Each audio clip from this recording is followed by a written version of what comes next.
You're officially live. Hey, yo, everybody. And then let's blast this bad boy out on all the social medias. All the socials. Where is the chat? There it is. Hunting down the infamous Blaine in session 4 of the Age TTRPG. Huzzah. Subscribe think to this her. was going to get to 4 sessions for this first scenario.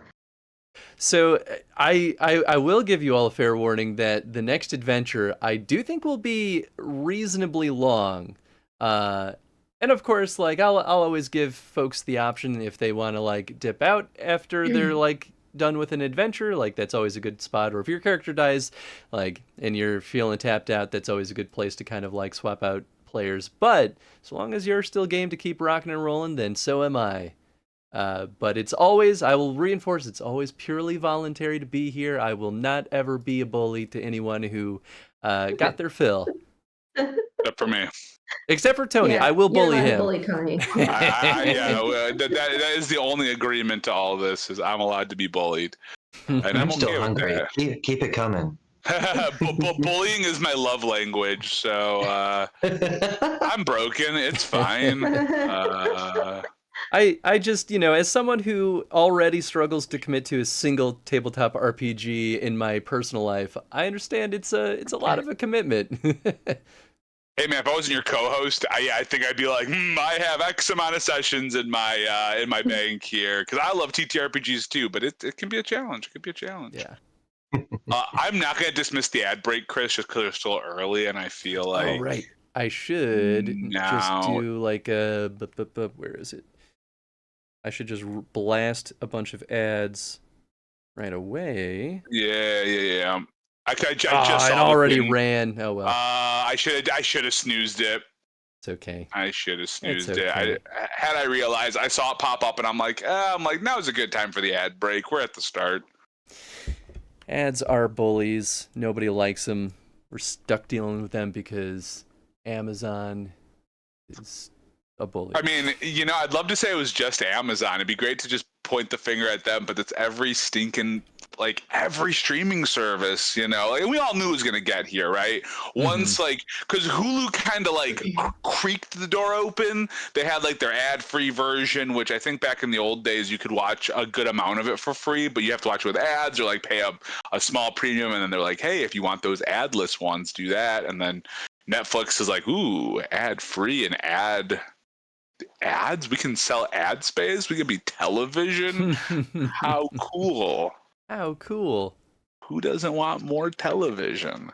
All right, well, the ad's at least out of the way, so let's get this bad boy started. Woo! Let's do it. Yay. Welcome to session 4 of the Dragon Age TTRPG. Last we left off in this wonderful adventure, let's see, to recap session 3, the player party got back to the tavern and staged a fight to display a falling out in the group. And of course it was fake, they were still aligned all along, but they wanted their adversaries on Blaine's side to believe that they were no longer working together. So they continued on their mission after that point to gather more invitations so that they could get to Lady Sinova's party. Onyx met with Blaine, offered to work for him under his protection, and basically got an agreement and then got an invite to the gala, as well as a task that was assigned to them. Torek found a dwarven noble by pure and crazy luck, and offered to work for him under his, got hired as muscle, and was tasked with, he had to embarrass a noble, and Kinedrin had to find a way to disrupt the music because that dwarf hated that noble music. Adana, on the meantime, because at that point the party already got enough invitations to kind of get the job done, so Adana spent some time trying to locate Blaine and his agents, but was unfortunately unsuccessful. After that, the party went to the gala, got in without any trouble because they dressed up nice, they had proper invitations, and most of them had a reasonable alibi as to why they should be there. So the servant let them in without a problem. The crew worked to track down Blaine, get information, and then just generally try to get an upper hand on the situation. Torek succeeded in embarrassing the noble in a wine naming competition, who pulled Torek into it as well and ended up getting Torek a little bit drunk because Torek was also terrible at naming wines. Kinedrin succeeded in destroying the bard's instruments with a tremendous success, and there was no music for the rest of the gala. Adana stole a mask from a servant and unintentionally got swept up into a dance and was swiftly rescued by Torek after she was unmasked and a lot of fingers were pointing at her and almost got into very severe trouble. And so in a glorious move, Torek jumped onto the dance floor and danced with Adana, pretending that it was all part of the narrative. After that, the party discovered that Blaine lied about the location of where the deal was going to take place.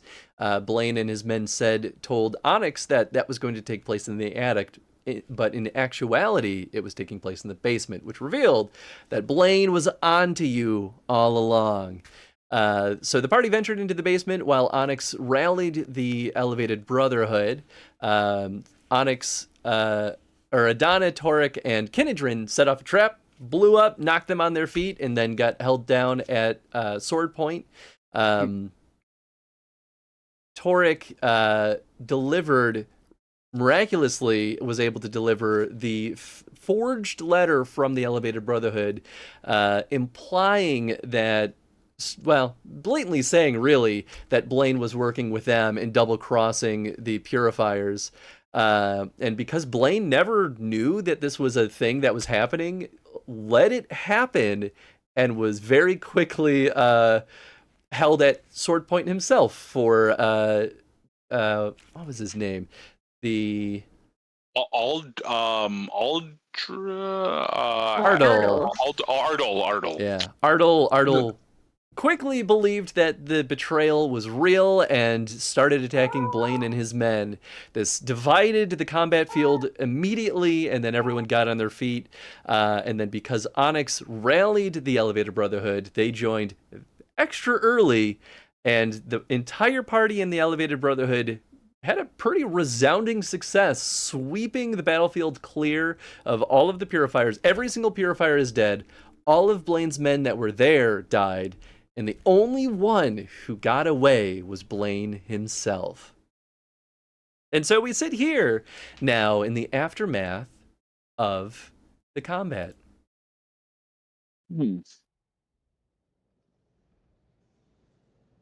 That's right, all my stuff is on this page. So you're sitting in the kind of the basement, the cellar, looking at all the carnage that was wreaked. Elevated Brotherhood are gearing up and getting ready to basically make their next move. Their leader that's down here communicates that this is kind of the prime time for them to rally back in the northern Orlais and strike the Purifiers, and they might be able to destroy them once and for all. Their leader is dead. They are very strongly disempowered after this. They know that the lyrium deal is not going to go through. If ever there was a time to strike, now is absolutely that time. So they're preparing to leave as coming down the stairs, Lady Sinova herself makes an appearance.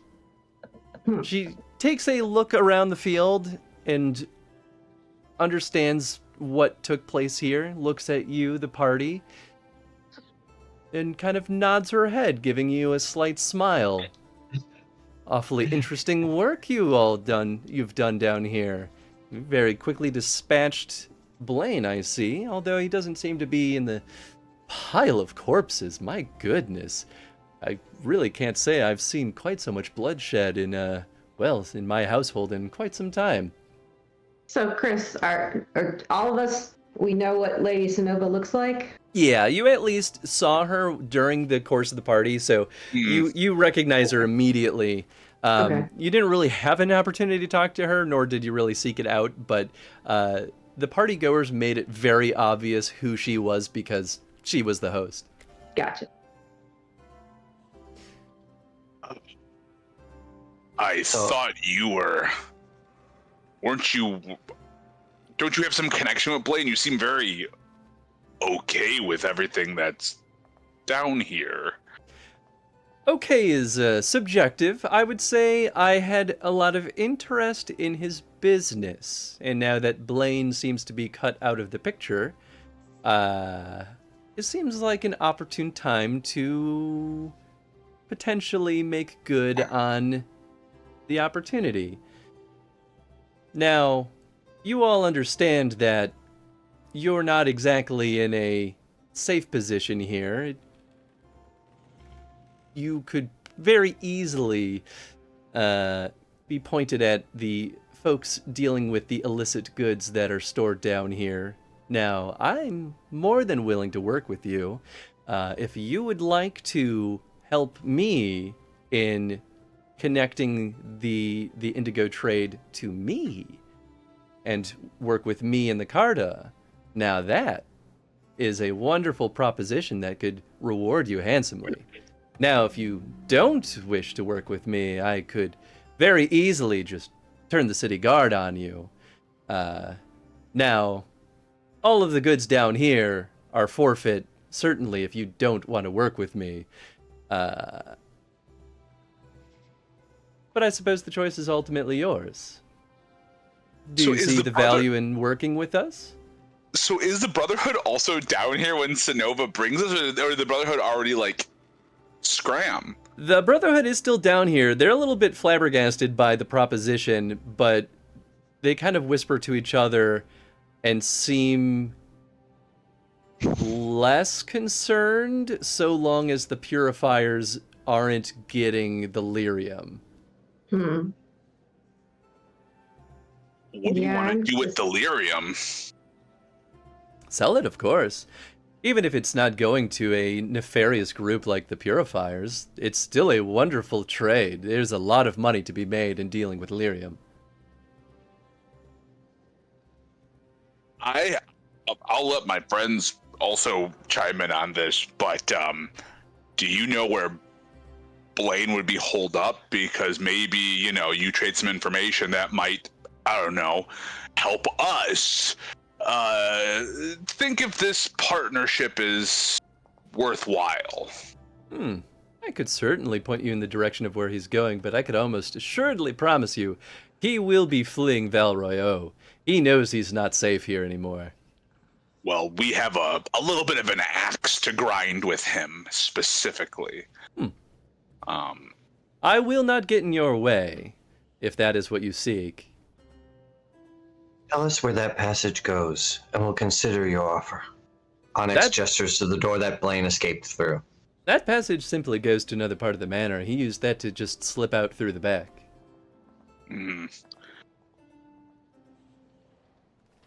I could tell you confidently, he's likely to return to his manor, of which I could give you directions. And once he gets supplies, he will probably go to a remote, we'll call it a summer house that he has, to wait this out. Assuming that the Elevator Brotherhood don't choose to hunt him down, the Elevator Brotherhood, we'll say the leader, confronts her and says, Blaine is done as far as we're concerned. We need to focus on the Purifiers. Blaine can hide for all we care. I look at Onyx and Adana and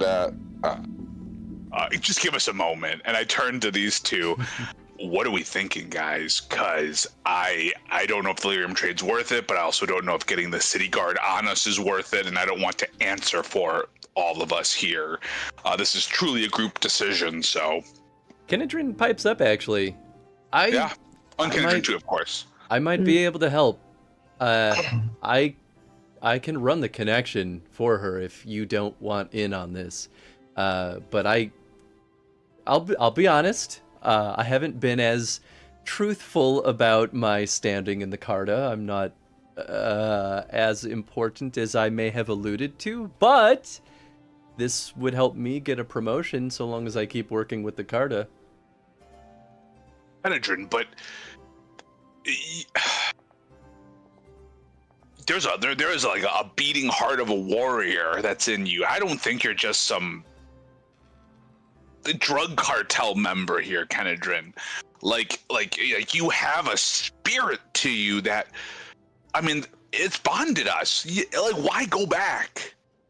How? What is How there? could you go back to the Carter after what happened to Hogan and the rest of your crew? I don't know. I don't know what else to do. I mean, it would certainly be an easy out for you all. I don't. If I'm making good on it, she's gonna leave the rest of you alone. I mean, we could probably talk her out of it and just leave all the goods here, and just kind of leave this without much loot. But you know, it's an opportunity. I don't know, guys. All right. Here's my. Are you telling us that you don't want to go after Blaine? No, I do want to go after Blaine, but I think I could do both. Like, if we take down Blaine, that could be quick, and then I can still run Carta deals with Lady Sonova. Well, I think at this point we maybe need to cross the deal bridge when we come to it, because the longer we stand here and talk, the farther away Blaine is getting from us. I wonder, Exactly. is she gonna let us leave until we've made an agreement, right? She's kind of cornered us here. It's true, she has. I think I mean, I'm guessing, and Chris, you can correct me if I'm wrong, she's looking for an answer now, right? Yeah, I mean, she could Yeah. send people to watch you, but this is kind of the pivotal point, and she knows that, so she's gonna try to squeeze an answer out of you. Now, she doesn't seem like she's hell-bent on sending the city guard on you, so long as you leave the supplies here and just kind of walk away without much treasure. So Our you can options leave. are- You can leave with nothing. Is sort of the in-between answer here. So we got leave with nothing. We've got, nah, man, we're not gonna work with you. This lyrium's coming with us or going to the Brotherhood or whatever. Or we have, yeah, man, let's make these Carta connections and we get some loot, I'm guessing. I'm guessing it's not the whole horde of whatever. Gosh. What are you guys feeling? In all honesty, like, I know where Torek stands in terms of like everything that's happened. He doesn't want this lyrium to go to anyone else. Working with the card is kind of what got us into this mess in the first place. So continuing that trajectory just tells me no, but that would mean we might get run out by guards. But we could still catch Blaine. We just might have to be fleet of foot. I don't know. Like right now, we need her help. Well, we know he's in his manor. We might be able to find it without her. I don't know. I'm always on the side of fuck the cartel, but or the Carta, excuse me. But I'm willing, if you guys are down, I am willing to work on something. My biggest concern is getting run out by the city guard, and I feel like that's I feel like crossing her at this point, like this whole drug trade is already way bigger than any of us, and we've gotten in so over our heads, and I don't want I don't want to complicate things further. And technically, we don't have to like give her that connection, right? Because even that we just walk away with nothing if we don't. It's not like if we just leave it here, she can still give us the location. I just don't want to get implicated any deeper with the Carta. Yeah. So and I definitely don't want us to be like she's implying that she will connect the evil trade or the illegal trade to us if we don't. Yeah, basically, if you try to take any of the loot here or any of the lyrium here, then she will just absolutely without question summon the city guard and basically throw you into jail. Yeah. She seems genuinely like she wants to use you to build that connection, but at the end of the day, so long as you're not getting in the way of her kind of taking over this illicit trade, she's not really going to see you as a problem then. I would lean just walking away and not getting any further involved in this, but I don't know what y'all are thinking. What are you thinking, Onyx? So, if she can help us get our hands on Blaine, then I don't care what she does with delirium. Then I say we leave. So it sounds like we might not rock with loot this way. I say, because I want, and I'll look at Kendra in a moment here to say it, but I think I want to leave the loot. I don't want us to get connected to Carta. I don't want Kenedrin to go back to that life. I don't think Kenedrin, again, between us, not really great at being a Carta guy. He went drinking. He's showing so much more tact as a warrior. And so are we all good though, before we continue on, are we all good with just leaving the shit? And we can say, it sounds like as long as we leave it for her, we'll say, hey man, no connections, but can you tell us where Blaine's at? I'm sure she'll still hook us up. And we'll leave delirium, and we can say whatever you want to do, you can. Yeah, are we all good with that? I'm good with washing our hands of this illegal. Washing our hands. Yeah. Onyx, you go washing your hands too. Yes, this has all gone very well for us. Better than we could have expected. I'm okay with not getting loot out of this. Yeah. So I'm gonna look. I'll look at Kenedrin and Ken. I don't think we want to get wrapped up back in this world. And I'll be very frank with you. I don't think you want to get back in this world. I mean, this is how it all started, right? You were drinking on the job, and the whole team went down. And obviously, I think you've learned a lot since then. You've learned how to wield your anger and your rage and absolutely fuck people up. I mean, my God, by the rock, you slashed someone in half.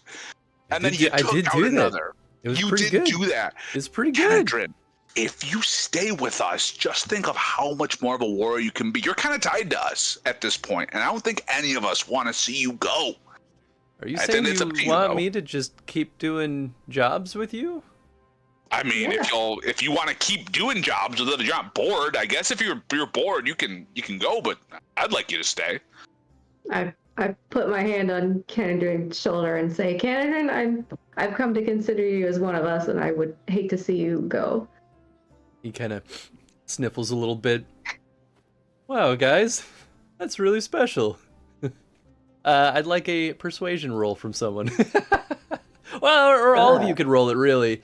Yeah, all right. I'm down a little bit of a group roll. Sure, why not? But let's see how we do. Where's my dice? Would that be communication? Yeah. Yes. Okay. Ooh. I also got 6 stun points. Oh my God. No. Oh. Use those stun points. Yeah. Wait, so he has 5 stun points too. Let me see. Hold on. You have 6. I have 6. Anything but... I could do with these stun points? Anything. There's sway a crowd, but like he also has. I guess I'll try and use my stun points like kind of as a I don't know, as a real show of like how much he means to us, you know. I'll go so far as to give him one of my trusty throwing spears to mean like, you know, this is truly like we want you here, you're one of us. Yeah, but I don't know if it's what a 17 means for him. So here's trying to pull up my little quick reference for role-playing stunts. But you know what?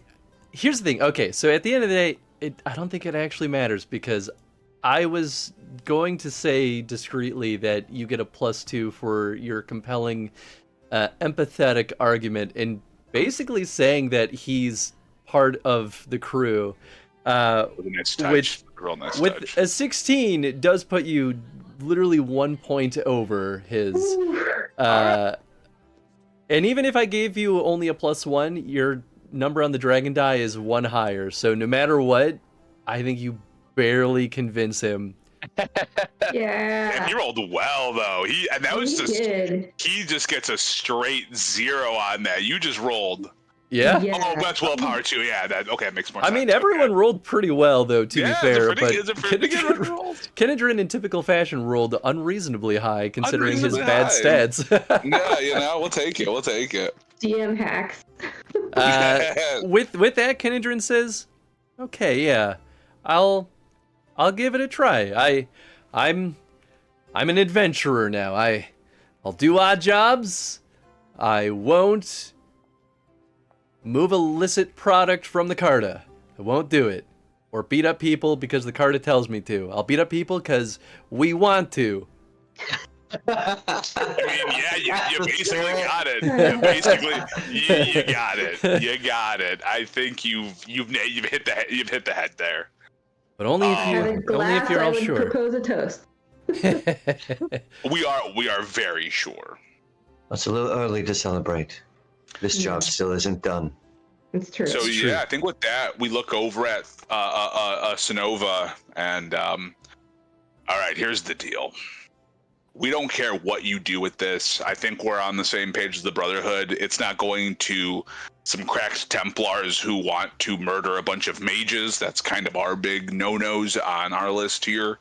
But we don't want to get involved on the Carta. We are stepping out of that world. We've been way over our head, as my friend Adana here was saying to us earlier. All we want is to know how to get to Blaine, and we'll leave this stuff no foul here. We'd love to come back to Valroyo one day, and I think getting chased out by the guard would be a very bad way to end our relationship here. So I don't care what the fuck you do with it, but don't involve us. Very well. As it is, you are also doing me enough of a favor by making sure Blaine doesn't come back. I'll happily point you in the right direction. Great. We'd love it. Cool. She gives you some basic directions on how to get to him. It's not terribly far from here.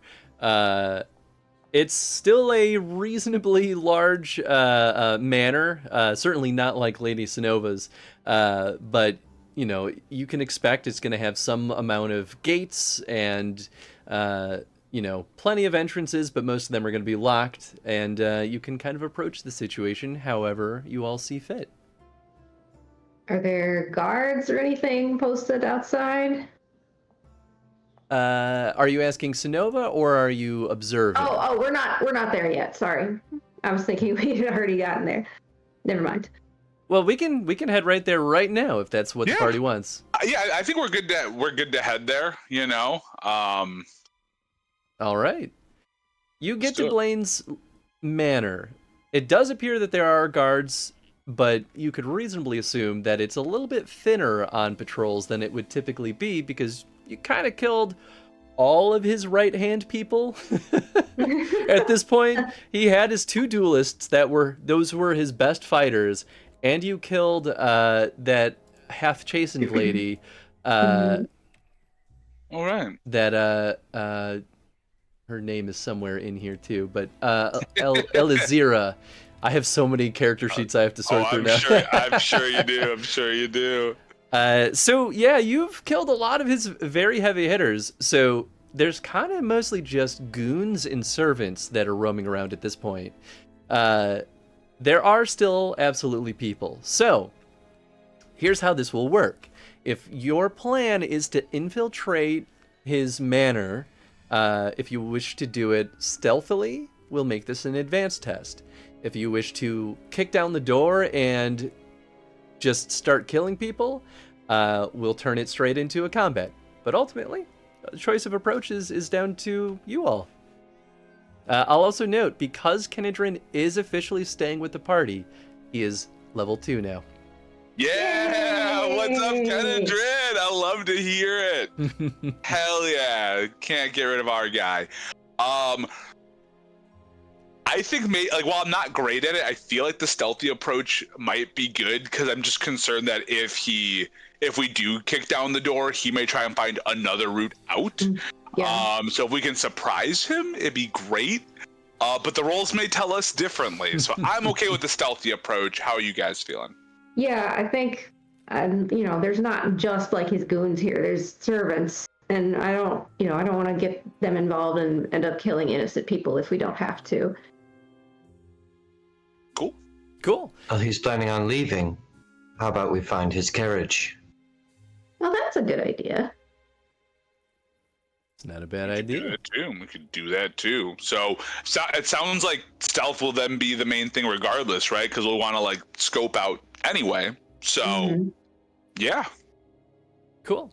So then we will make this an advanced test. Your TN for all tests are going to be 13. This is a hard threshold, though. So you need your dragon die to total 20 before we will call this successful. However, the time is a different component for this advanced test.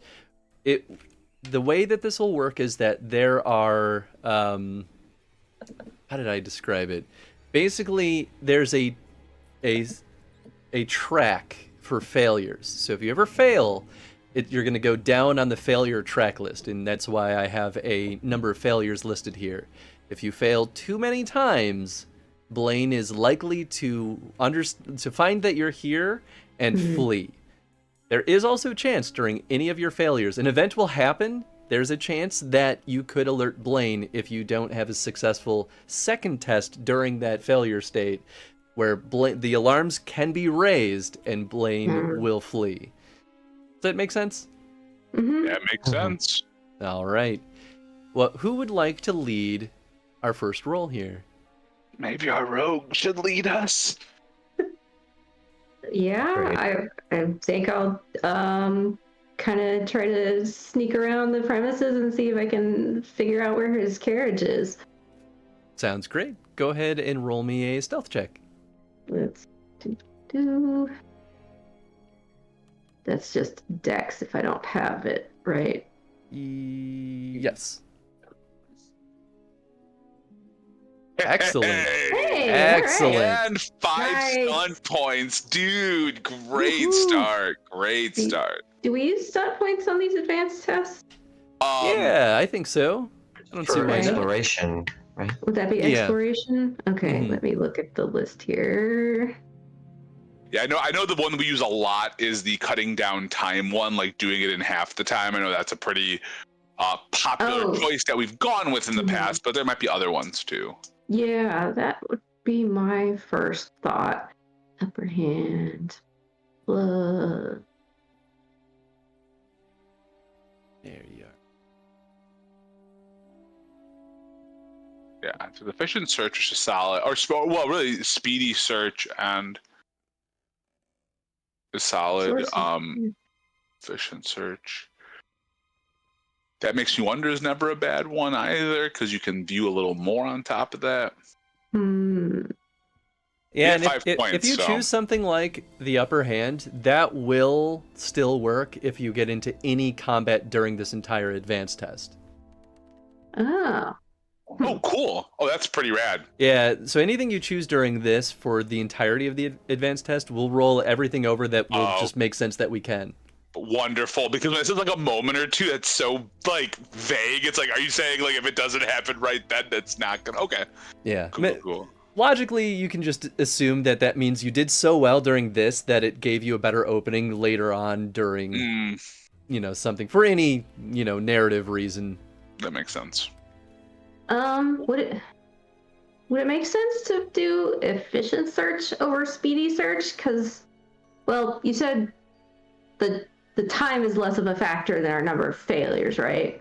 So if you choose efficient search, if we make it a 3 SP cost, I will say that you can get 1 failure without it actually advancing the track. Ooh. Okay, yeah, absolutely. Let's do that. Cool. So I think that leaves you with 2 more stunt points So too. you could still do the speedy search on top of that. Yeah, would that help at this point? How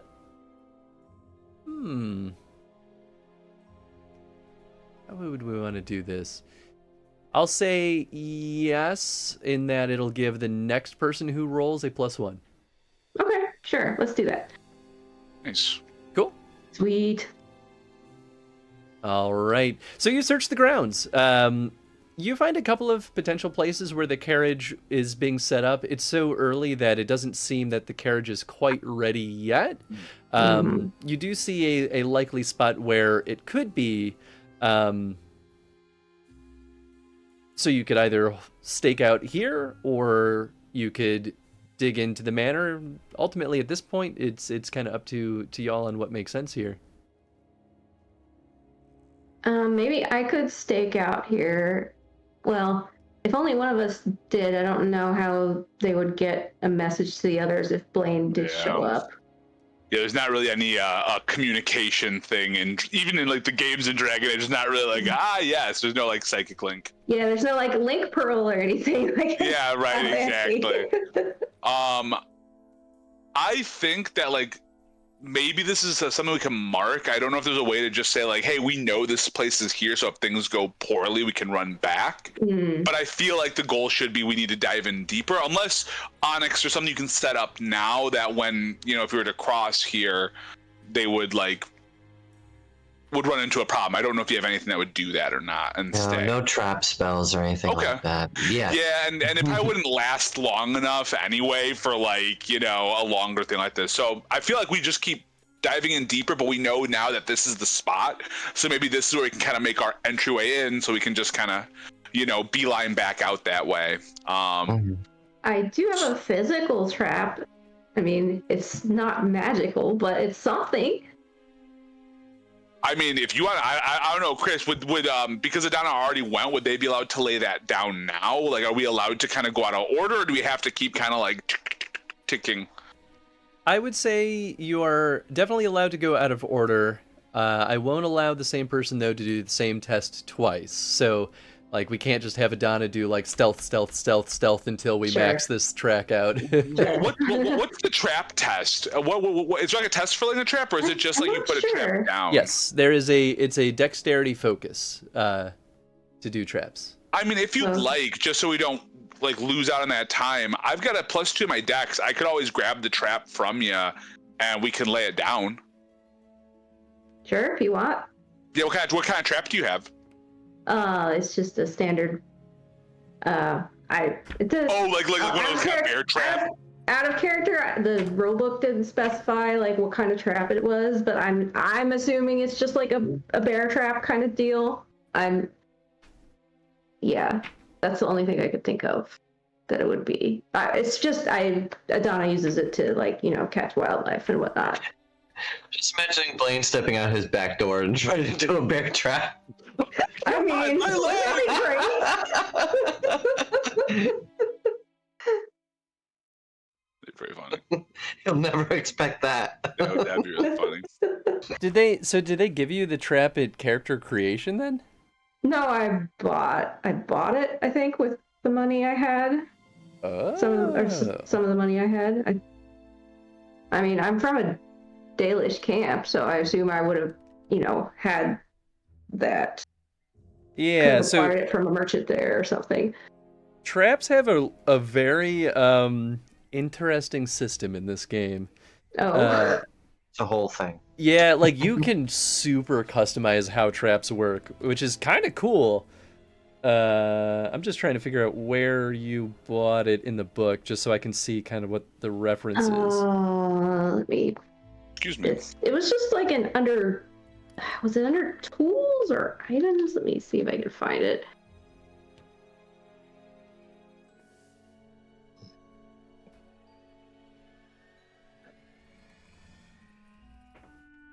Did not think this would actually come up in a non-hunting scenario. We are hunting. It's true. It's true. All right. We're hunting. What is it? The most dangerous game. Is that cat just in the audio, Chris? I keep hearing like every so often in the music. I just heard that for the first time, and I guess so. That's in the audio. I have it turned down, so I didn't even hear it. Oh, okay, because I heard. I was like, wait a second. I thought it was Linda's cat. No, he's quieted down. Where the heck did I see that? I am struggling to find it. I saw tarps, which it could be a typo if that's what it was, but I could have misread it, I guess. So like you can buy trap materials for pretty cheap. and those have like just kind of base damage sets. So like if you go to page 97, like a TN9 trap just does like 1d6, but that'll kind of just be all that it does. And then in setting the trap, you can kind of like customize the effect. So like you can make it a wider area of effect, but that would reduce the damage by 1d6. So that might be what it is. So I think ultimately you could just say that you bought the materials for like one of these tiers of traps, and that sets the base TN, and then you can kind of customize it, and then it will make it more challenging to set though. Okay, I found it. I just looked on my character sheet. It's a hunter's snare. So it's not called a trap per se. I see. I'll rule that a snare is absolutely not enough to capture a humanoid figure. It's meant more for like smaller game. Okay, cool. That makes sense. Sorry about that. No, I mean, I think it was a good idea, though, and something to think about in the future about, like, doing some trap making. Something cool there. Yeah. Traps are really cool. Same with poisons, by the way. Yeah, that's kind of scary. So I think then, since we're here, maybe, so Chris, now that we're, like, in this little area by the carriage, like, is it just a straight shot to get in anywhere? Like, is there some climbing involved? Like, what are we looking at right now that we're by this little carriagey area? To get inside, you could go through any of the doors. They may be locked. They also could have guards on the other side. You're not sure. You could climb, though, and just climb up to an upper balcony. That is absolutely an option. So kind of dealer's choice. So, okay, here's what I'd like to do. Then I can take the next test. What I would kind of like to do is climb up a level. And I do have 40 yards of rope. And maybe drop some rope, and we can, and because I assume Blaine's not going to be on a base level, right? If he's in a big manor, he probably has like a room up the stairs somewhere all on its own. So I think what I'd like to do is do a climb check and then drop some rope for the people behind me to hopefully make that easier, quote unquote. That sounds perfect. Go ahead and give me a strength climbing check. And I get a +1 from my Adana's previous check, right? That is correct. Okay, I will just add the +1 after. So I got an 18 then. Very and nice. 4 more on the current test. You all are killing it. Beautiful. I mean, this one I've got a +4 in strength and a +2 at the climbing. I just get a +6 base. So if you read so I have to get a 7 on 3 dice, which is possible. It's super possible for I roll. So cool. Also, what's up, What's Jeff? Or this actually, DC? I think it's This is going to be ridiculous, right? Tim that just threw the raid hour away. Either way, welcome on in everyone who came over from Garage Lore. In this stream. Tim, I hope you had a I'm wonderful. For a nat 20, right? I think they're hearing the audio from this clip that's auto playing. But welcome on in, everyone. Hope you all had a wonderful time. I think, was I the one who just clipped that one that showed from Baldur's Gate? Oh, it's doing the thing where it's playing infinite clips. Who was that guy? Let me fix that. Who was that? It's never gonna end. Never-ending clips. Oh, wait, it's not Streamlabs. It's... Wait, is it done? Okay, I think it's done. Please go through Garage Lore follow, though, if you haven't been over there. Jeff and Tim are an absolute delight both. I never am productive whenever any of them are live because I end up chatting way more than I intend to. And that's why I had to scramble today to finish all the planning for today's session. So thanks, Jeff, for streaming last night. It's Jeff's fault. All right, Jeff, I'm coming at. I'm just messing. Or maybe it was 2 nights ago. I'm losing track of my days. Last night we were packing boxes for some That's friends. true. I was. Okay, but anyway. Torek, you got through, no problem, you climbed it, like you've climbed buildings your entire life, you drop down the rope and help everyone get up without a single problem. And you got some stun points with that too, right? No. Not for this, unfortunately. I just got, No, you just rolled really well. I just rolled well. Beautiful. Okay, enough, and got +6. So you're almost halfway through the threshold at this point. Who would like to go next? Yeah, I think Onyx would like to see if I could just make a perception scene check. See if I can spot any watchmen the people who might be looking out for us. I want to see them before they see us. That is a very good idea. Go ahead and roll. Wise decision. Woo! Oh wait, You no, hit, that you only hit makes it. You right? hit it. Right? That's good. Hitting is good. You succeeded. Very Yeah. barely. But you kind of poked around a couple of corners, and you just happened to spot a single patrol kind of just marching down a hallway through a window, and they turn and they go to face the window that you're peering through, and just before they saw you, you swoop back before they see anything. That was a close call. Ugh. Ugh. Blaine still has a few men left. Well, there's always some loyal to the cause. And then so I think that leaves Kenedrin as the last to go for this first round. Oh yeah, Kennedy. Ooh, Kenedrin's part of the party now, baby. He gets to Oh, do yeah. this thing. You Let's better not see. fail with him, Chris. I swear. If you're see. like, he got 4. We're gonna say he thinks on his feet here and ends up he kind of picks a little like pebble out of his pocket and he's like, I always hold one of these for a moment like this, and goes and throws it, and it taps against a window on the other side of the building, trying to distract them and pull the trolls over there. Oh, Clever, amazing. Kenedrin. Oh, that looks And pretty he good. does. Nice. He And does so A-okay. Oh, he does have stun points. So we'll say he'll also do the one that gives +1 to the next person who rolls. nice. And that was 3 on the dragon die. Mm-hmm. You are almost there. Almost You can there. sense Blaine. You feel his panic and his sweat just barely out of reach. Who would like to roll next? Hmm.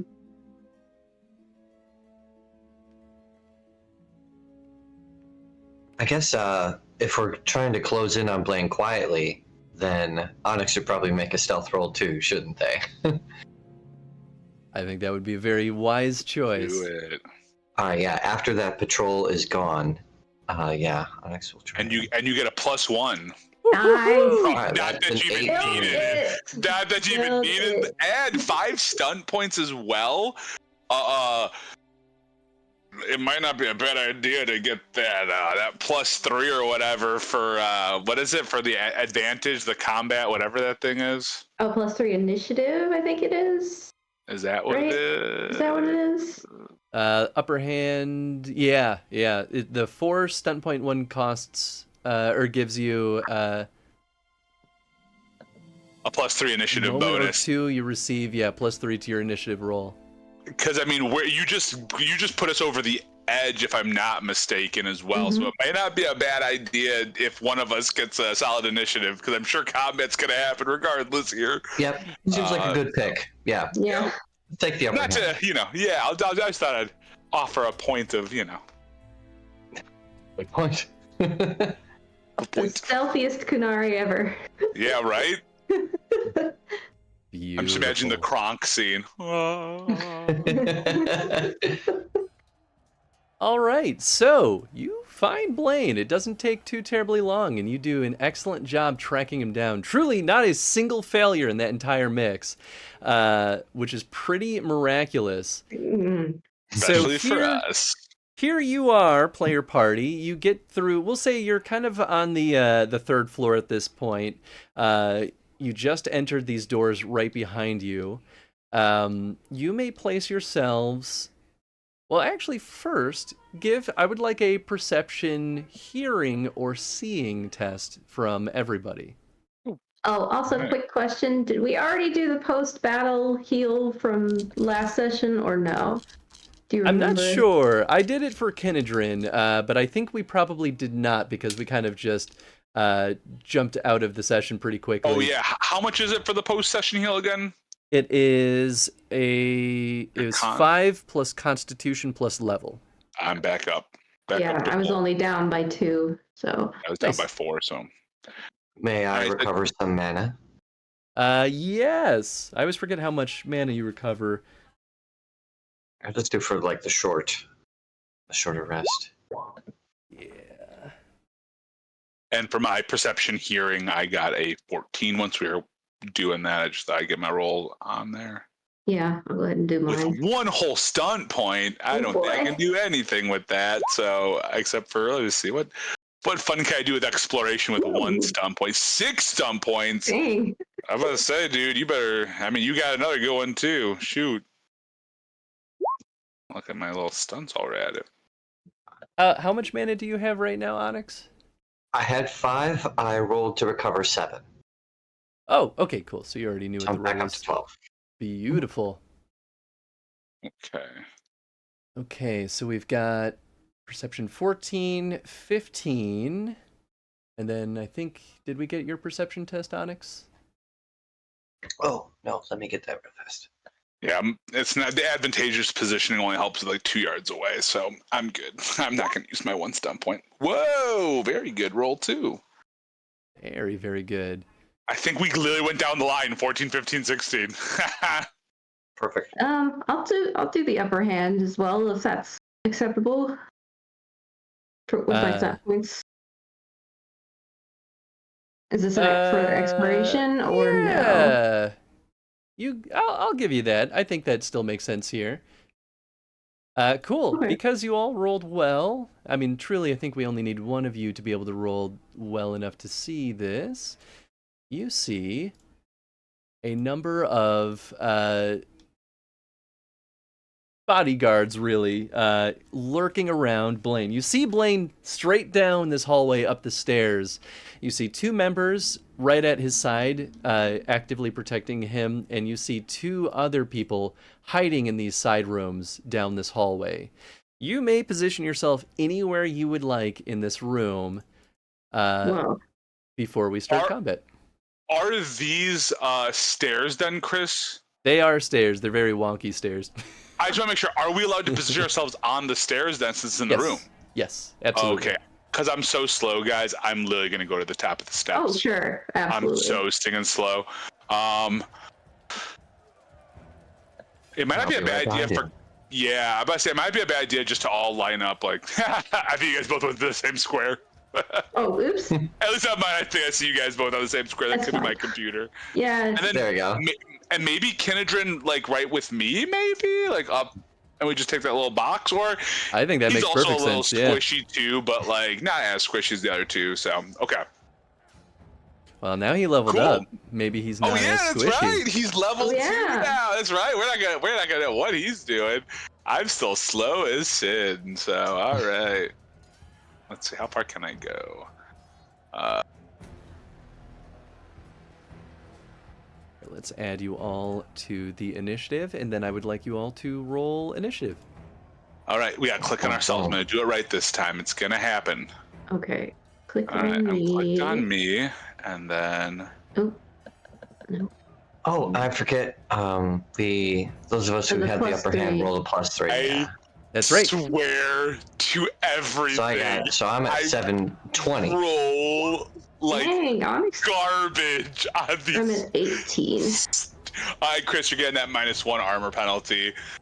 But yeah, I gotta fix that. Roll like garbage on my initiative every time. I'm just gonna manually edit my number to add the +3.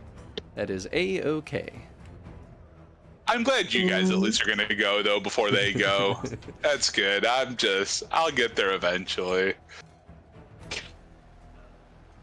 I was rolling so well up until then too. Wow. Oh. Damn, Blaine. God damn. Fucking just. Wait, I disappeared from the list. Did you? Oh, you did disappear from the list. I think your character disappeared. Oh no! Where is your token? Not sure. No. Let's add you back in here. Hey, there we are. Back on it. No problems there. Oh, wait. Now I see 2 of you? I was just trying to edit my initiative. I had this issue while I was setting up maps. I kept getting like ghost versions of tokens. Here. Okay, you should be back. Here. And then I'll add you to the initiative roster. There we go. All right. Yeah, I still see What's more another. of its healing? Yeah, I see the ghost me off to the side, but But you know what? Ghost you's off to the side, so we're good. Whoa. yeah, we could just ignore Oh. that one. Yeah, we'll just ignore Ghost Donna. That's not foreshadowing at all. That's Oh not. no! Absolutely kidding. Absolutely kidding. Please don't run ahead, guys. Please don't run ahead. Or do. Actually, running ahead may not be a bad idea for you all because. No, I don't want you to get cornered by a hit squad. This is the perfect chance for me to like backstab one of these guys. Ooh, that's so fair, dude. Oh my God, yes. Yeah. Your backstab is so good too. That's a good call, man. Have Ghost Donna walk through the wall, Yeah. be in the room behind them. Scare the shit out of everybody and go from there. Easy. All right, combat I love your officially backstab. begins. Let's fuck 'em up. Whoop, whoop. Blaine goes Who first. goes first? Blaine or okay? Does Blaine know we're here? Oh no, wait. Onyx should also have a 20 as well, though. Not that I don't know if it makes a difference because you didn't add your +3, did you, I Zach? think Oh, yeah, that's true. tried to, but I think Yeah. Blaine has a higher dex, so he would probably break. Oh, that. probably. Yeah, Blaine probably has a good dex, but Blaine you has still a go before dex me. of 3. What's your dex, Onyx? 1. Yeah, so Blaine Yeah. goes first. hey, Chris, could you manually update Onyx? I think Zach said they're having some. Yeah, perfect. Thank you. There you go. There we go. Much better. And then where am I? All the way at the bottom. Whoa. Hey, there I am. There And I with am. Canadrin too. Yeah, Okay. Kendra and I do not roll well on initiative, and I get a +2 to my dex. I don't have bad dex. Like, it's not great, but it's not bad. We're gonna have Blaine move. Let's see, what's his speed? His speed is not great. If he has another secret door, I swear to you. Jumps out the Does he window. know we're here? I guess we might not know if he knows we're here. He's Yeah, about to. Yeah. he could see you approaching. So the stealth got you up to this point. Gotcha. Mhm. Gotcha. But he was ready for someone to try to come and attack him. He wasn't sure if it was going to be you or the Elevated Brotherhood or whoever, but he was ready for combat. Oh yeah, Sonova. Really, anybody at this point could be like, "Well, I'm screwed." Exactly, yeah. So he wasn't about to be totally surprised, but yeah. I love that we're taking him Gotcha. out, guys. I'm really here for this. I'm so here for taking him out. So he is taking a his major action is going to be defend, and his minor action is just going to be move. He is just gonna try to survive. Cool. That takes us to Onyx. All right, I am going to stay behind Torek and Canadrin for now. So I'm just going to use the ready action to my staff out, and I'm gonna cast an arcane lance at the first person who comes out of those doors. Ooh, very nice. Nice. I'm I like so the happy you- waiting action. Oh, the ready action. I like that. Beautiful. All right. And then that takes us to Adana. So I am going to attempt to walk up to this guy and backstab the heck out of him. Let me move there. So I have to make a stealth check versus his perception seeing. Is that right? Yes, perception seeing. If I win the test, then I can make my attack roll. All right. He rolled very poorly. Oh hell yeah. Oh no. Oh, no. Let's see. Well, my is it- +4, man. Is it tie goes to the defender? Or do we, I think we still compare stats, right? So you still have the higher dex than his perception. So Oh, I think sweet. I think you actually break that tie. Yes. And the higher dragon die roll too if that comes first. So I think that's like the tier 3 I think that's tiebreaker. the Okay. last one, yeah. sweet. All right. Well, we'll take Sweet. that. Hell yeah. Yes. All right. Gotta love when your dice don't like you when they're just like, hey, what if we gave you really poo-poo rolls? You're like, no. All right. So this is my backstab roll with the +2 built in to attack. That is. Oh, Nice. gorgeous. If Chris says this misses, I would be so Woo-wee. mad. I would be so mad if he's like, that doesn't hit. Well, I have bad news for you. It absolutely hits. Oh, yeah, I'm not playing into your games here, man. All right, go ahead and roll damage. That's 9 damage. Mm-hmm. Beautiful. Nicely done. Let's see, did I set these guys up right? I did, thank goodness. All right, sweet. Sweet. No stun points, though, sadly. But hey, still some decent damage though. 9 Yep. is usually, I mean, that at least usually like lets something bleed through. So good amount. Yep. All right, that takes us to the hit squad. We might as well start with the one that is dealing with you, Adana. So we're going to have him use the minor action of press the attack, and then he's just going to do a normal melee attack on you with his Morning Star. That is 13. Does that hit? No, it does not. Hey, you love to see it. What's up? You love to see it. Very nice. Well, this hit squad member is going to leave this room and unfortunately is facing your back because we know that you are facing the other one, which means he'll get that was a risk I had to take. Yeah, so he'll only get a +1, but that may help him here. That really won't because that's a total of That's the 13. same roll. My God, yes. That's very funny to me. Huh. Wow, okay. Cool. They're doing excellent. You did say they were goons, not his best, so. That's very true. Let's see here. With a +5 attack bonus, too. I mean, that's all these stupid people. These little goons are always getting by. Like, we're finally catching up to there. Now I have my attack focus or my strength focus for axes. Oh, getting a +6 no matter what feels so nice. Cool. So the 2 hit squad members in the back there, they're going to shoot you with their short bows. They're at, what is it, -2 for the long range. Okay. I forget, because I always make sure I'm within the regular range, so I never have to worry about that. Yeah, once you get into those like kind of fiddly bit rules, you're like, let me just be in the good range. I don't have to subtract. Yeah, right. Let me just get in range. Yeah. Do I still get my ranged attack on that hit squad member that came out into the hallway? Thank you. This round? Yes, you absolutely do. Good call. I was about to ask, but I didn't want to like step in and say anything, Zach, No, in case you were waiting for someone else. You actually got your attack before he even made his attack. So if he had dealt damage, you could have stopped him if you killed him. I doubt you'll one-shot him, but you absolutely get your attack. All right, sweet. I'll roll for that now. Woo! Woohoo! Hey, nice. 14 to hit. 14 Maybe. very barely does it. Yes. Okay, All right. that means 14's probably their armor there or their defense. 5 damage. 5 damage. Pretty good. Doesn't do a ton, but still is an ouchie nonetheless. Let them know I'm there. Okay, well, we're learning some stuff. We're learning some stuff. Yeah. That's you know. Tony always taking all the little bits of information from the GM. Yeah, I'm just like taking all of it. I'm like, okay, so if I have 14, that means they probably have like an armor of like 4-ish or 3. And there's like, again, I could be just making up all this math though, because all it takes is Chris to be like, no, they actually had this. And you're like, oh, okay, Nice. well. I was right. It is -2. So both of these hit squad members are going to take an aim minor action because they have archery style that actually gives them +2 instead of +1. So it negates the long range, and they're basically just rolling flat at this point. Both of them are going to shoot at you, Adana. Okay. This is the first one.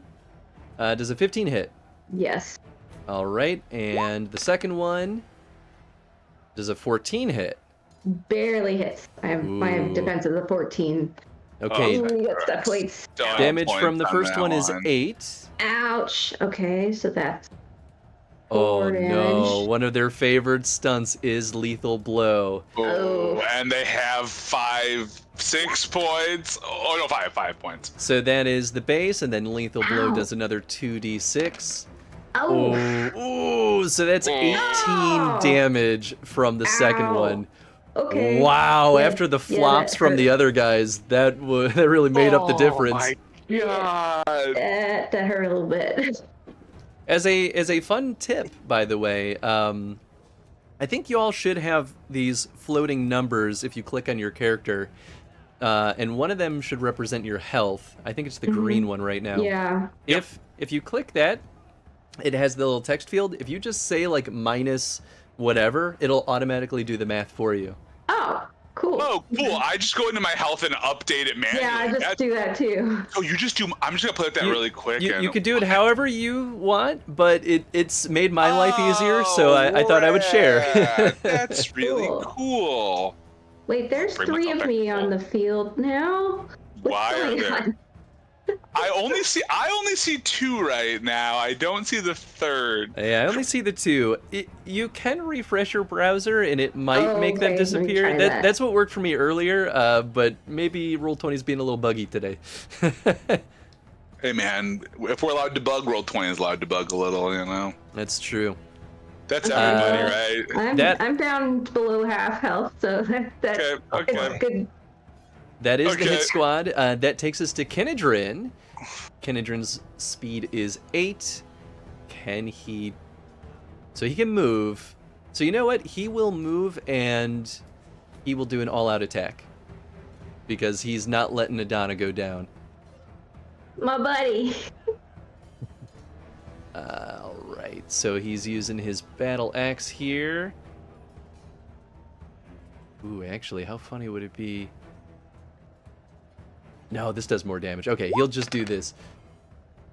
That very barely hits. Unbelievably so. So the damage is 10 because it's +1 for the all-out attack. And also, Nice. thank you for the follow. Glad you're having a good time. Hey, thanks for the follow. Hey, thanks. Alright, so that is some extra damage to that guy. Very nice. Kenedrin did Nice. do an all-out attack, though, so his defense is lowered by 1. What Is I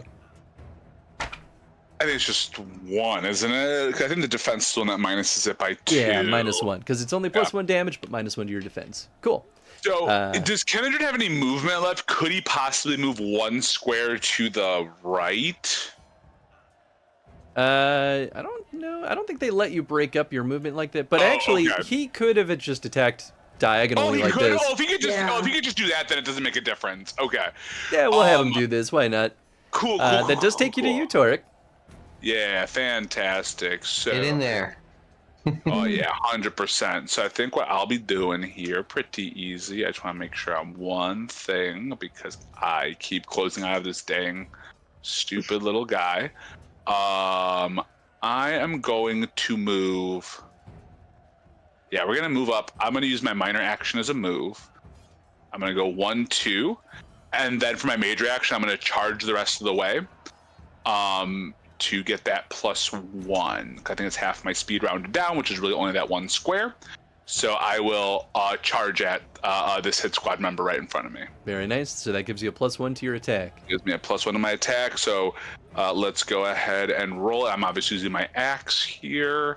Let's do that. Axes. Yeah, that's Nice. 19. Not that makes Nice. much of a difference, but yeah. Definitely hits. Sweet, and then we'll roll some damage. Unfortunately, no stump points, but that's all right. So let's roll some damage. Oh, my damage die is a little too far out. There we go. 10 damage. Nice. Very good. He's Yes. starting to look pretty beat up. Okay. And that takes us Okay, back to the okay. top of the round. That brings us to Blaine. Blaine is going to sort of do the same thing, honestly. His movement is not great, so he's going 2, 3, 4, and he's using his major action to defend. That takes us to Onyx. All right.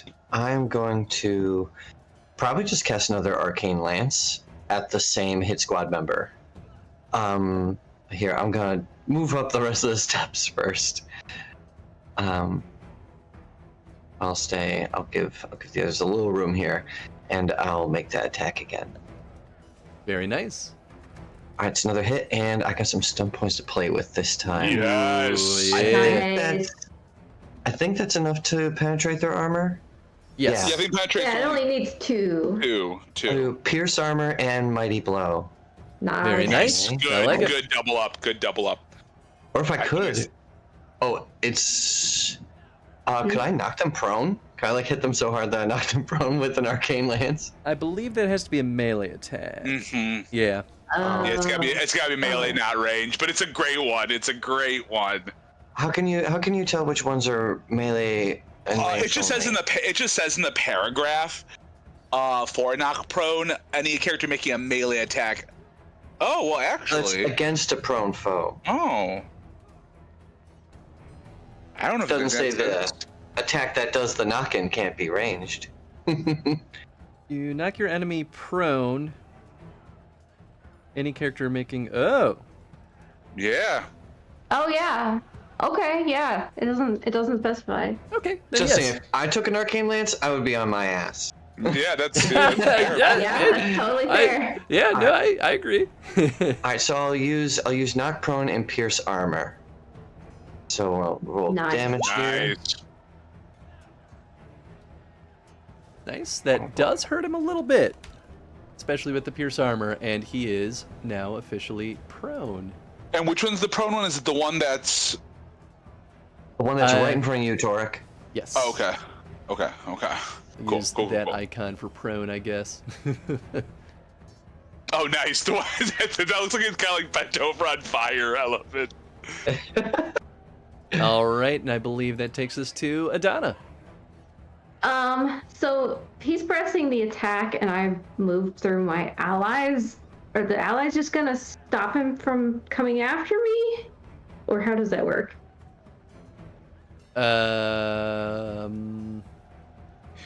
Not sure I follow. What's the question? So the squad member that I backstabbed did the press the attack as his minor action. So if I move down, then he would have to squeeze between Torek and Kindendrin to follow me. Is that Yeah, like he could try to make a ranged attack to still hit you, but if he's going to follow you with a melee attack, then yeah, he would have to try to get around them somehow. And basically, that would be either kill them or pull off like an acrobatics move to get past them. But you know, that would at least require a more significant action. Nice. press the attack is that he moves when I move, isn't it? Yes. Or am I thinking of something else? Yeah. Yes. Okay. So it sounds like you can at least kind of use that to your advantage to like, at least hold them up a little bit. Yeah, so I've got a couple arrows sticking out of me at this point, so I'm just gonna kind of try to withdraw a bit and Fair call. Fair calling. I'm gonna let's see I'd what's the probably minor do action this where thing. you can defense up? Not literally called defense up, but I think it is guard up, and I think you have to do it Guard up. before. Well, it depends on what you're doing. So if it's your major action that you're spending, then it is what is it? It's just defend, and that gives you +1 until your next turn. Oh, Guard That says up is a minor +2. action, and that Okay, one good. you have to do before you make any attacks. okay. Major action defense has +2 bonus to my defense, so I'm gonna do that one because I can't swap to my bow and move and attack in this same turn. nice. I think Good that makes call. perfect sense. So then you are defending, so we'll give you that guy, and that means you've got +2 to your defense. Sweet. Cool. All right, that takes us to the hit squad. We're going to keep this one nice and straightforward. Hit squad in front of you, Torek, is going to hit you with an all-out attack. Oh, makes Actually, good. and first he has to stand Get up. up from. Yep. Yeah.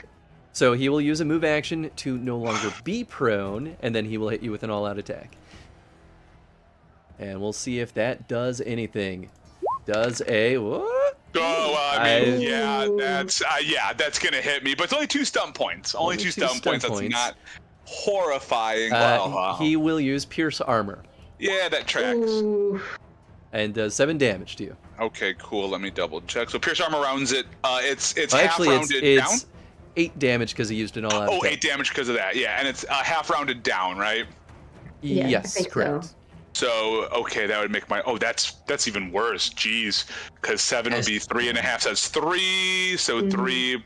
So 5. I take 5 damage. That's not terrible. All right. Could be worse. Oh, where'd my health go? Great.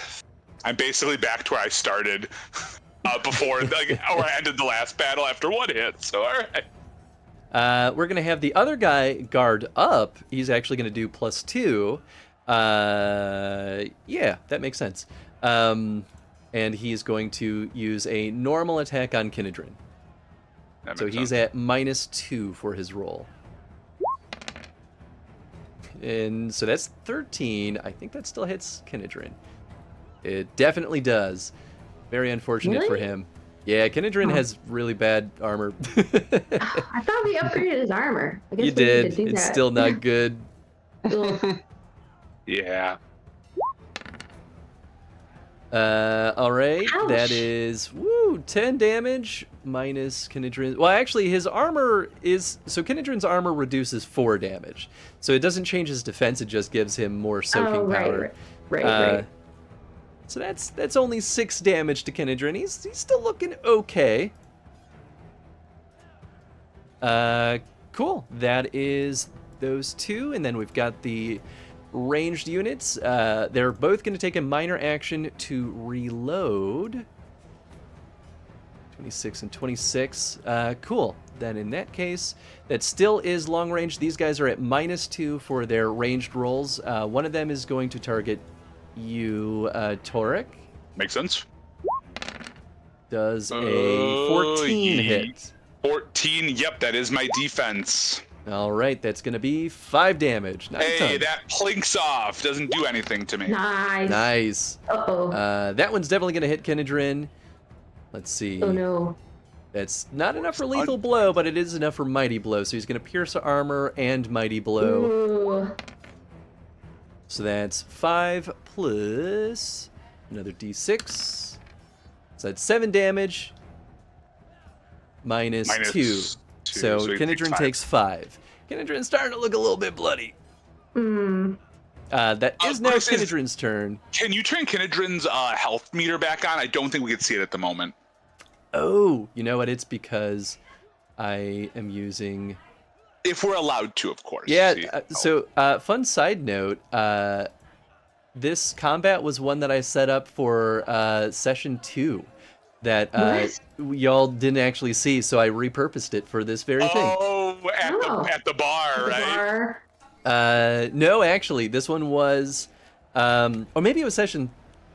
No, it was session 2. It was one of the potential places you could have been attacked by Blaine's men or the Elevated Brotherhood or one of the parties. If they could have caught you trying to talk to nobles, trying to get invitations out of them, and this would have been a protect the noble mission. Instead of Blaine up there, it would have been a very weak noble that could die.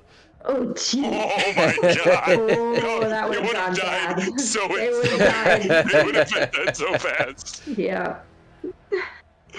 Oh, eat the rich, right? All right, so whose turn is it? It is Kinedrin's turn. He is going to... What makes the most sense here? Guard up doesn't make any sense because no one's going to attack him after this point, so he's going to, he's just going to do a normal attack, and then he's going to press the attack. So he's hitting the guy just above him. That will absolutely hit. Ooh, nice. That's 9 damage to the guy above. Yeah, even with the guard up, that will still hit him. Very nice. Kinedrin. Nice, Kinedrin. Cool. That is Kinedrin. That takes us to Torek. So the guy in front of me did an all-out attack last round, right? He is at -1 to his So defense. he's at -1. So I think I'm gonna guard up +2. Which means I'll take a -1 to this attack roll with like the way it all kind of goes. And then I think I will just do a standard attack on this guy. Sounds good. So let's see how we go. Unfortunate, because that'd be a 12, and that probably does not hit. A 12 exactly hits him. Oh my Nice. god! Because he has a -1. Okay, Nice. cool. That's good. So fantastic. I love it. So I will do some damage. Let's do it. So that is 12 damage. Wow. Nice. Holy shit. All right. Damn. we're going to have him, just because this makes sense, do a courage check. Oh, okay, he's not dead. You're just saying he's running away. Wow. Okay. Yeah, you know, when you're down to 1 HP, I think Oh, that constitutes a fail. 1 HP. Come on. Hey man, if he's gonna run though, I'll let him run. I'm not that. Blaine's our enemy here. Speaking of which, did you take your minor action? I did. That was the guard up. So. That's right. Okay. So then you are at, what was your guard up? Was it Plus two. Okay, cool. So then we are going to give you the same doodad here and say that you're at -2. And was that 11 enough for +2. him to stay in the fight? I'm sorry, did you say he's running or is he staying? He looks like he's ready to flee for his life. Oh, cool. Oh, looks like he's gonna flee. All right, well, sweet. Cool. Blaine is doing the same thing. He's going to hide in this little corner here and use defend. That little pirate. Coward. That takes us to Onyx. All right. Well, if that one is on their last legs, I suppose I will cast Daze on the other. That's a good call. Yeah, especially the ones running away. Very Yeah. nice. So that is a. They have to make a willpower self-discipline test versus my spell power. I got cast it first. Let me see. Let's see how Oh, this goes. is it 11 or a 12 for this one? It is an 11. Hey. All right. Got that. Nice. I'll take those mana points off. Is Nice. absolutely Oh, dazed. you rolled so bad. So they get a -1 penalty on all ability tests until the beginning of my next turn, and they can't take any actions on their next turn. Ooh, Wow. boy. Yes, Oh, dude. Yes, boy. dude. Nice. They're just standing there like. Hmm? That is what is up. Just to reinforce it, we're gonna put them like this. Very Wow. nice. Did you still have a minor action too? I suppose I'll use my other minor action to aim at him, so I Oh. can get. If he's still standing when my turn comes around again, I'll hit him with an arcane lance. Beautiful. All right, that takes us to you, Donna. All right. I'm gonna swap to my bow for my minor action, and then, so you said this guy is not gonna take any actions his next turn. Mhm. So I'm gonna go ahead and I know I'm gonna be at a -2, but I'm gonna go ahead and shoot at one of the hit squad members that's been blinking at us way up there. We'll say Nice. I'll aim at the right one. What bow are you using? Is it a longbow? It's a longbow. Yeah, so you're just barely at your long range. So I think it's Yeah. what, 2652? It's 26. Yeah. Yeah. Yeah, that's all right. Even moving up a step wouldn't help, huh? No, it wouldn't. No. Nope, you'd be at 28. I wouldn't be able to move up because I've already used my minor action To flip. Yeah. To flip, That's fair. yeah. But I could potentially move up next turn. There you go. So yeah. Where'd my character sheet go? Sorry. Come back. I don't know why that got closed. All right. So this will be this roll -2. Oh yeah. Absolutely that hits. Nice. Nice. But no stun points. I keep hoping like, come on, stun points. Let's get some. Yeah, me either. I think Zag's gotten 1 round of stun points, so hopefully we get more of Oh, those. pretty decent damage. Not bad. It is a solid hit. The arrow slings right into his shoulder and he looks not happy about it. Yeah. How does it feel now, huh? Be Take your unhappy. own medicine. All right, that takes us to the hit squad. This guy is going to flee. Let's see. How much is his movement? His movement is decent. Okay. 1, 2, 3, 4, 5, 6. This guy can't do anything. So that's great for him. He no longer has his guard up at this point too, so he's just having a bad time. Does the daze effect end on your turn, Onyx, or does it end at the end of his turn? It doesn't say. So Oh. it just says the penalty lasts until the beginning of my next turn. Okay, cool. So then, man, he's stuck like that for a little bit. Cool. Then that takes us to the archers. They are going to reload and take some shots. Let's see here. Still at -2. And you know what? Let's see. Did you... Oh, that's right. The guard up was, or the defend was last turn, so you no longer have that That's defense gone. bonus. Yep.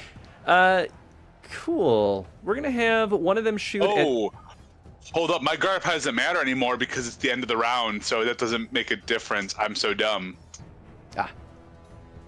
All good. Because guard up ends at the end of the round. Defend is the one that goes to your next turn. Yep, so I don't even have that. That was even worthwhile when I did that. Oh, well. Yeah, I didn't catch that either. Otherwise, I would have... I didn't even think about it until you were talking. I'm like, wait, I don't have that bonus. So I'm starting to get the rules in my brain a little bit better. Me too. They're coming. It just hit me a little late. So I do not have that bonus. So in case they're like, you're trying to make that GM decision, I also have no extra bonuses right now. Gotcha. First attack against you, Torek. This is at -2. That looks like it's gonna miss. 11 Yeah, misses. definitely miss. All right. Nice. Second one is Nice. going for you, Adana. Wow, rude. Rude as hell. Does a 13 hit? 13 does not hit. They both miss. Beautiful. That was Waste very those close. turns. That I was a so little close. concerned. That I was got a cute. little tight in the chest there. We're fine. That takes us to Kenadrin. So he's just gonna wail on this guy in front of him. Let's see. Does Daze? Did it give -2 to his defense, or was it only Ability checks, I think. I don't remember. Yeah, ability checks, no actions this turn, I'm pretty sure. Okay, cool. Then Kenadrin is just going to... He'll press the attack and do a normal attack. Wow. God.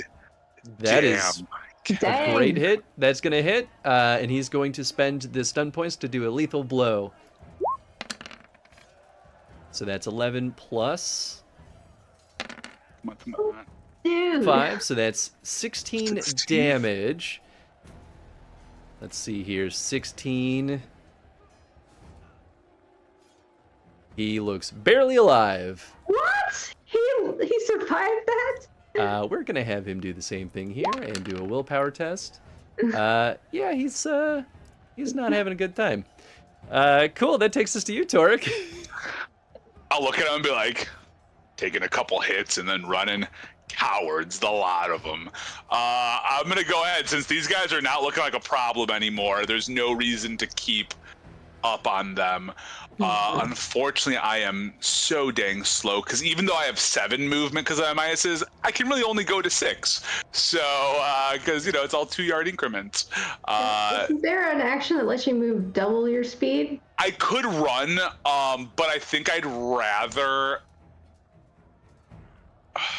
No, actually, a run might make more sense. It'll put me a little... Because then you wouldn't in lose here. that extra 1 yard from the rounding down. Yeah, I get up to 14, if that's the case. If I do that, that'll just put me kind of in a precarious spot with them. Oh, yeah. But I was just trying... Yeah, I think what I'll do this first round is let me just go ahead and go this... Yeah, because I don't think... Well, sorry, let me check one last thing. I don't even think I can make it far enough, because half of 7 rounded down is 3. That's only 1 square. So, yeah, even getting all the way up here would not make a difference. So, yeah, I will just do a standard move. So I'll go 1, 2, 3 squares to go my 6 yards, because I'm slow. And I will do a full defense, which goes to my next turn, so I should get a +2 until my next turn. Very nice. We'll give you that nice muscle pose. It's not exciting. It's not exciting, but it's... That's okay. It's what counts. That does take us to Blaine's turn, and he is going to actually do something slightly different this time. His speed is still bad. Let's see... Still is. Okay, so he will Yeah, so he has to do this. So he's going to move and charge, and he's going to swing at you, Torek. Oh, awesome. I love Interesting. it. Great. I'm glad he's on me. That makes it a lot better. Fantastic. He does get a +1 to his attack. That's probably not going to do it. That's 13. Though. Nice. Nope, not going to hit me.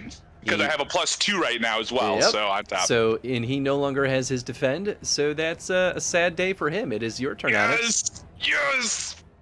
All right. I would love to be able to hit him with a vulnerability hex. Oh, Nice. yeah. Do it. So let's see. Yes. Let's see if I can get it off. Oh. Oh, not quite. Was that the one you shy. need? Oh, That's all I no. need 12 for. Yeah. Oh no. Spell doesn't get off. But you only lose 1 mana point when you fail, right? You don't lose whatever the cost is, right? What was that? How much do you lose the whole amount? Or is, oh, no, that's Rifts. I'm thinking of a different game. My apologies. Oh, I see. I have too many game rules in my brain. No, that's just, ignore me. Wrong game. But you still have a minor I action. guess- Yes. Wait, Um, didn't you aim on your last turn? Well, I guess aiming, yeah, I but don't know that's if for that attack affects. rolls. Yeah, Oh, that's well, right. Yeah, it's not a casting roll. Yeah, that's a bummer. Bar. All right, then I will just, I'll stand firm if I can. I always forget if I can do this one. Yeah, stand firm is a minor action, so you should be okay with it. Yeah, I'll do Nice. that. We'll give you this, like, crosshead sign. Can't be moved. Beautiful. All right, Adana, it's your turn. All right. Well, Blaine has just unexpectedly come into my sight, so I'll take he's it. in range. I'm gonna reload and then I'm gonna shoot at him. Very nice. Go ahead and take your shot. Ooh, does that hit? A 14 does hit. Phew. Okay. All right, hell yeah. 10 damage. Woo. It hurts him. Not a ton, but it does hurt him. Now that Blaine is close enough to see, though, you can see he's still bloody from the fight that happened not that long ago. Ooh, nice. Very nice. All right. All Well, right. that's my turn. That takes us to hit squad. This guy is going to continue fleeing. 1, 2, 3, 4. Is that more than that? Oh, it is more than that. 5, 6. Nice.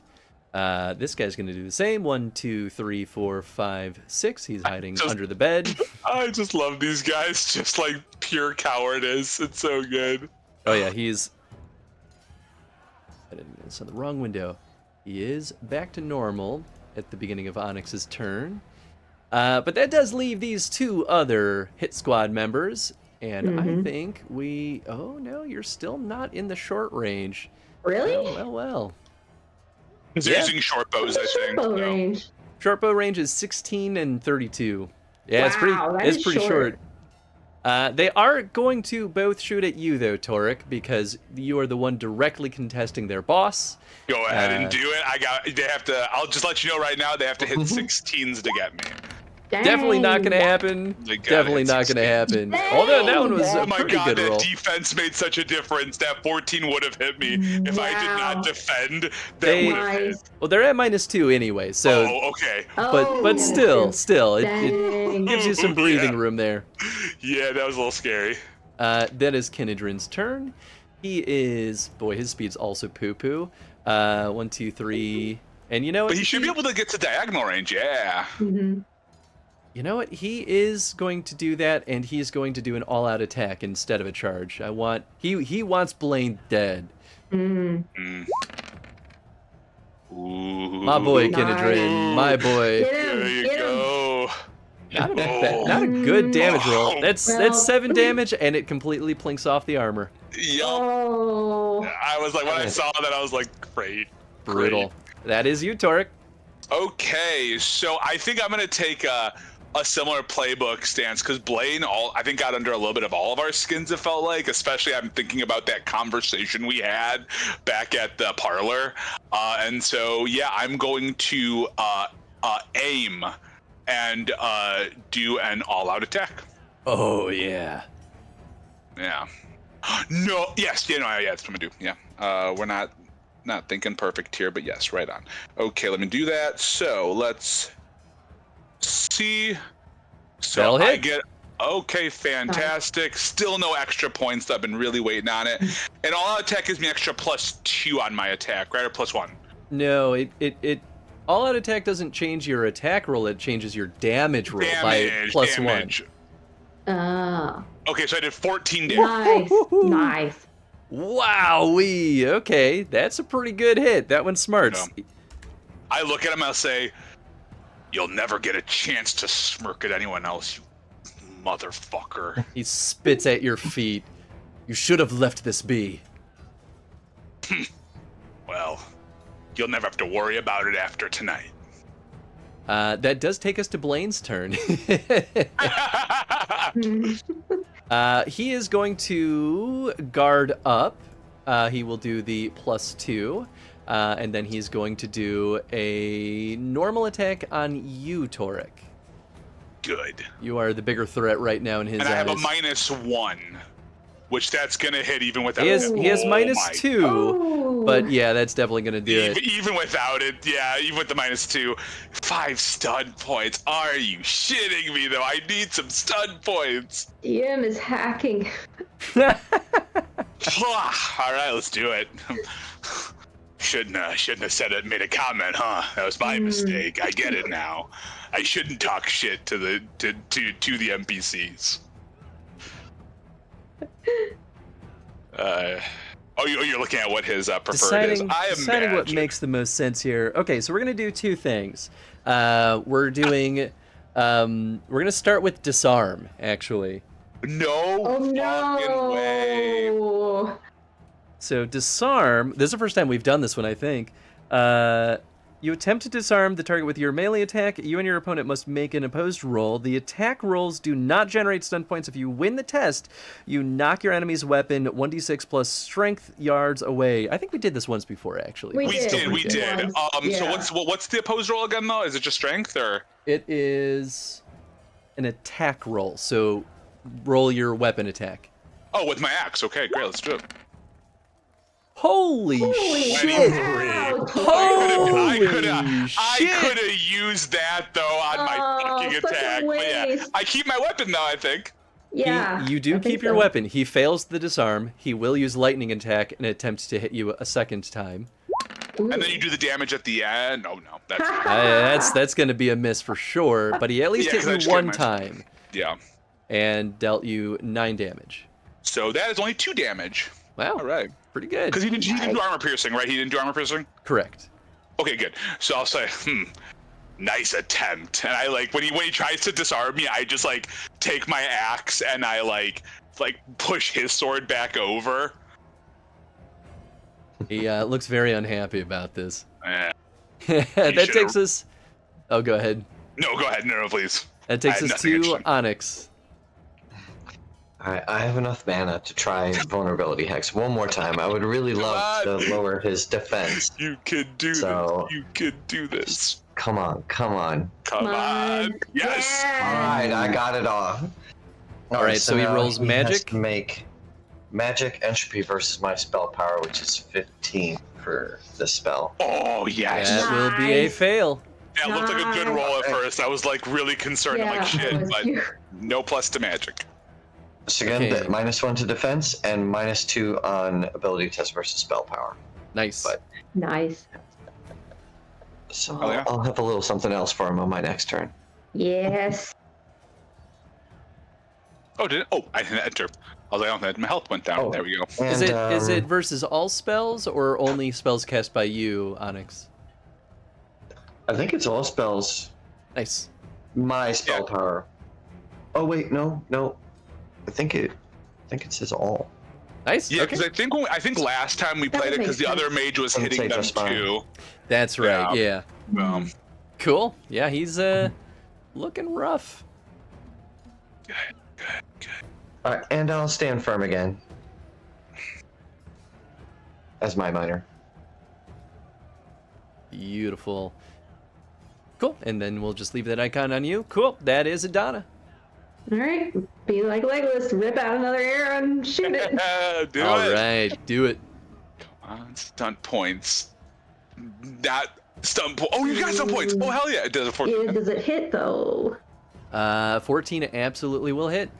Yes. All right. I'm Because he has a piercing -1 armor. to his defense. That's right. I'm piercing he's- armor, and I'm. You Sorry, you go actually ahead. just hit because he has -1 defense, but he has +2 defense, and so currently it's Oh. sitting at +1 until the end of the round. Wow. So thank you, vulnerability hex. Yep, Yes. that is the one vulnerability that did it. hex. Yes. So I can do pierce armor for 1 stunt point. So I'm gonna do that, and then for the other 2, Oh, that's so good. what are those? Oh, I'm going to. I'm gonna knock him prone. Ooh, nice. Oh, yes. All right, so damage. Brutal. All right, Okay, and that pierces pierces armor, so that actually does do damage when it otherwise would not. Ugh, Oh, so garbage good. roll though. And I knock him on his smarmy ass. He is prone. We'll flip him You heard her. sideways. Your ass is smarmy. And that's it. All right. The 2 squad members fleeing hide in their respective corners and pray to whatever god they still believe in. And then the other 2 hit squad members, I believe, are still in the long range. Yep. So they're going to do the same thing. They are going to reload, and they will attempt to shoot at you, Torek. And you know that I'm at a -1, so Yep. Yep, I see you have my little hearts here, so I'll let you know if they hit. All they need to do is get a 13, and they got me. That is a 14 That will get me. That will get me. and an 11, so only 1 hits. Only 1 hit.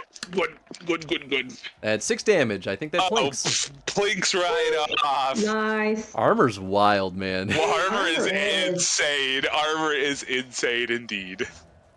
All right, Kenedrin is back on the force. He's going to start with an all-out attack. Oh, and he's prone, so doesn't he get like a +1 or something? +1. He does get a does +1. attack. That is 14. That will just barely do it because of vulnerability hex. 5 stun points. Yeah. Yes. Oh, baby, he sure Yep. did. Oh man! Yeah, he does. All right, I mean, I think lethal attack is the way to go with this. It It is just the way. makes sense. Yeah. So that's 16 damage against Dang. him. Holy cow. He probably has about 7 armor, so that's probably like 9 that goes through. I'm guessing it's Probably. 7. I'm assuming. Kenedrin Yeah. howls as he raises his battle axe high above his head, looking down at Blaine prone and shaking on the ground, and slashes it, cleanly decapitating Blaine, Yeah. lodging Oh. his axe into the ground. Nice. Oh, Go, our boy Kenedrin. Erect. We're gonna have the rest of these 2 here do a Yep. willpower check. wow. Wow. I'm actually gonna say that's not enough. I was putting it at Okay. 16. Okay, that's good. Nice. Their Nice. boss is dead. Like their big boss is dead, and 2 of their other members are fleeing. It is up to the party if they would like to continue the assault or call Blaine's death enough. No, I'm good on Blaine's death. Yeah, that was epic. Let them spread the word of what happened tonight. Beautiful. All right, that is the combat. Here's a sneak peek at the alternatives. If you were to chase him on the road, you would have followed him down the Imperial Highway. And there was a nice little wilderness version of this encounter. Very cool. Heck yeah. Wow. And with Go, that, Kenedrin. Blaine is dead. Yeah. Your adversary. Yes. You snuck in flawlessly. You slayed Blaine without a fuss. And you got off scot-free. You didn't leave a trace. Blaine's men are too cowardice to even attempt to try to report you, Nice. nobody comes after you. Lady Sinova does not call the city guard. You are basically in the clear. You got everything you were hoping to. I will allow you to loot his corpse if you so choose. Oh, heck Yes, yeah. Heck yeah. yeah, 1,000,000,000% yes. Give Kendra his armor. Oh, well, I don't know No? if Kenedrin has the armor We can have training, it but we could- resized, yeah. No, that too. that's a fair point. Yeah. Let's see. Blaine has a bastard sword and light plate armor. Yep. Wow. That's exactly what I have. Light plate armor myself. So you could sell the bastard sword for about 5 silver if you choose. You can keep the light plate. You could give it to Kenedrin. Kenedrin, let's see here. Kenedrin has armor training, but only as novice, so he can't wear plate mail yet. Oh, I have mail armor. He's got a little bit better than I do. Yeah. Now you you can can hold. keep it. Yeah, you can hold on to it, and then if you ever get, you could wear it with the penalties, or you could hold on to it until you get the armor training for it. Yeah, I think. Well, how much can we get if we sell that? It is worth 25 silver. Whoa. It's worth a decent bit. But could be useful later too. What are the stats on the plate? The light plate, Chris? Light plate. Here, we'll pull it up. It's pretty good. Yeah. Light plate gives you an armor rating of 8. And the penalty's -4 if you don't have training. Oof. So right now, mine gives me I have an armor of 7, penalty of 3. While the 8 is nice, I'm kind of okay. I think we'll get more dough later. I'm sorry, more armor options later. Am I gonna regret saying that? It might be okay. You can keep it and sell it whenever you want. Yeah, also, let's keep it then. Let's keep it for now. I'll put it in my. I'll toss it in the pack here. You said it's light plate. yes, light plate. Light plate. I do think we should upgrade Kenedrin's armor if he's able to wear anything better than he has currently. Yes, I think we should. You know what then? Then why don't we? Because I don't remember how much armor stuff costs. We'll have to take a look into that. But to get him up to like my level of heavy mail, he can do that. He should be able to do that because I can at novice. Yeah. Yeah. Heavy mail costs 100 and. Oh no, that's the wrong thing. Heavy mail costs 75 silver. Kenedrin is currently wearing heavy leather. Heavy leather, Which is a 4, because that's what I'm wearing too. Yeah. So how about this? Let's hold on to this for now. We can always do some shopping later and figure that out. We'll hold on. We'll hold on to the light plate for now, and then we can always sell it for the 25. But I think the bastard sword. I don't know if does Kenedrin have a thing for blades? Because I don't. I'm not a blade user. He does not actually. He doesn't even have the weapon group for it. Yeah, me neither. So unless one of you guys wants it, I say we just sell that for the 5 silver. I can't use it. Yeah. That's like a heavy blade, right? Yeah. Yeah, it's about as heavy a blade as you usually get. Yeah, there's no way. Eventually I can always take more weapon groups, but I'm more of an axe guy, so. Or Torek is more of an axe guy, so. Yeah, I say we sell it. Cool. Yeah, that works. All right, you sell the bastard sword, and you get, what did I say, 5 silver for that? Yeah. Mhm. Very And that's nice. total, right? So each it would be, I don't know. Yeah, you can split it up however you see fit. You don't have to give it to Kenedrin. He doesn't want any share in that. How about this? Why don't we do what? Let's just do. You two take 2 silvers. I'll take 1 of the silver. How does that sound? Let's just keep it easy. I mean, I think I already have a fair bit of silver. I feel like Torek, you were pretty low. So A little low. I'm at 9. I have 95. Oh my god. Why don't you just keep my share? I don't need any. Okay, so how about this? Why don't Onyx, on you and I split? What if we do 2 and 3? Does that work for you, Onyx? Sure. I'll give- No complaint. Yeah, I'll just take the 2 for this one. I'll go up to 11 silver, and you can take the 3. All right. Cool. Hell yeah. All Yeah. right. And this is a pretty good spot for a bio break if we would like to take a quick BRB. That would be Sure. fantastic. All right. Hang tight, folks. We'll be right back. Woo! Woo! Did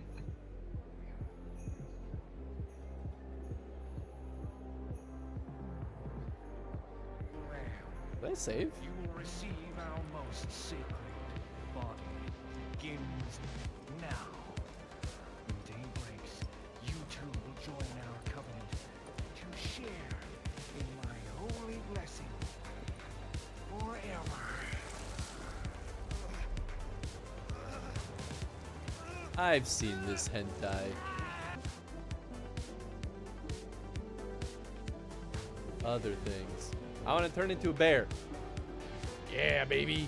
Oh, this requires a timer. Yes! Yeah, kill! Lesser rage demon. Yeah, yeah.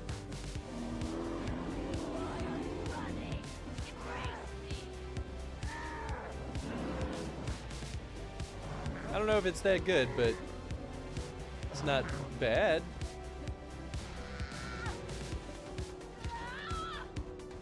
Can I do it? Can I do it? Can I do it? Come on, come on. Yeah, baby! I am now a people again.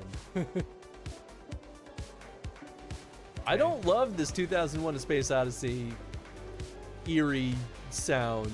It's very upsetting. Then leave. Alright. Howdy 5000. Hide the little pain. Yes! Yes! Oh my god!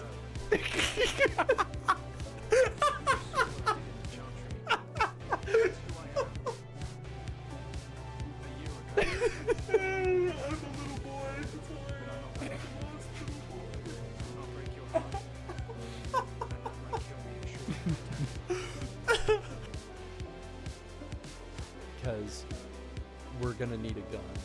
Okay.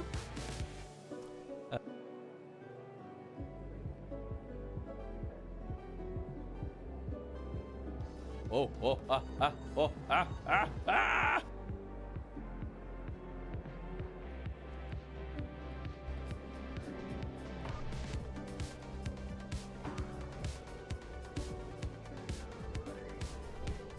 I think it's back. I'm just checking right now.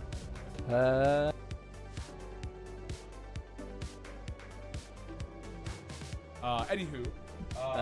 But welcome on in, You guys folks. have never been here before. I'm Chris, and I chronostream, where we play every game in a series in chronological order. And right now, I'm playing Resident Evil and like Witcher, and like today, there's like what? Sorry, folks. Opened it onto the wrong, the wrong window. I always forget where I am anymore. But I'm the first one back for a change. But I hope everyone's doing well in chat. Thank you so much for hanging out. Hope you're all having a good time. Here, you know, I could even go to the camera screen here. What's up, Zag? I'm back. It's weird being the first one back. That's pretty rare.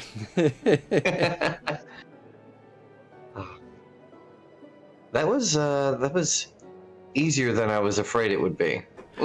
You know, I debated on if I wanted to give him extra reinforcements there, and I was like, I don't want this to be like a super long, tough, drawn-out fight, but it should be at least threatening enough to where at least one person should be worried for their life. And it flip-flopped between Adana and Kinedrin, and heavy armor is just crazy in this game. It's so impossible to hurt people wearing that stuff unless you get stunts.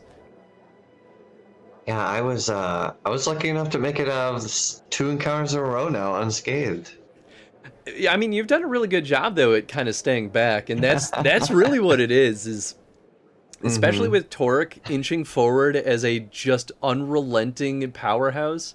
He ends up being the scariest one on the field. And so everyone's like, we have to kill this dwarf that's gonna kill everyone. Who are you talking about? Torque. Talking about how Onyx has gotten through unscathed, but it's partially because of how terrifying Torek is. Although I'll say, I feel like lately I've been the softener upper for Kenedrin to like do the killing blow, which is fine. I have no problem. Like, really, all that matters is that the person we're after dies. I don't care. That's by my head. It feels good to be like, yeah, I took down a bunch of the health. That's good.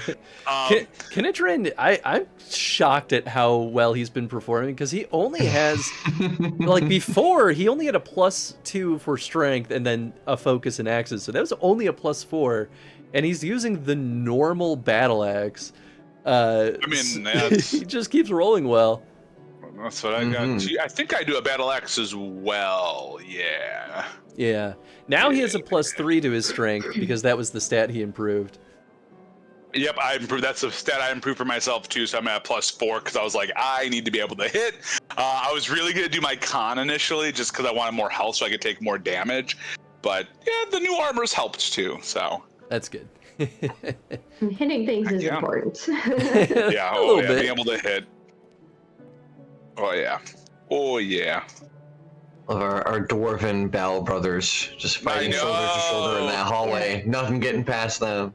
No, that was the goal, and for the most part, it worked out. Just that first round when Adana got like peppered with arrows, though. Like the normal attacks didn't hit. It was the dang arrows. Those arrows. Just... And then those 5 stun points.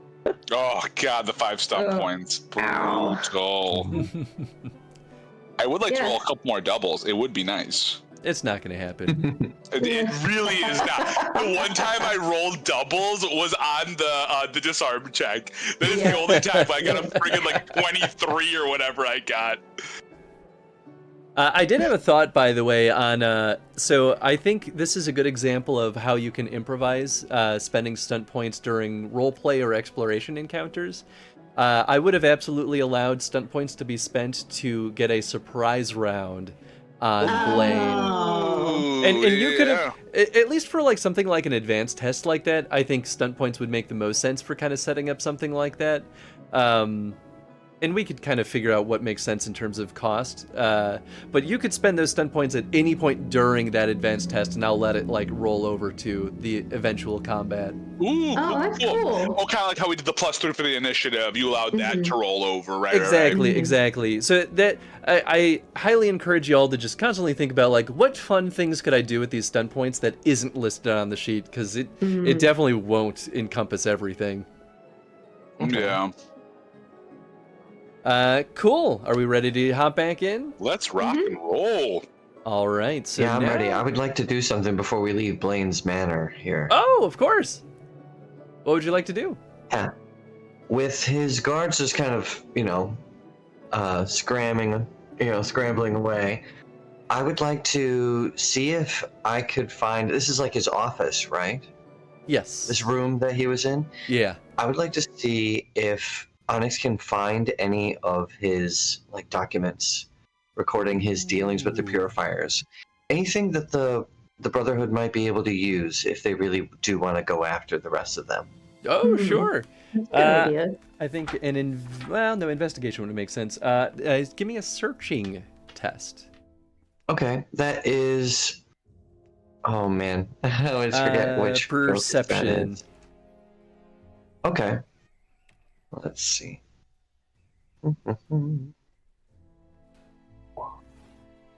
We'll say you don't. Not great.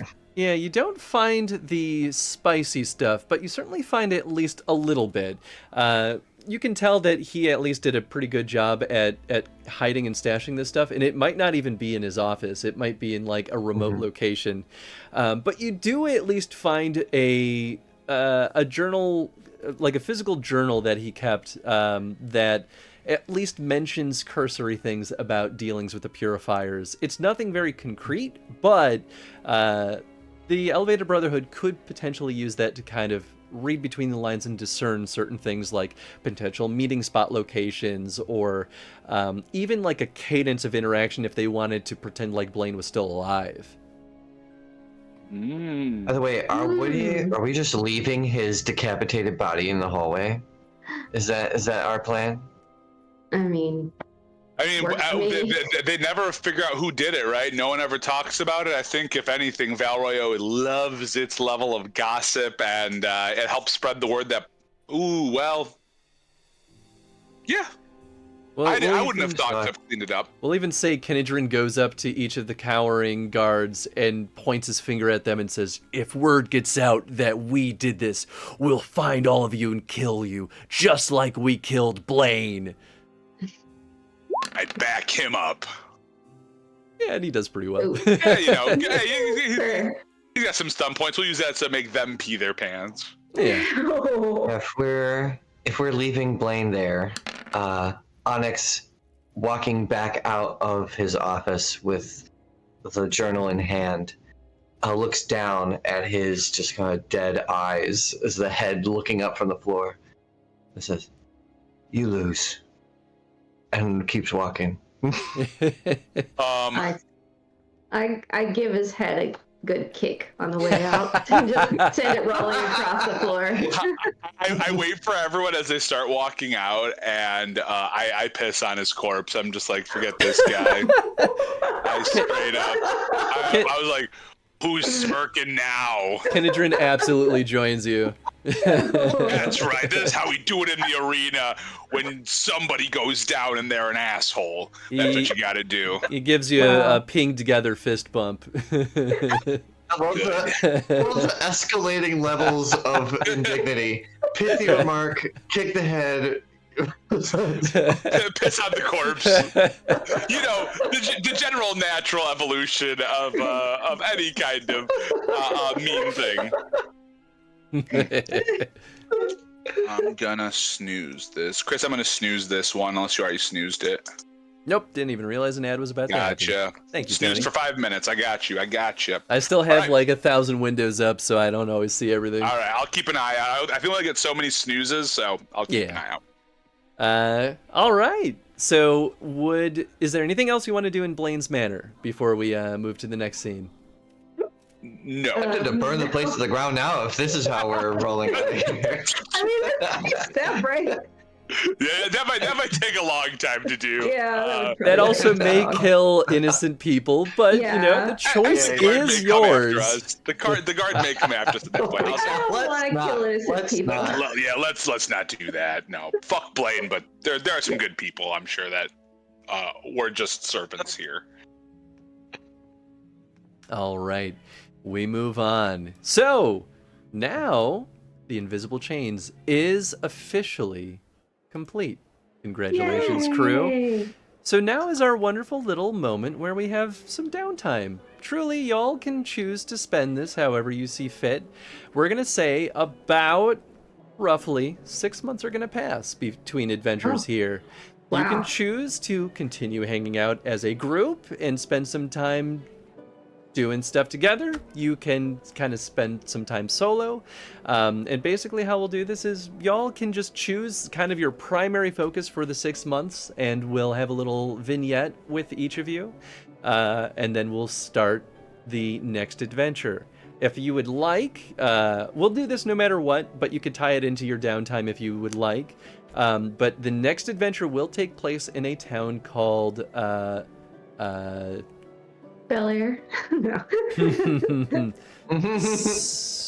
Boy, I should Got in one little fight and I got scared. Sothmere is the name of the town that the next adventure will take place in, and this is just north of the Kokari Wilds. Now, if you don't want anything in your downtime to relate to that, perfectly okay. What we'll do is we'll actually roleplay what job got you over there in the first place. And that'll kind of be its own little vignette in that case. But yeah, let's start with Torek. How does Torek spend his time? Does he continue to hang out in Val Royo? Does he spend time with the party? Does he pick up some odd jobs? What kind of sparks his interest? Yeah, I think one of the things, Val Royo definitely left an impression on Torek, right? At first he hated it. He thought everyone was snooty, but then as he got through, he realized he was bullshit everything, and that's okay. If there's one thing Torek loves is to bullshit.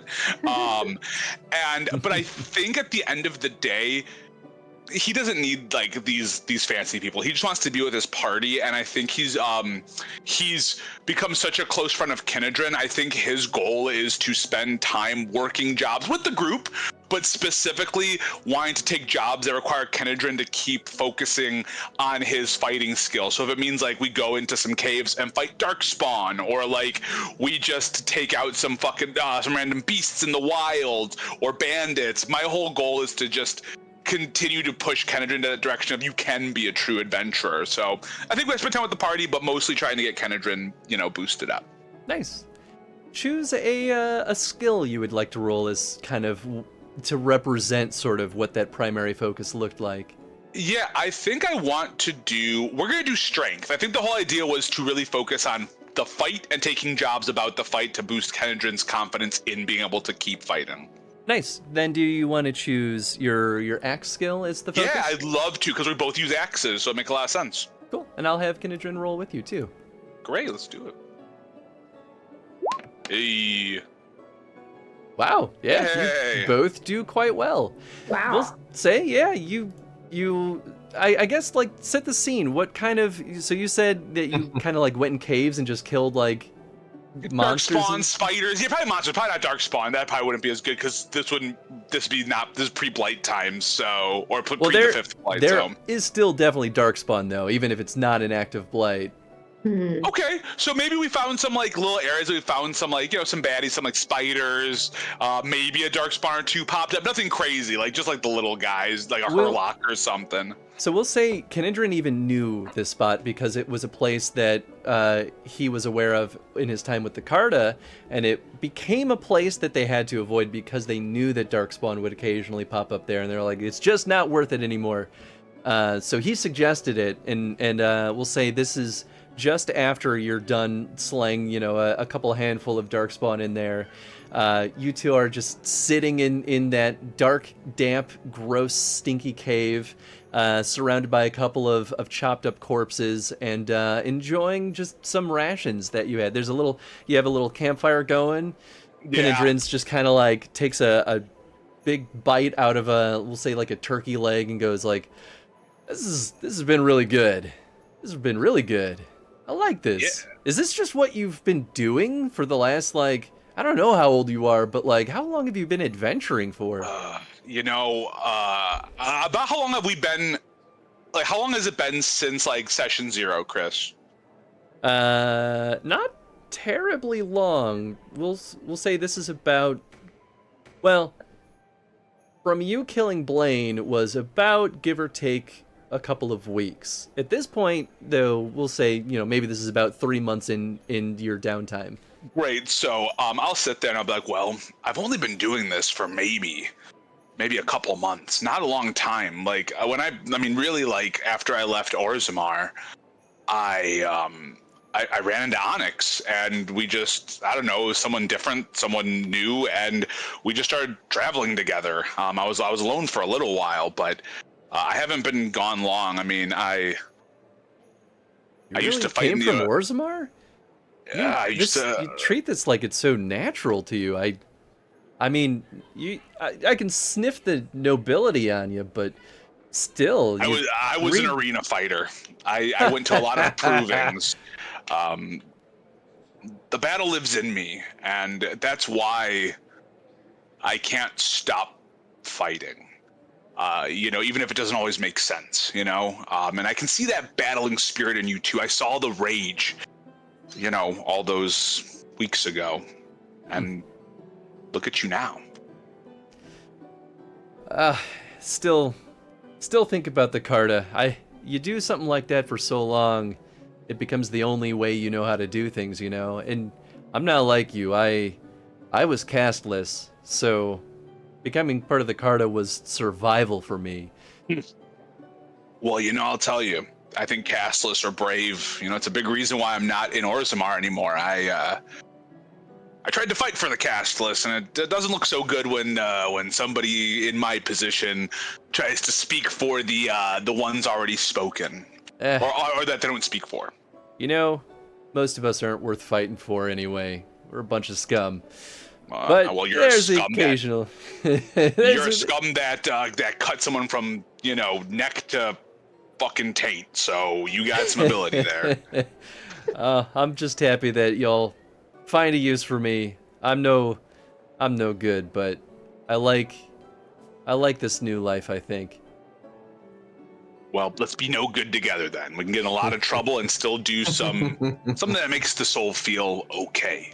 Killing Blaine, right? While that was a bit of a vendetta, we stopped some lyrium business. I mean, we kind of helped it again, but maybe it won't go to hurting other people. Maybe it'll just be people who are, I don't know, already strung out on something, but can't think through all of it, I guess. Yeah, I traded lyrium for so long, I didn't know how much it ruined people's lives. Really makes me think, what else have I done that hurt people? I mean, we mined it. The Carta, you guys got your own hands on it at the time. And here's the thing, with those wheelings and dealings, those are going to still be important. We need people who can lie. We still have to be able to get through things alive. And as much as I love hacking my way through, sometimes you got to trick somebody. And you're going to find a good use here. I mean, hell, you're becoming so good with your axe, you're going to outpace me here soon.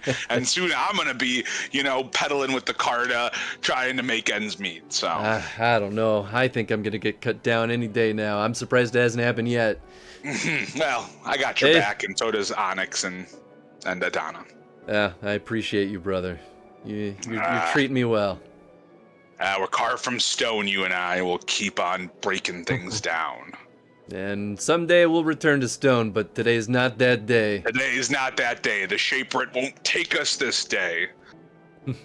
Well, take our names down, although I guess it won't take either of our names down. It doesn't matter anymore. I take a really long drink of just like a really long chug of water, not alcohol, just like I literally just sit in silence for a second, just chugging my water. Yeah. We'll figure it out. Yeah. Well, what else do we kill? I think I've got a full belly. Oh, and then we hear some skittering down. Well, it's either going to be a spider, a Hurlock, or maybe it's someone taking a poop. Let's go find out. I hope it's someone taking a poop. That would be good. We haven't seen one of those in a while. We scared the literal shit out of that last guy. Oh no. Oh, you're terrible. Don't worry, he's dead. All right, I'm gonna make you make a choice here, Tony. Yeah. Would Torek prefer money or equipment? Ooh. I think I would prefer. I do need the money. I'm gonna prefer money. Normally I'd say equipment. No, equipment. I want something cool. Give me equipment. Fuck it. Give me equipment. All right. So let's see here. I didn't decide this ahead of time. Okay, you get a spear. Damn it. Well, I know that you prefer axes, right? I do, and right now I have a battle axe, and I prefer one-handed weapons because I have my shield.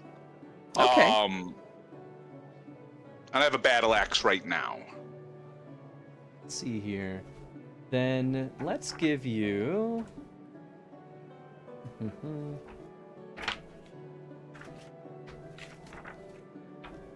Here we go.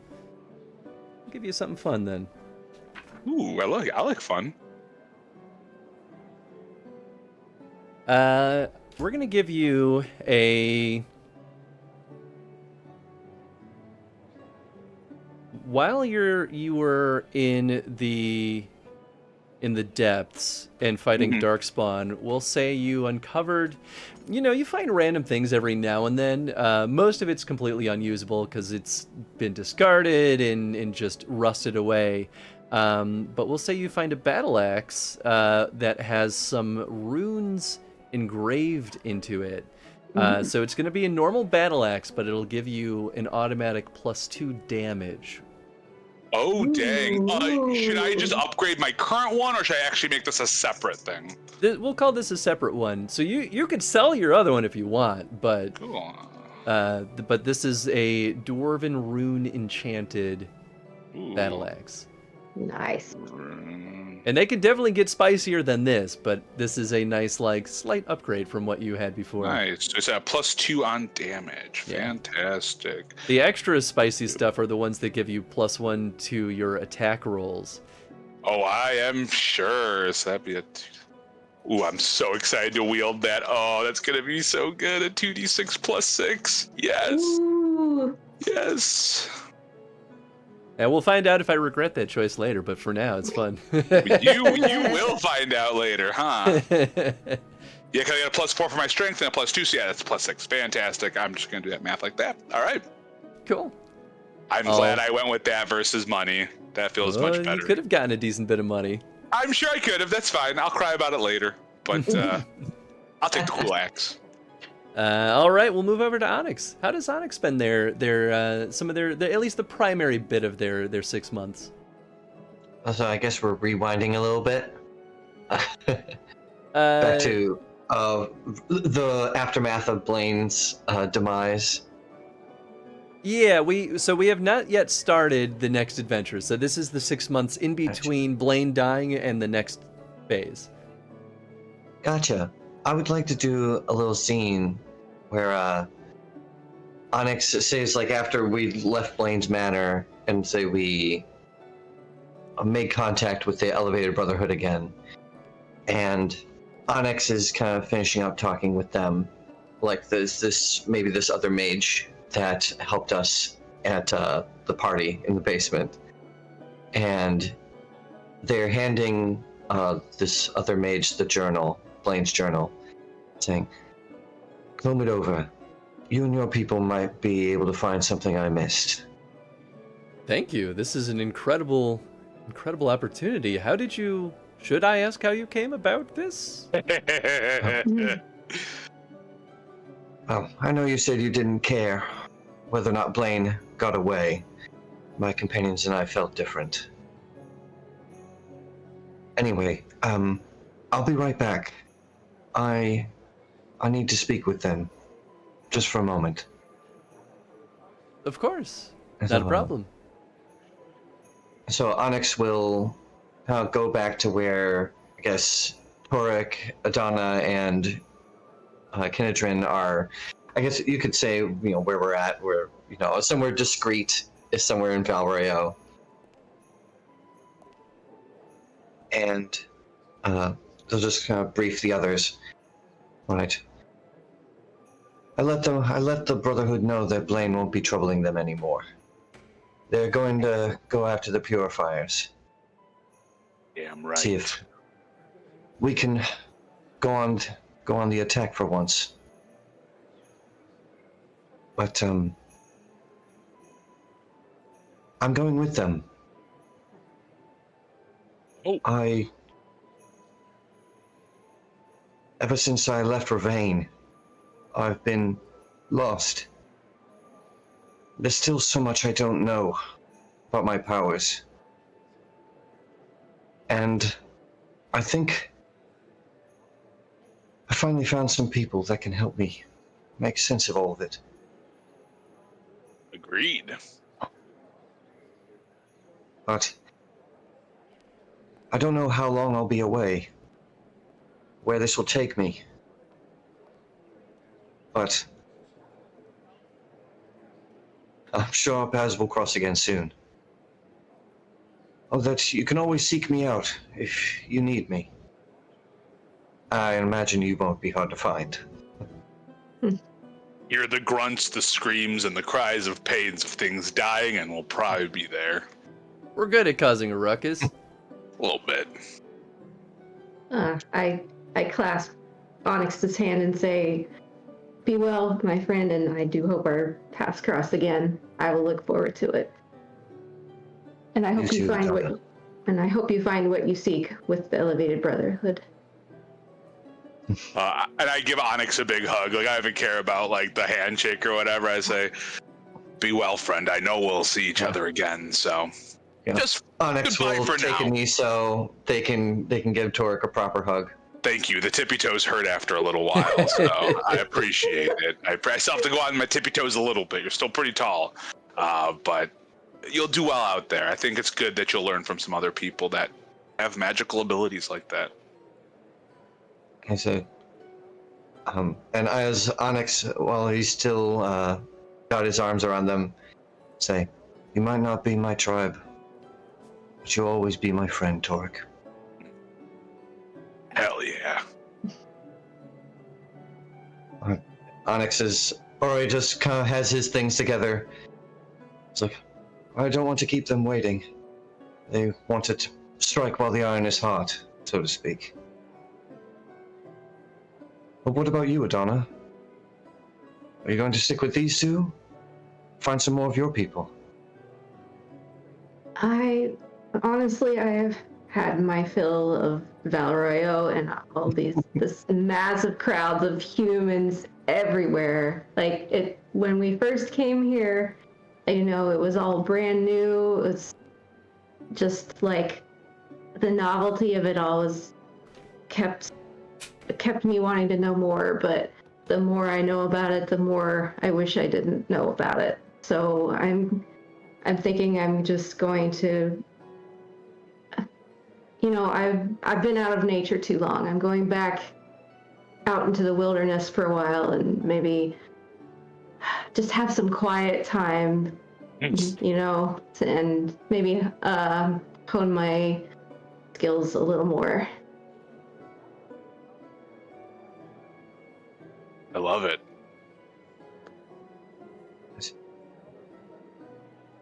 Well, I don't know exactly where we're going. You'd be welcome to come join us. At least for a little while. As long as you'd like. Us being the Brotherhood or our little party? Of course.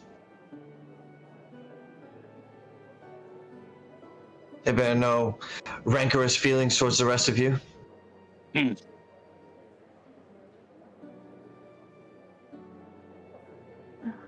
Honestly, I think I need some time to just kind of reset. So I think I will let you all you fellow mages stick together and learn from each other. And I'm going to try and reconnect with nature for a little while.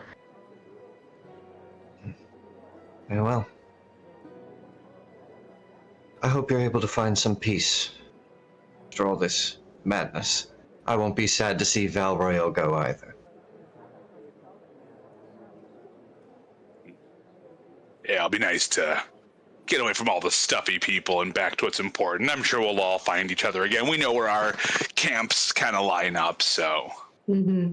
Oh, I'm sure I won't have any trouble finding you two. Again, follow the noise. Just like the first follow time. the noise. I know. I mean, we could just set up a meeting spot, after some time if that makes it easier. That's really fair. You know what we should do it? We should go back to right outside of Halam Trial, right? That's where we all met initially. Mm-hmm.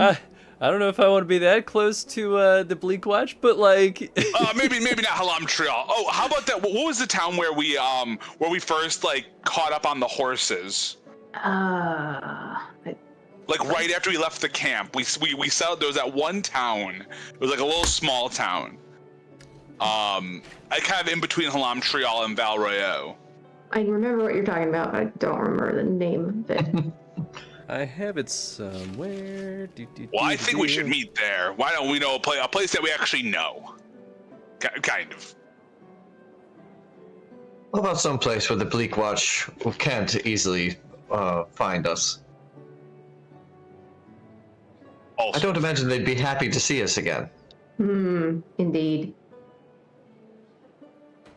Maybe I Perhaps. never wrote down the name of that town. Huh. Well, let's go to that town. Was it the port town? Because there was an L. we can just. Was it? Where's my map? Was it? I wrote down everything was it Leeds? else. Yes. Leeds. That would make We'll- sense. Yeah. We will say Leeds. So the Leeds is Lydes. Yeah, why don't we meet back at Leeds? Kenedrin and I will probably be around those areas anyway for a bit. 'Cause I think Kenedrin's gonna, even though we already know what we do, Kenedrin's probably gonna stick with me for a little while. I got some things to show him, so. That sounds All right. great. When the Brotherhood and I are finished with the purifiers, I'll head to Leeds. Ask after you. Perfect. Wonderful. Don't have too much fun without us. Please Oh. be safe. Oh, I'm sure the two of you will be having all the fun. Looking forward to it. We'll kill some things. It'll be a good time. And we'll drink. We'll drink so much. Oh, it'll be grand. Oh, can we get some real dwarven beer? That would be Oh the my, best. yes. No more of this fucking wine. Oh, it's vile. I swear. It was fine enough. I drank far too much at the party. I am so done with wine. Onyx chooses this moment to, with a smile on their face, they step away and join the Brotherhood, knowing that their companions are on the right path. Nice. While you are with the Elevated Brotherhood and you're kind of working with them to kind of fight back against the Purifiers, give me a skill check that you would like to do. I think what would make the most sense would be like a spell kind of casting roll, but you can change it to whatever makes the most sense to you. Yeah.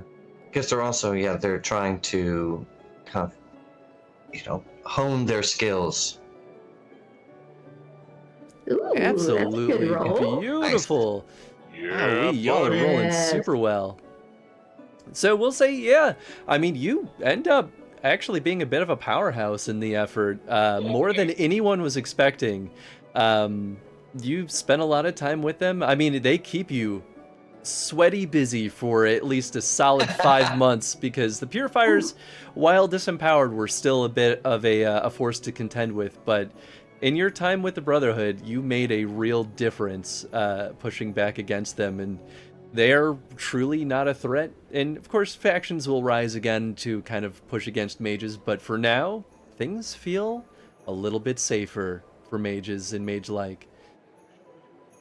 I will give you a similar option here. Would you like resources or equipment?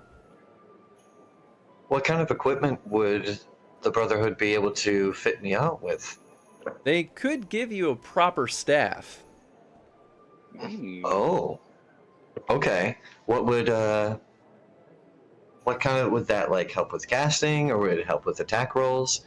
What kind of So specifically what I'm thinking of is actually something that will help you with mana recovery.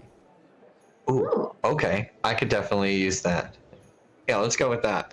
Okay. So we'll say they give you a staff with a an enchanted gem kind of embedded into the head of it. The staff otherwise is sleek and pristine looking, with some kind of like very elegant embossment kind of carved into it. What the staff does is your spellcasting rolls are normal, but it will give you an extra, we'll say, +4 mana for every single recovery phase. Wow. So when you would normally recover mana, this will just add 4 on top of it. Amazing. Sweet. Hell, yeah! I love the cool equipment that little GM Chris here has given us. I'm loving it. Yeah, well, it especially This is now because Onyx's prized possession. Something else that you get on top of this actually is I would like you to write in your character sheet that you have made a connection.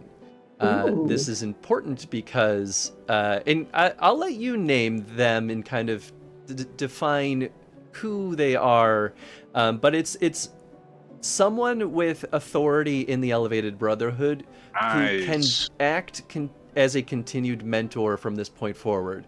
So this is especially important when it comes to specializations. This is someone you might actually be able to tap down the line when you're ready to unlock a specialization. Nice. All right. And you can call on Sweet. them for help too. You may have to entice them in order to, like, if you were to be like, hey, come travel across the world and help me fight someone, you might have to, like, convince them. But otherwise, they're a contact that will willingly try to work with you. Let's say it's the same mage who was there leading the Elevator Brotherhood of Agents at Lady Nova's party. Sure. I mean, that sounds perfect because that person saw a lot of value in what you had to offer in that fight. And in fact, the two of you were using very similar magic. So there was already a little bit of camaraderie there. All right. You don't already have a name for them? I'm free to... Yes, you are free to name them. I think at the time I left them fairly generic and I didn't name them. All right, cool. I'll figure something out. Cool. All right, let's bring that over to Adana. How does she spend her time? Well, like I said, I'm totally done with Val Arroyo and all these crowds and stupid humans. I just want to go out, back out into nature, some peace and quiet, maybe, practice, kind of, hone my hunting skills, seeing, hearing, tracking. Nice. That sounds great. And do you intentionally kind of keep this time solo, or do you look for any other Dalish elves to kind of like spend some time with? Either way is perfectly okay. I mean, if I run across any other Dalish, then I would absolutely be willing to spend some time with them. But otherwise, I am content to just kind of do my own thing. Nice. Let's start this off with your skill check. Please roll me something that feels appropriate for the way that you spend your time. All right. Well, if I'm, working on my hunting skills, so I'll roll tracking. Absolutely amazing. All of you are killing this. Oh, nice. Hell yeah, man. Some Yeah. good friggin' rolls. So you spend time in nature and you don't really have any trouble at all kind of making do and just kind of restabilizing and kind of reattuning yourself to your nature and your surroundings and just kind of being kind of refinding your peace, at least before you throw yourself into the fire again. I'm gonna give, so this isn't your reward necessarily, but I'll give you an option here. Person or creature?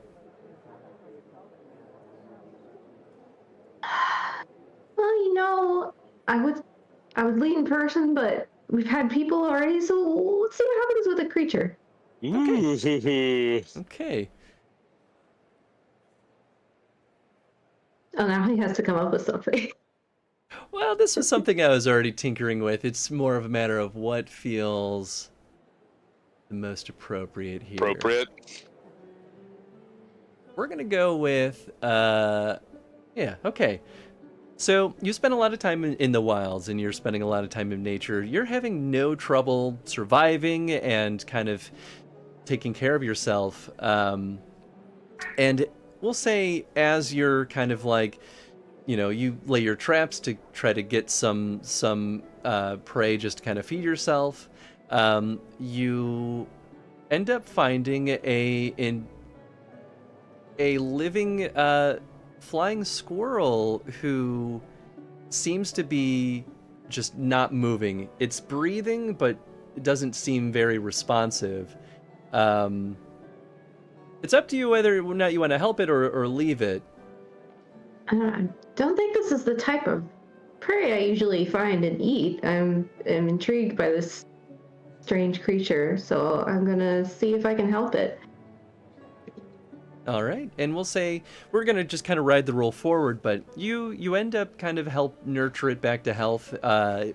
Seems like it was injured and was dehydrated, so you feed it some water, it kind of gets its bearings, and as it heals, it kind of just, it's a slow process. It takes a couple of months, but after it seems kind of back to normal, it zooms off into the woods, and by the next day, it's already back and kind of seems to want to stick around you.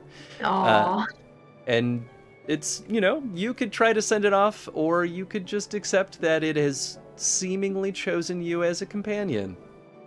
I would never go against the will of a friendly creature. If it wants to stay, it can absolutely stay. All right. You now have a little flying squirrel companion. Nice. Aw, you that's so can cute. Yay! you can name it and kind of describe what this creature looks like. It'll be difficult to control it until you have any animal handling skills. It is you could roll this skill check even without the focus. And this is in no way me trying to force you down a path, but there are also talents that will help with this too. But this is just a little bonus guy that you get that you can kind of do whatever you want with. He's just your little buddy. Oh, great. I love little buddies. Yeah, I'll have to come up with a name and description and stuff later, I guess. Unless you want me to do that right now. No, you can take your time on that. I won't make you make Okay. any snap decisions here. Okay. Sweet. That's so cool. But yeah, otherwise your time in nature is pretty revitalizing. You get to spend, the rest of the time with your little buddy, and he ends up kind of helping you feel a little less lonesome at times in your stay out into nature. And then I'll still give you the option of, would you like equipment or resources? Equipment, for sure. All right, cool. Let's see here. What makes the most sense? I think we'll do something similar as we did with Toric, where would you prefer ranged or melee? I feel like my strength lies more in my ranged, I think. So I would lean ranged. Ooh, I could get even spicier with it. Let's say you find during your time you find actually a corpse of what looks like a long deceased Dalish elf. You can tell because of some of the gear that was kind of placed around them, and all of it ends up being kind of it's been weathered away. But remarkably, there is a bow that is near them. It is a long bow that's made of iron bark, and Ooh. it's not the finest quality you've ever seen in the world, but what this will do is it'll allow you to ignore 2 points of armor when you use it. Nice. Ooh, a little bit of AP. You love to see it. You love to see it. I apologize in advance if this becomes difficult to keep track of, because there is no armor-piercing mechanic in this game that I've seen, but I think that it is just a thing that makes sense to have. I think if I put in the notes though too, like just like range or reload, or there's like another little number right after that. So there's spots, I think. Yeah. You can always put like AP2. Yep. Yeah. Heck yeah, Okay, that's cool. rad. Very cool. Hell yeah. Yeah. So you said the stuff, there was stuff deliberately placed around the corpse. Like, were they given like a rite of some sort, or did they just kind of die out here alone? They died out here alone. Almost seemingly like this could have been the fate of someone making similar choices to you, who went off on their own, stayed out here, and just one day something bad happened, even though they had some nice stuff. So this corpse has been unattended to, as far as you can tell.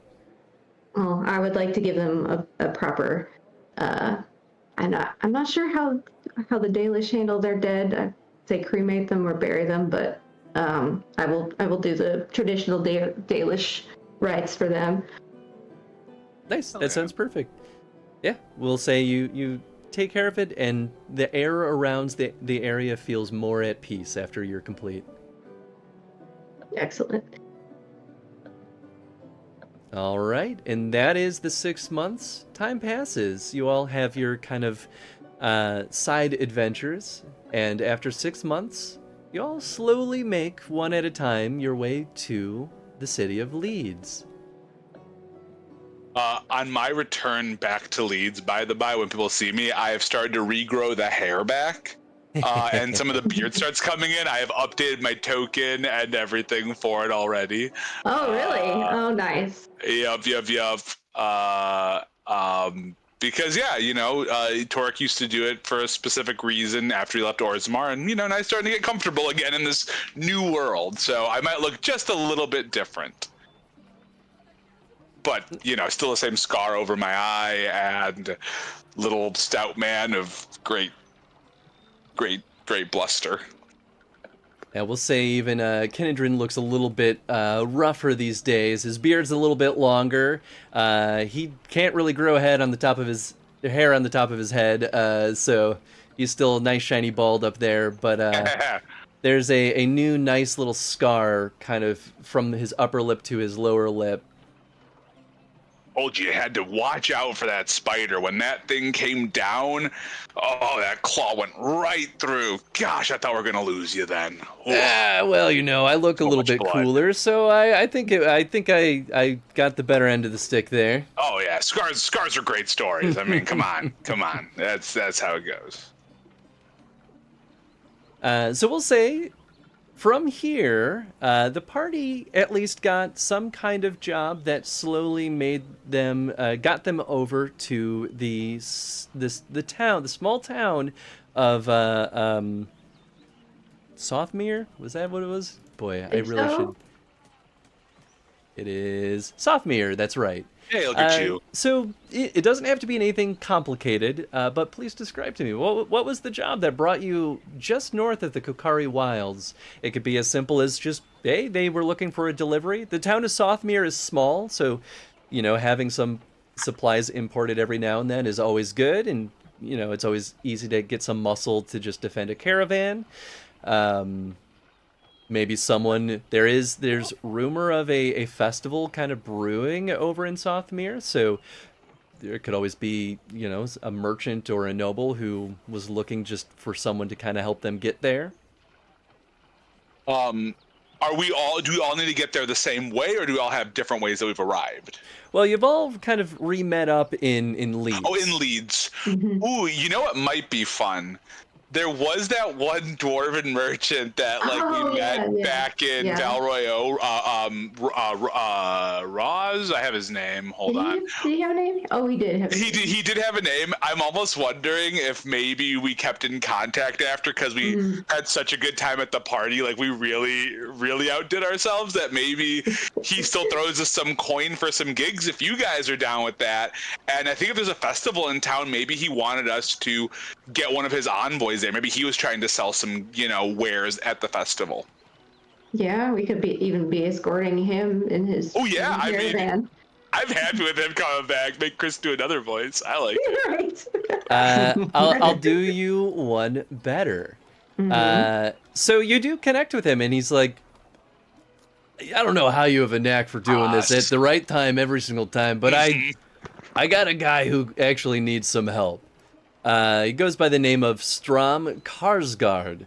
He's a friend of mine. He's doing some work out there, and if you could help him get there safely, that would be a real charm. He's got a lot of good business there. I owe him a favor, and he's a swell guy. Karsgaard, is he a dwarf as well, by the sounds of it? Oh, of course. You think I would deal with anyone else? Of course not. Yeah, I think our team would be more than happy to help Strom get over to where the hell are we going? What's the name of this place? The town is called Sothmere, and it's small, but they're kind of up and coming. They got a fort that they're working on building over there, and they deal with the chastened every now and then, and that gives them some trouble. So this is why it's not always the safest place, but in a couple of years, this place, I already know it's worth the investment. This is gonna be a proper city. It might look like a bunch of mud right now, but it's building up to something. As long as you're paying the coin, we can do the job. Oh, you betcha. Anything for a dwarven friend of mine with another nice, good team led by two fine dwarves. Surely Yep, you're the team definitely leads, led. right? Yeah, 100%. Yes, indeed, for this specific instance. Yes. Scary part is that it's not wrong. I mean, he's always in front, right? I mean, that's the definition of a lead. I do lead the charge in many ways. So yes. He'll pay you up front, actually. Go ahead and Okay. roll me 2d6. All right, let's do it. 2d6. I can do that. I know how to roll dice. What I get? He pays you in advance 800 silver. Whoa! Obviously, we'll split that Yeah. three-ish ways. Let's see. What does 3 come up on there? So 3. So we'll just say, I don't know, Chris. Can we round up to 267 a person? Is that okay? It's an extra. Yeah, It's a few extra silver. That's okay. Make it nice so and it's- easy. That's 267 silver per person, guys. 267 silver. 267. Which you can, you could take like 100 and just say that's a gold, but ultimately you can divide it however makes the most sense to you. 267. Oh, 100 is gold? Mm-hmm. Yeah, I'll keep it in silver for now because I feel like I'm going to end up spending through that relatively quick. So Sure. That is no problem. Speaking of that, and before we leave like Leeds or anything like that, or wherever, before we meet up with Strom, can I buy some potions? We talked about this a bit off mic the other day, and I really want to make sure we have some legitimate potions for the team. You can Probably a absolutely good idea. buy some potions. That is a-okay. What kind of potions are you trying to buy? So we've got the whole range here. It goes from, so here's kind of the scale. There's lesser, regular, greater, potent, and then it's the same. So those are all healing, and you get the same thing with mana potions also. Okay, so mana and health. Obviously, lesser is the cheapest. You can buy one of those for 20 silver, and then potent is the greatest at a gold and 10 silver per potion. Oh boy. Okay, wait. So you said there's 3 levels. So lesser is 20, There's or it's 4 just levels. lesser. So it's lesser potent after greater. It's lesser, regular, greater, potent. And potent is okay. And how much? Now that's just for healing, though. I'm assuming for mana, or is it also just the same price? Mana is more expensive for all types. Well, I definitely. So how much is the? Can you give me the regular and the greater? I might as well just get the price for at least health. Regular is 40 and greater is 75. Now, if you tell me you're gonna buy like 100 lesser healing potions, I'll say they don't have enough supplies for that. Yeah.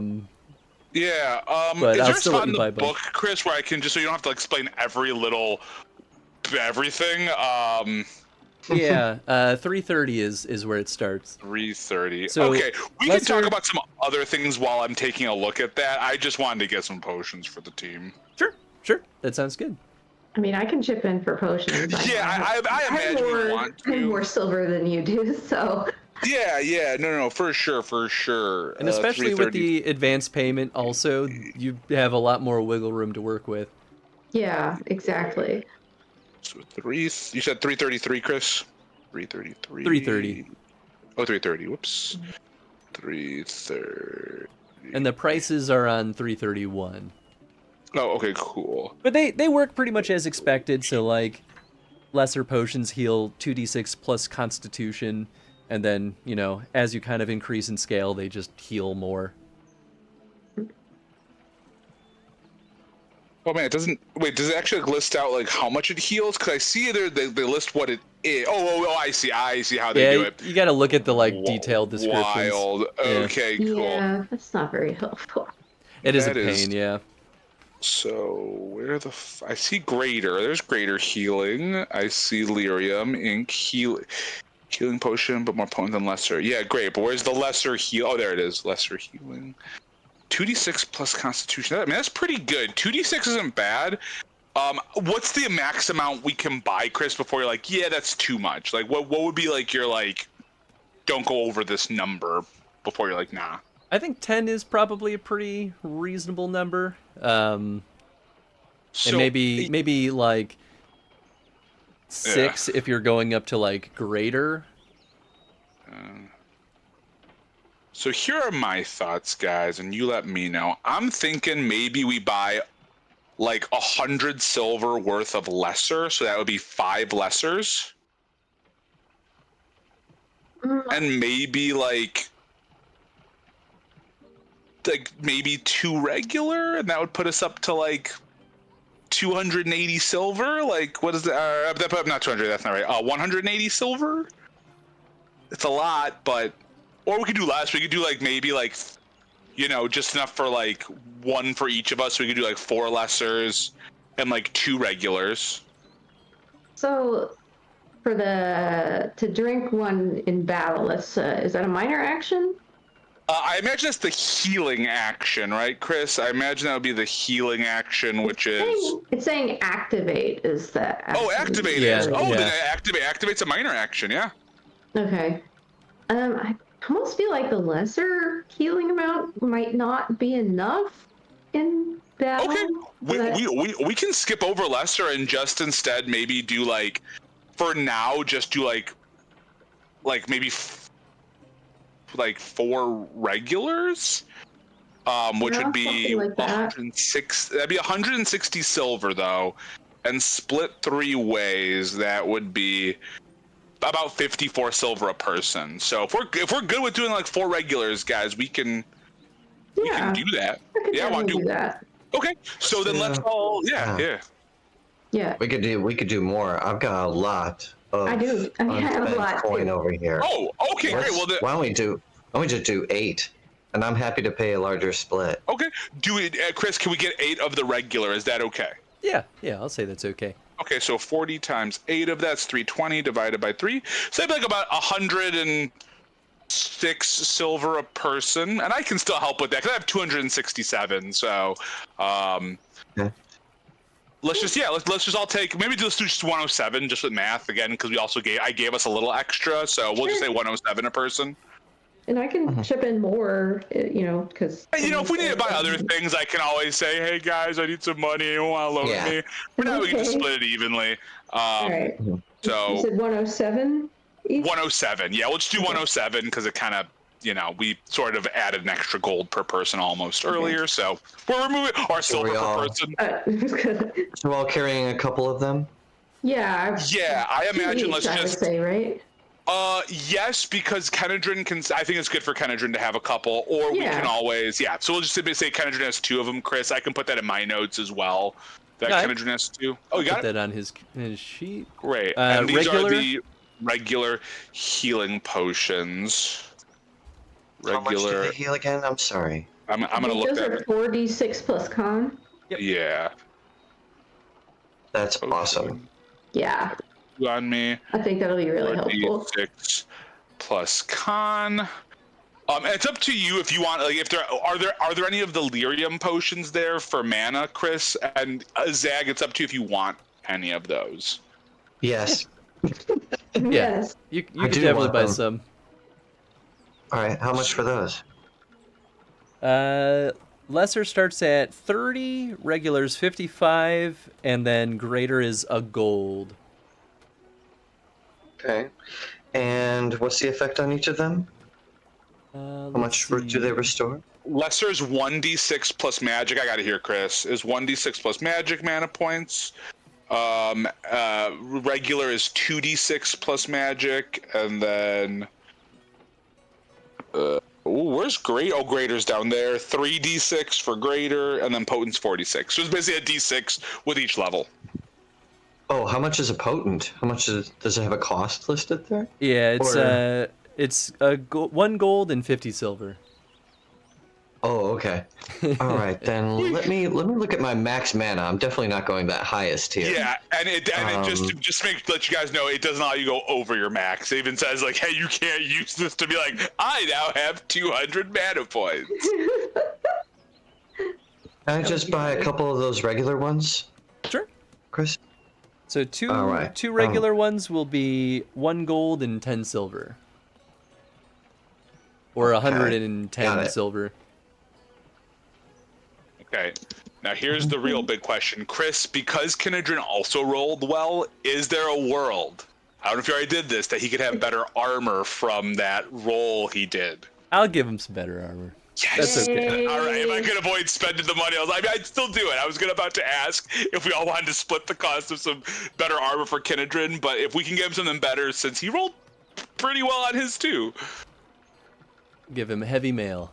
Yeah, welcome to the Heavy Mail Club. Nice. Oh, we literally have the same. We're so good. Yes. He is so very slow now, but He's in my club because he probably has a speed of, what, 7 now with the penalties? Or he might be a little slower if his dex isn't as high as mine. yeah, his speed is 6.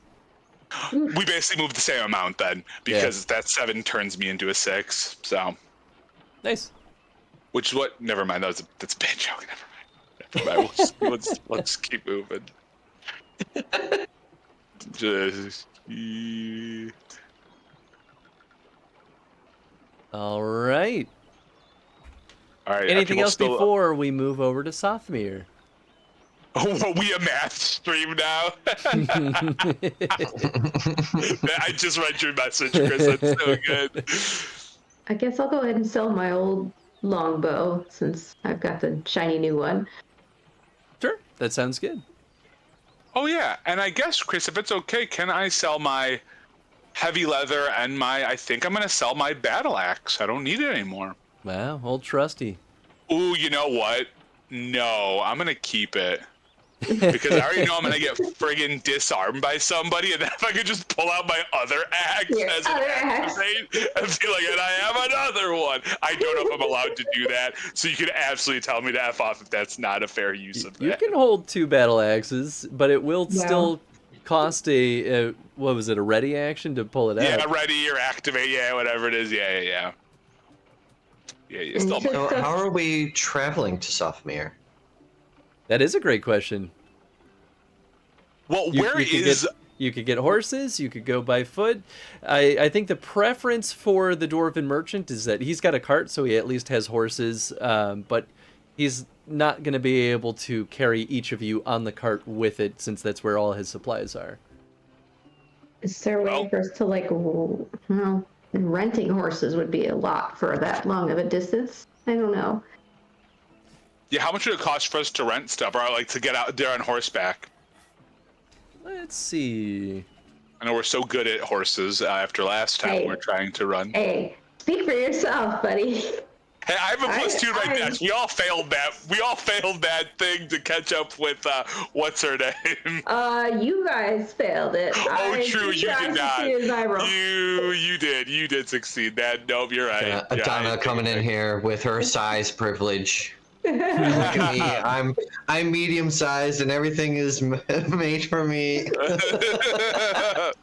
So you can purchase a riding horse for 120 silver. God. Renting that's complicated because you're also paying for someone to join you on the trip to also make sure the horses can be brought back. 'Cause Oh, they're not going to just expect you to like send them off into the wild right. and plan for them to return. So I'll say you can rent 4 horses and hire someone to bring the horses back for... It's a decent trek. It's a long journey. I'll say for everyone that's for 4 horses and for someone to be hired, that's going to be about 200 silver or 2 gold. Like total, you mean? Yeah. Ooh, that's more expensive than just buying the horses, right? Well, that's only for one Yeah. horse. It's though. Oh, that's for 120 one horse. 120 per horse, and then it's Yeah. another 20 to buy a saddle on top of that. Well, it's still less than whatever you just quoted to Well, rent it's- the horses. But that's per person. So for 4 Yeah. horses and 4 saddles, that's bring out my calculator now. That's probably I feel that's probably 480. 480 Yeah. 480 plus another 80 if you want saddles. You could Yeah. ride bareback, but that's not always a good idea. Right. The other option, if we rent the 4 horses with the guy, it's just a flat 200 silver. So it's Exactly. about half the cost for us Exactly. to rent. Exactly. Oh, the 200 is for everybody. Yep. Yeah, just Oh, flat. okay. Flat Never among mind me. everyone. How long would it take to walk there?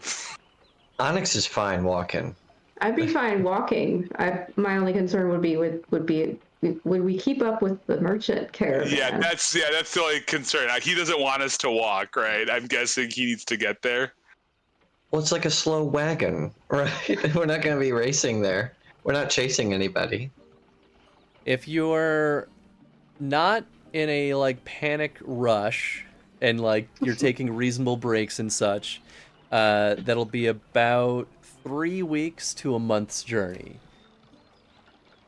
If you're on foot. Is he okay with that? How fast do we need to get there? I guess that's the question. Yeah. We'll say it is okay.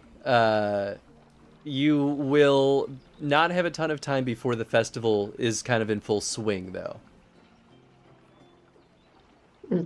That seems fine, right? Let's see what trouble. Watch this. This is Chris in his notebook being like, and this is the first mistake the party makes, saving money on horses. Don't worry, guys. We bought potions, though. All right. So we at least did that.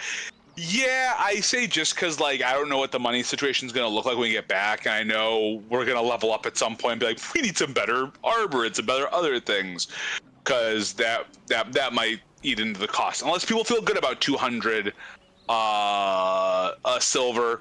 Because split between, because you said 200 Chris altogether, or was it 200 something? 200, yeah. I mean, it would put me down to about 100 silver at the end of it. Or like a little under 90 silver at the end of it if we split it. So I guess it depends. How y'all feeling? We gotta take the month?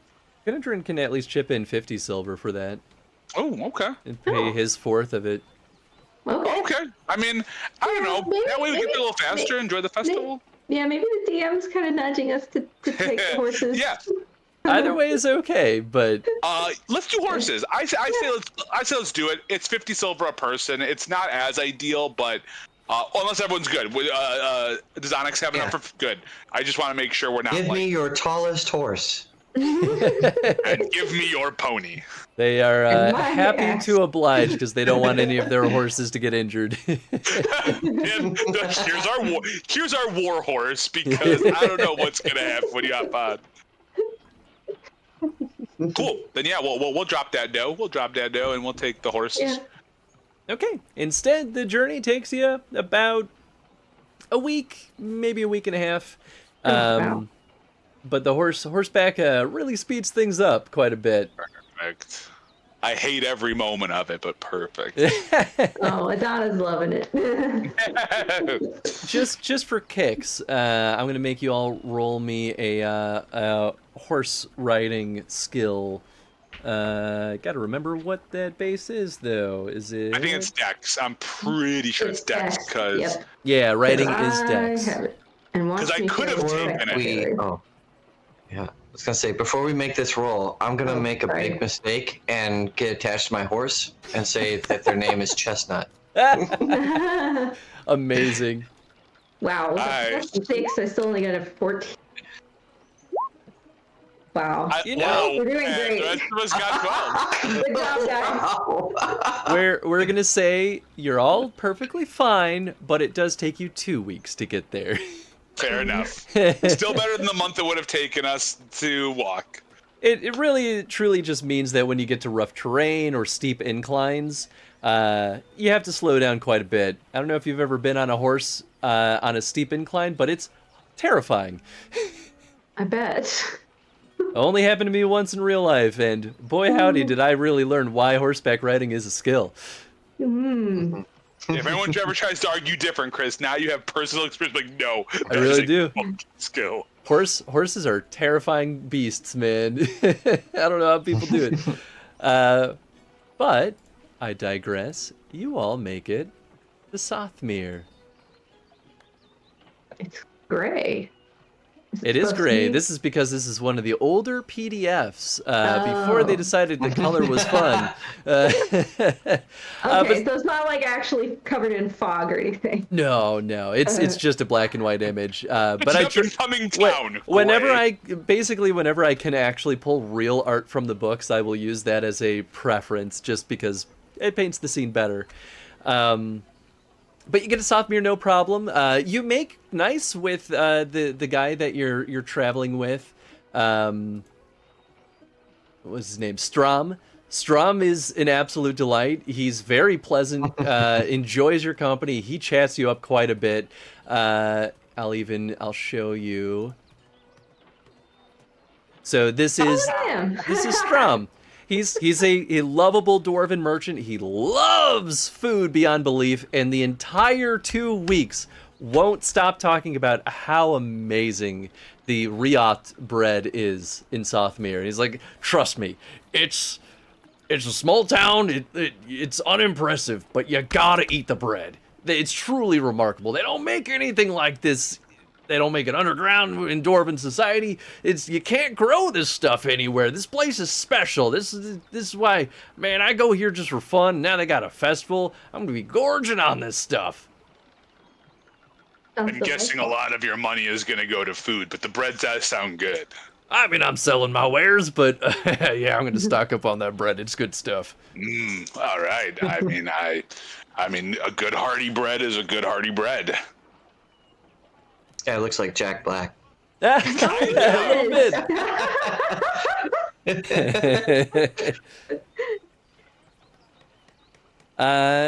Yeah, you make it to Sothmere just fine. You technically are done with the job because escorting him was the gig. Yeah. But we'll say the people of Sothmere are pretty happy for your presence and are happy to give you a little odd jobs every now and then. Oh, and great. things are kind of ramping up for the festival, and so lodging is getting a little bit more difficult. So I'll start with the easy question. Do any of you know anybody from Sothmere other than the man you just met? I wouldn't Well, think Softmere so. is further south from Orlais, right? Yep, this is south and east, so you're actually in Ferelden at this point. Yep. Nope. So, I yeah, would this not is know a damn now. person. Yeah, this is the farthest Onyx has been from home. Cool. So with that, we'll say you all end up pretty much having to just kind of camp as all lodging is fully booked up. It's already pretty crowded. Sothmere is a small town, and hosting a big festival like this brought in a lot of the surrounding city folk and townsfolk that were at least a reasonable distance away. And you spend a couple of weeks here as things are kind of building up to the festival. And you get some time kind of hanging out with the locals. You get to meet a lot of people, and we'll kind of go through these folks kind of as it comes up. But here's kind of the nice big blurb. Welcome to Sothmere.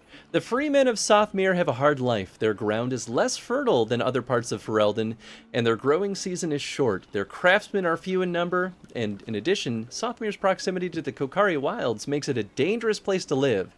There are certainly easier lands to till, even for hardy South Fereldans, so why live here? The answer is bread. The farmers of Sothmere cultivate fields of Riot, a protein-rich grain that is highly valued throughout Ferelden. Riot is notoriously difficult to grow, and the valley where Sothmere is located is one of the few areas in South Ferelden where Riot thrives. Sothmere is nestled in a gentle valley between high hills, taking advantage of a creek that flows through it and peters out into a marsh to the southwest. The creek extends all the way to Sudrand River during the rainy summer season. A temporary wooden fort built atop a high hill to the south watches over Sothmere. This wooden fort, dubbed Fort Sothmere, is manned by a dozen soldiers led by Sir Willem, a brash young knight. Sothmere has recently been affected by the planned construction of a stone fort to replace the wooden Fort Sothmere. Recently, Arl Wojciech Neruda has been receiving reports that chastened stalker raids have been increasing. Realizing that surrendering the Riot fields to the Chastened would deprive him of valuable resources, the Arl has decided to improve this military outpost. New buildings are now being constructed to house the laborers that will be needed to complete this task, and within a few months, the quiet village will likely be a thriving town. This has given the villagers of Sothmere cause for a celebration, and they are now hosting a groundbreaking festival. Visitors and entertainers have come from all over the region and pitched tents that now line the outskirts of the village. The festival has been planned as a 3-day event that coincides with the start of the planting season. Each day will be filled with entertainments, feasts, and with the actual groundbreaking ceremony scheduled to take place on the final day. Sounds like a lot of fun. Yeah. Looking forward to it. So Kaz was not wrong when he said this was going to be an up-and-coming town. Interesting. Mm. Well, I mean, not that a dwarf would ever lie to another dwarf. Not like that happens ever. Well, all right. Sounds like there's a lot of good coming to this town. Yeah, and Could we'll be say a you good learn, spot to get money. and you learn a lot of this either both from Strom, kind of yep. during your trip here, but you learn a lot from the locals too. You literally see the Fort Sothmere kind of looking like it's getting ready for construction. You see some stones starting to pile up as they're gathering the resources for it. So you actually see a lot of this in the process too. Hey, this is I imagine this will be a far more enjoyable celebration than Lady Denova's party. I was about to say Hope so. it feels a little more like fun. There's an air of like entertainment here, and I mean, as I've said many times, the proving grounds, great entertainment in Orzammar. So I'm hoping that there's some kind of like fighting ring in here. Maybe I can enter myself, win some coin or something. Because I'm not gonna lie, getting here and getting those dang potions were pretty expensive, and I don't know about you all, but I feel like getting some more money would not hurt our causes. You might not need to find an arena to get a good fight. I doubt the Chastened will be pleased to learn about this new fort that the humans want to build here. That's also fair. I mean, the only Chastened we fought, she was something fierce, so more than one might be a little bit of a brawl. Could be a good time. Maybe some coin in for it, but even if not, a good fight's a good fight. Perhaps So we I could don't know. speak with this knight. Yeah, I mean, I'm happy to find anything. I think it'd be kind of cool to see what odd jobs are here. Maybe get to know the locals. I mean, I don't know how long you want to stay here, guys, but Leeds is a pretty long distance back, and might as well see what's good in Sothmere here. Cool. Agreed. I certainly would like to stay for the festival. Oh, yeah, well, absolutely. absolutely. Yeah. We have what, a couple weeks till the festival, I think. So, right, is it a couple weeks to the festival? At this point, Oh, we'll I thought it say was 3 days. Oh, 3 well, days. the festival is 3 days long. Okay. But you got here with about a week before the festival really starts kicking off. Okay, cool. So we'll even Gotcha. say the tent that you guys set up in your campsite is actually a pretty good location because you beat kind of most of the hubbub and folks coming by nearby regions. Cool. Cool. Yeah, let's see what Sothmere is all about, huh? I mean, we know they got good bread at least. Maybe we should try this dang bread that everyone's talking about. This riot? Is that what it's Riot. called? Riot? Yep. Riot. Let's try some riot. Oh, What do you yeah. guys say? Yeah. I'm pretty hungry. Yeah, let's do it. Famished. And you all enjoyed the delights of Sothmere for about a week as the festival continues to ramp up and things are looking delightful and fun. You meet a lot of the townsfolk. They're all very pleasant people. You get your rough and rowdy types, and you get those folks who are not as personable, right? Because they kind of live out on the outskirts. But otherwise, people are pretty welcoming. The spirits are very high. As we kind of introduce characters, it will be completely up to you. You can tell me if you have met them or if it'll be the first time meeting them. But it's completely optional for every single person here. So the day of the festival begins, and you all get to start to appreciate the delights. Tents are all over the place, activities and shops and food and booze, just everything that you could ever look for in a small little place in South Ferelden. So we'll start by kind of having you all decide what to do. We'll kind of go around the room here. So I have a list of games if you would like to know what games are set up. There are other activities. And as you do things, you'll either do a test, like if you're doing a game, to see if you win. In fact, if one person starts doing a game and other people want to join in, then everyone's welcome to kind of like pile in and do the game together and see who is the winner. Nice. And then you'll kind of naturally meet folks as you kind of go through this. Oh, So- I'm intrigued by these games. Yeah, let's see some game. Halo LAN party. Yeah, Snake, you're right on. So we'll let you make the first choice, Adana. So it sounds like you want to do a game? Yes. All right, so we have a huge list here. There is axe throwing, and this is the most popular game here in Sothmere. They've called it Darkspawn Smite, and you're literally throwing axes at wooden cutouts painted to look like Darkspawn, which is Wow. very fun. There is an archery contest. There is a drinking contest, arm Ooh. wrestling. There's a game called Catch the Rooster, which is a group of people have a small little rooster that the first person to catch it is the winner. That's so good. There's a game called Needle in the Haystack, which is not literally a needle in the haystack, but it's basically a scavenger hunt throughout the entire festival. There is, of course, gambling. There is a beer contest, which is not a drinking contest, but a who can brew the best beer. Interesting. Cool. And we'll call this one a jump scare contest, where competitors try to get their competitors to kind of like jump back. They do anything in their power to try to like spook them or get them to kind of reflexively jump back. And the winner's the last one standing. Huh. Wild. Wow. A lot of these sound really cool. I mean, Adana is incredibly proud of her, her archery skills. So I think she's going to naturally gravitate toward the archery contest. All right, that sounds Hell good. yeah. Would anyone else like to join in on this? Not for the archery one. I would be no good. All right. Onyx definitely wants to see this. Yeah, He'll I be want to watching. see it though. I definitely want to watch it. That's definitely happening. Nice. That sounds good. Please give me a Bose test, please. Of course. Ugh, Very nice. What is this? Wow.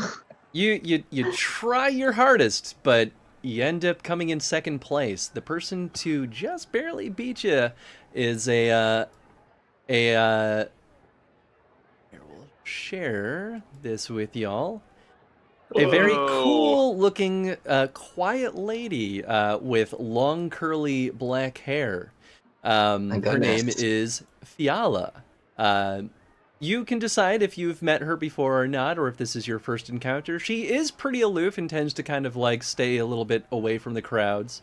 She is a hunter and an excellent archer. While she keeps her long black hair curls tied behind her head, she has a natural beauty that shines away. She enjoys the wilderness, but sees little beyond her usual hunting grounds in the hinterlands.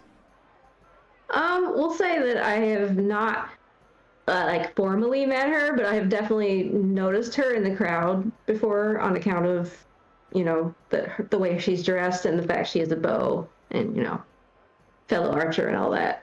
So I will walk up and politely congratulate her on the excellent competition. She offers her hand to shake your hand. Yeah, I'll shake it. You shake. You are an excellent competitor.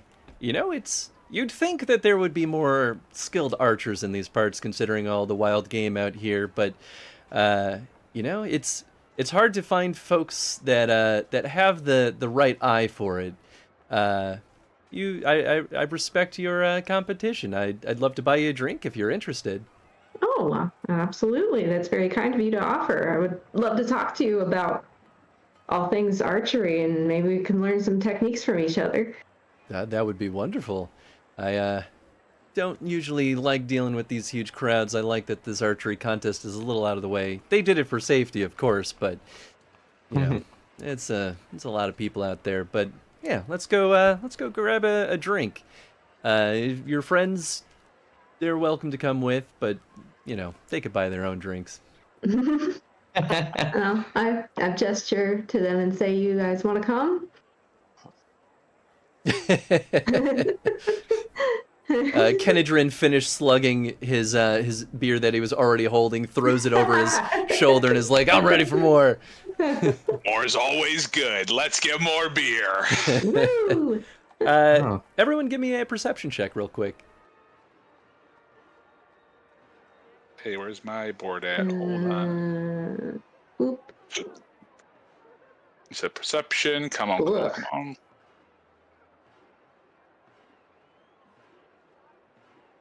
Very okay. We're gonna say only Adana notices this. You happen to catch, and you, even if you haven't met this person, you would probably know who they are at this point, just because he's kind of a known presence in Sothmere. But you see Sir Willem Richter, kind of just off in the distance. He's closer to the festival, but you see him kind of sheepishly, like, kind of looking like he's busy, but he kind of keeps looking up at Fiala as if he, like, wants to, like, say something to her, but just kind of keeps recoiling. And when he sees you see him, he quickly, like, kind of blushes and moves off and kind of just disappears into the crowd. Seems like you might have an admirer. I'll worry about that another day. Let's drink. Yes, let us drink. And she brings you all to a little tavern that has a nice, like, tent set up outside, and pays for your drink, and y'all kind of sit down and chat. So please tell me about yourself. What brings you all to Sothmere? Well, we were hired to escort a dwarven merchant from all the way from a town called Leeds up in the north. Wow. My friend Torek here made some connections and got us this job. He's an absolute delightful fellow. He loves food and talked about the bread here all the way down, and you know, it lives up to its reputation. Well, it is the thing that keeps us having a healthy economy over here. It was Strom who you brought over here? Yes, it was. We can't keep that dwarf away from here, but you know, he's a bit of a charmer, so we like his presence. He certainly is. Just can't believe anyone wants to travel that far just to come to this little, you know, hole in the wall. I mean, they a really festival like this. I know they really talked up this festival and the bread and the people. The valley is beautiful. You're a hunter. What can you tell us about the area around the village? Well, there's plenty of game for sure. We do deal with chastened attacking every now and then. It's, you know, usually not anything too tough to fight off, and that's why we have the fort here and why they're building it up. They've seemed a little bit more agitated lately, so I think, you know, building up has just kind of raised their alarms a little bit, but we're still doing okay. Wildlife is, you know, fairly safe. It's anything that you get in kind of the southern woods here. Don't deal with too much other struggles, though, but we certainly try to avoid going too deep into the Kokari wilds. There's all sorts of dangers in there that are not worth risking your life over. What kind of dangers? Well, you get all sorts of creatures. And you know, that's where most of the chastened are. We don't want to poke the bear too much, of course.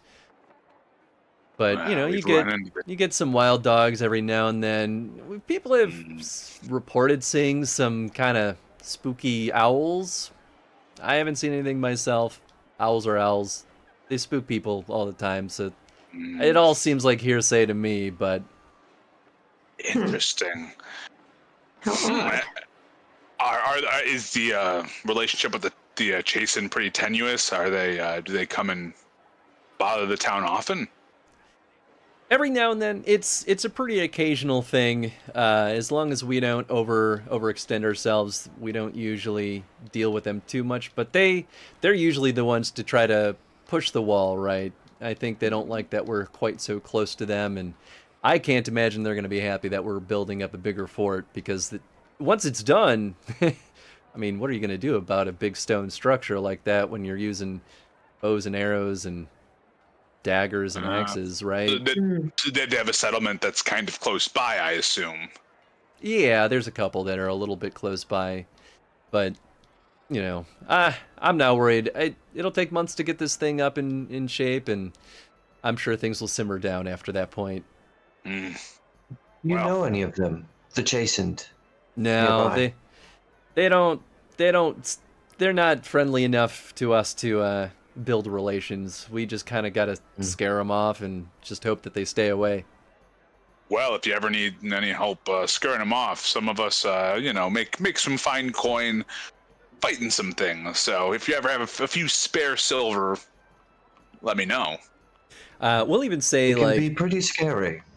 the mayor of the town, whom you've absolutely all probably met at this point. His name is actually no, you know, the sheriff is who you would have met. Sheriff Milo Kovic. Here, I'll even share this with you too. You've all met him at this point. He's probably spoken to you about helping just keep the town defended. He'll basically pay you just out of pocket if you deal with any chastened or any other kind of outsiders causing trouble. He'll pay you for your time and effort. And he was pretty quick to make an introduction and, you know, shake all your hands and welcome you to the town. He looks like a grizzly old man, but he's pretty friendly. He's one of those guys that looks scary, but then won't stop chatting you up. That's cute. Yeah, okay. Well, that's good to know that there might be some support there. Always happy to get the hands a little dirty if it means, maybe helping some people out, making a few silver. Can't complain too much. Yeah. Cool. We'll say you enjoy your time with Fiala and then continue back on to enjoying the festival. We'll throw it over to you, Onyx. What would you like to do next? Well, Onyx is, as we've established, not great at parties. They're definitely kind of like a wallflower, but I'm not sure they're brave enough to compete yet. But there are some other. I was gonna say there are other activities if you'd like me to read you the list. Well, I wasn't the list. I remember there was one where you said that people were trying to scare each other. Yep. Ox would like to kind of watch this for a little bit and see if they can wrap their head around the game. Cool. You go to the jump scare contest. It's kind of a tent that's kind of deliberately kept dark with just a small, dim bonfire kind of in the middle with like a hole in the tent so the smoke can escape. And in kind of each of the corners are just the contestants kind of lined up, and as they get closer to each other, those two competitors are the ones that compete, and then as soon as one person gets scared, they're out, and then the next person in line kind of goes up and continues to contest each other. And they have all sorts of tactics, right? Like you see a lot of pretending to punch the person to see if they'll flinch, and if the person flinches, yep, that's it, they're out. But then you'll see people kind of like turning and then snapping back with like a funny face, trying to get the surprise on them. People try all sorts of stuff, and it's sort of silly all across the board. Do you keep watching, or do you want to try to compete? Onyx doesn't particularly think it would be fair if they competed in this game. Perfectly fine. Yeah. Then we'll say. Oh, go ahead. Oh, go ahead. No, please. was going to say, as you're standing there kind of just watching it, enjoying the show, I mean, it's kind of a delight to see these people just make fools of themselves. An older lady who, once again, you can say you've met her or this can be the first time, but the old lady, old Stoyanka, kind of shimmies up to you. She's known as the Wise Woman of Sothmere. She's an apostate with chastened blood in her veins.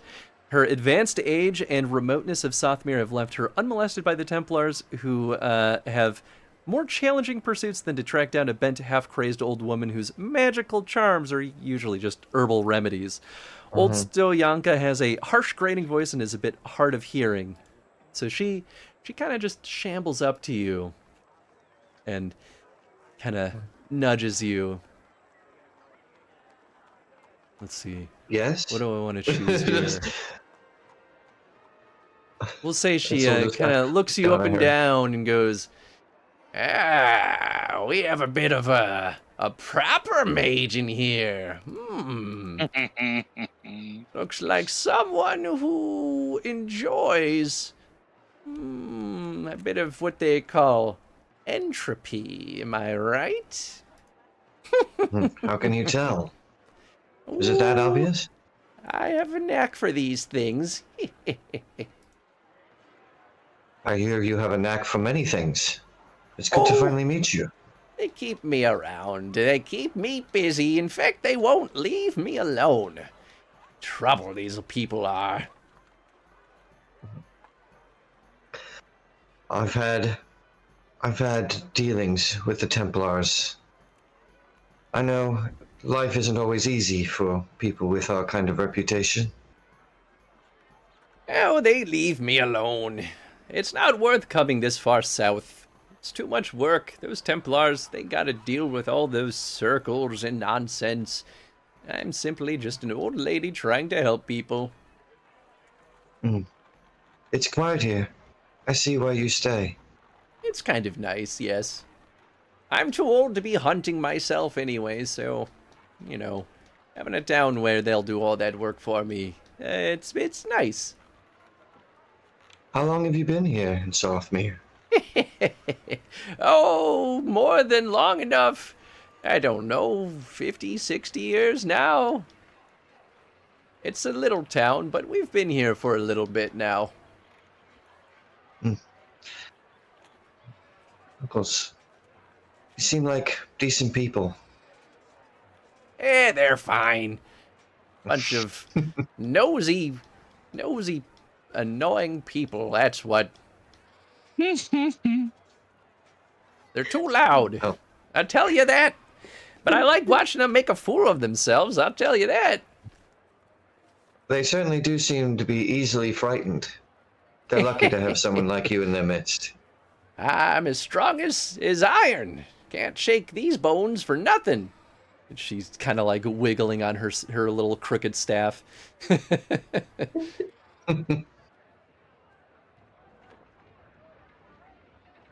Cool.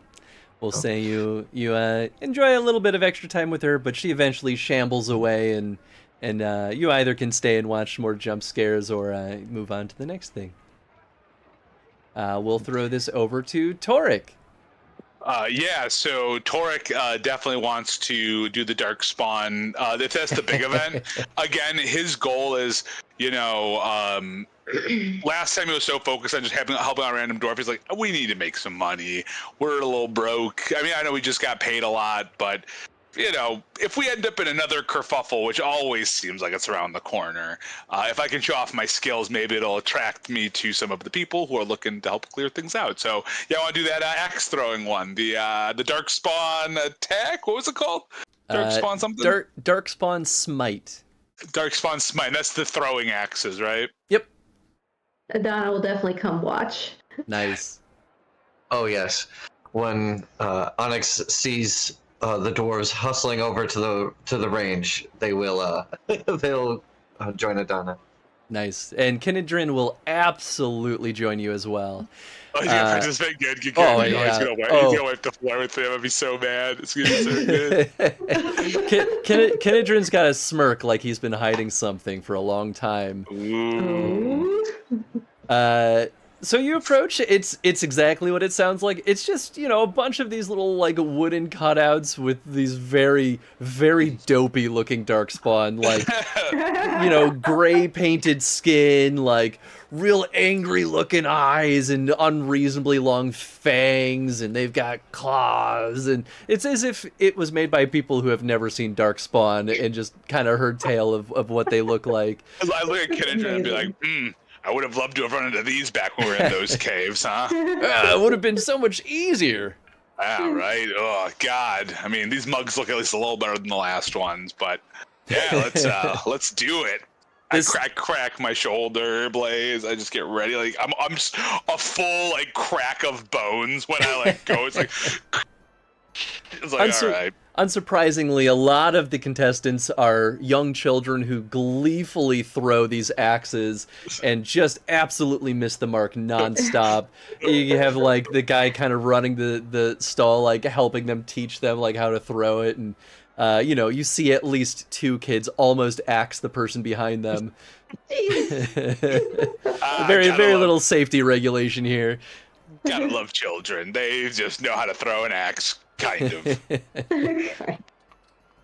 Go ahead and use your throwing axe, or use your axe ability for a throwing axe roll. Yes, I do get a +1 that's not included here because I have thrown weapon style. So there'll be a +1 on top of whatever I'm about to roll. So does Kinedrin. How dare you? Yep. Oh, tricksy. So I got a 19. Nice. Kinedrin. Oh. Kinedrin, he lands a couple of good hits, but he's absolutely plastered at this point. He's had so much beer that I told you to stop after the 8th one, Kinedrin. You kept saying it's so good. They make it with the Riot. I don't think you understand. I had 5 of them, but I knew I had to stop. I knew it was time. I'm gonna go back and drink more later, Kinedrin. Later. Why drink later when you can drink now? I take the beer from his hand and I just finish it because I know he's still holding it while he's throwing the axe. I'm like, just give that to me. And, Chris, if it's possible, for my stunt points, I know we're not doing a ton of stunt points, but I know it's only 3. I would like to have gathered, like, just from like hearing some of the like hits go, a little crowd, not big, but just little. I think with 3 points, maybe a few people mosey over. Yeah, absolutely. We'll even say like you actually see Strom kind of off to the side, like he's applauding, like that's some amazing work. God damn, do you see the arm on that dwarf? Yeah. At one point, I cover my eyes and I throw the axe, and we'll say in that one where you cover your eyes, you cleanly chop off the head of the darkspawn standee. Nice. And it is clear you are the absolute objective winner. He gives you a little commemorative little like axe pin. Oh, hell yeah. I adorn that. Like getting a little trinket is so important to him. I adorned that right on my little, like, obviously I still have the cape from that party. I still use that cloak.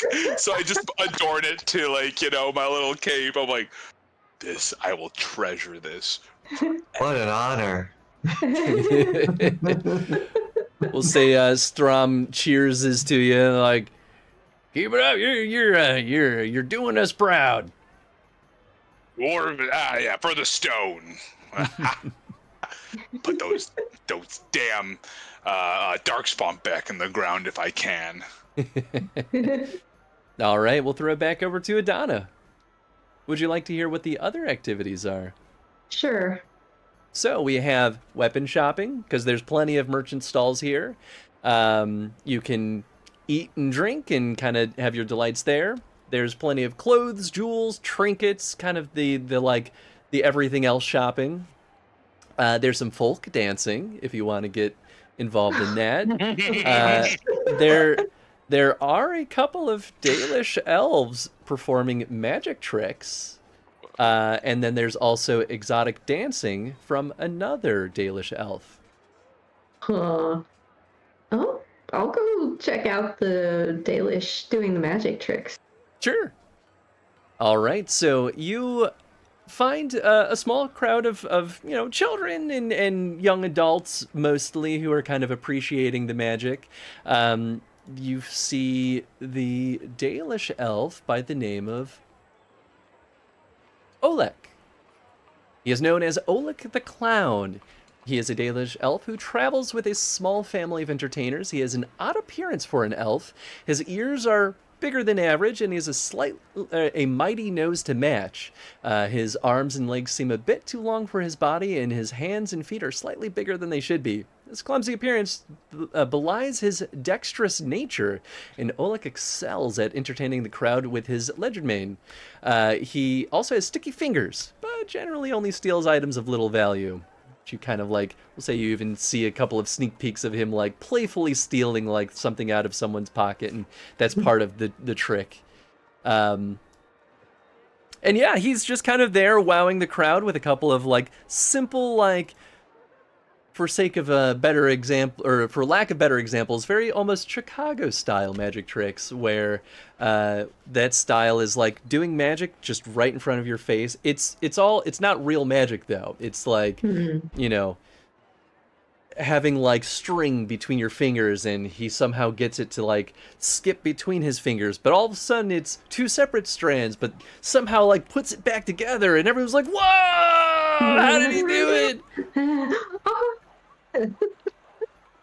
Then does the sheet over himself and then disappears. Yeah, yep, exactly.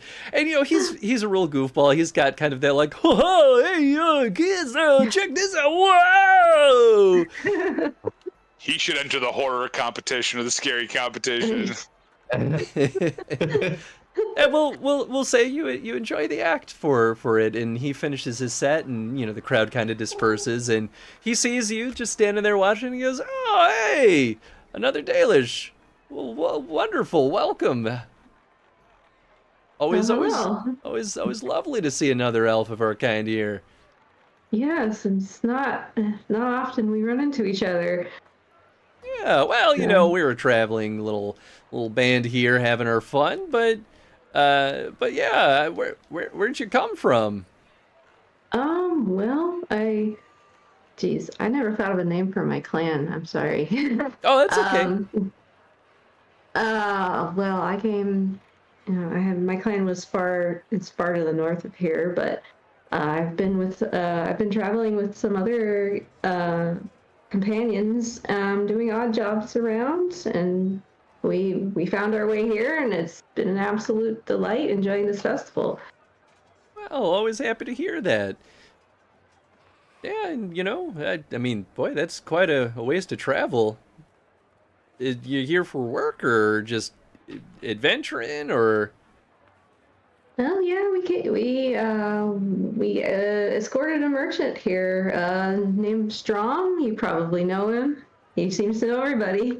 Oh, that dwarf sure is kooky. He's a hoot though. We really like him. He doesn't like my magic tricks though. he won't stand for it. Face. I stole his riot. Bad idea. Well, where are you originally from? Well, I don't think this group I was kind of born into. I never really was part of a clan, but we keep a lot of the customs alive here. So we kind of, maybe if anything, you could kind of call us a nomadic clan, if anything. We've got our own little caravan here, and we take care of each other. You should meet Dealza if you haven't met her yet. She's my sister. She's a real delight too. She's the one that does the exotic dance, and it's not really that exotic, but the humans They don't really anything that is unfamiliar to them is whoa, it's special. Humans, am I right? Oh yeah, they're well, they're not all bad, but every now and then you get a real piece of work. But that's when you don't mind, getting a little sticky fingers with them just to teach them a subtle lesson. Well, I won't tell them if you won't. Hey, I appreciate that. Yeah, maybe I will go meet her later. That sounds great. Cool. And, you can hang out with Oleg a little bit. Otherwise, he'll just kind of pack up his stuff and kind of prepare for the next set in a different part of the festival. We'll bring that back over to Onyx. All right. What time of day is it? Is it like after dark? What's the atmosphere like? We'll say it is beginning to get a little bit dark. We're getting into kind of late afternoon territory. Mm-hmm. See, Onyx needs to take a step away to kind of like recharge their social battery. So, kind of on the edge of the festivities, a place where they can kind of catch their breath, and maybe someplace with a nice view over the valley. Sure, that sounds great. Are there still people like coming up the road? Because you said there are probably like people still arriving up until like the day of the ceremony. Oh yeah. Anyone interesting coming down the road? Let's see here. Let's say... Yeah, you know what? We're gonna say you see... a couple of good options here. Let's say you actually see the sheriff, Milo Kovic, kind of walking back toward the festivals. He was down the road. Maybe he was looking into something, but maybe you haven't had a good chance to talk to him yet. But he's kind of heading roughly in your direction if you wanted to kind of grab him and chat with him. Yeah, Onyx will kind of stand back up and stretch out their bony arms and legs for a second when they see the sheriff coming. Hello there, Sheriff. Everything looking all right out there? Yeah, things are pretty good. How's our resident Canary doing here? Hopefully the people are treating you right and giving you the comforts you deserve.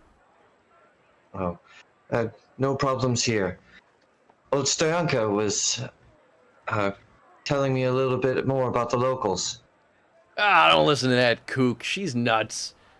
She helps out, and she's pretty good at patching up people every now and then, but, her magic is just herbs, and people just think it's something special. I don't see anyone else practicing her brand of medicine here in the valley. Yeah, well, that's why she's nice. She keeps us a little bit healthier than we might have been otherwise. She wouldn't die even if you try to kill her. She's a tough cookie. I'm happy to hear that all is well out on the perimeter. Yeah, no, it's the everything. way the people talk. Oh, it's all going well so far, at least. Good. The way the people here in the village talk about the Chastened, it seems things are quite tense. Yeah, we got our troubles every now and then, but it's nothing we can't deal with, and that's why they're building this here fort, so, once that thing's up, there'll be no problems ever again, as far as I can tell. That's what I've heard. Just how bad do these troubles get? Well, they, you can't travel into the woods alone, that's for sure. I mean, unless you're someone as sneaky as Fiala, but anyone else, I'd say you always should travel around in groups. But if you're going north of here, you got nothing to worry about. there's I mean, other than your fellow Fereldans here causing trouble, but yeah, it's a nice town. It's reasonably safe. I don't know. People overfuss it, I think. Yeah. We met Fiala too. It's not every day that we meet someone who can best my companion Adana with a bow and arrow. Yeah, I mean, she's a fantastic shot. Just wish Willem would stop trying to chase her down. That damn Willem can't. I'm trying Man for from the fort? Yeah, well, he's the what is he? He's a knight. He's just been assigned to the fort, but he spends most of his time here. All I'm saying is that damn man should be courting my daughter and not that damn Fiala. Fiala's great, but my daughter's better. You know? I mean, who in their right mind could say no to my wonderful Wanda? Pretty Isabel, charming, smart, kind. What more could a person want? Fiala, she don't like people. Let her be. Let her do her own thing. Well, as I find in my experience, often wanting to be left alone is the best way to attract attention. Ah, that's nonsense. People talk to me all the time. Maybe I'm the one who walks up to them and starts the conversation, but they love it. You said Sir Willem was assigned to the fort. Yeah, by the Jarl and the kind of the governing body over here, but you know, he's doing all right over there, I guess. He's a nice guy. I like Willem, but he's just an idiot.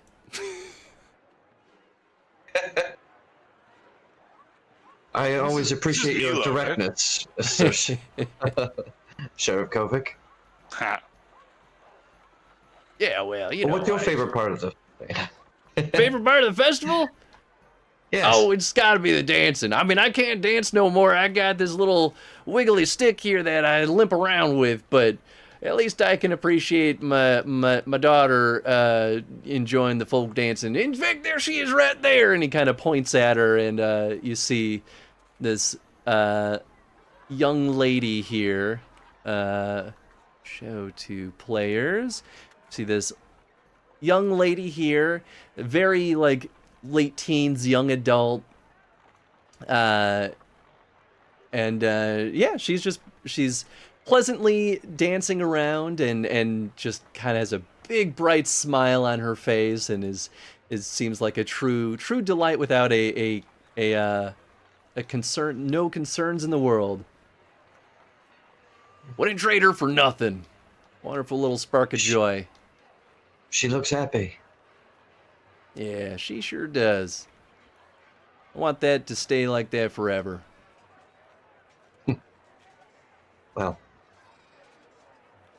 I'm not down here looking for suitors, but if you need any help protecting the valley, let me and my companions know. We're planning on staying for a little while longer yet. Oh, we'd love to keep you here as long as we can keep our grip on you. We know you adventuring types like to get around, but yeah, we'll get you work. Don't you worry. I'll let you know if I smell anything on the wind coming this way.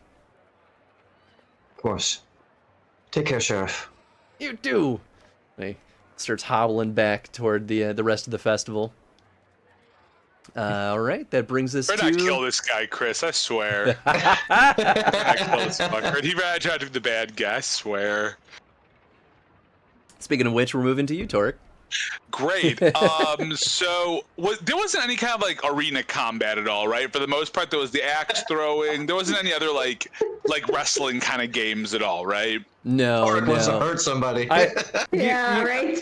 I will say, you do see some people try to challenge Sir Willem, who, you know, you kind of see him go in and out of the crowds. You do see some people try to challenge him, like, come on, let's fight. Let's see who's the tougher fighter, because he's kind of like the guy. the beefy honcho, like, military person here. So people are like, Big man on they want campus. to, yeah, they want to like test, and, you know, it's all friendly, right? But they still want to like Right. test their Test skill their against mettle. him. Where does And he turns down everyone. He's like, no, this is a waste of my time. Like, I'm not gonna, leave me alone. where does Willem go to?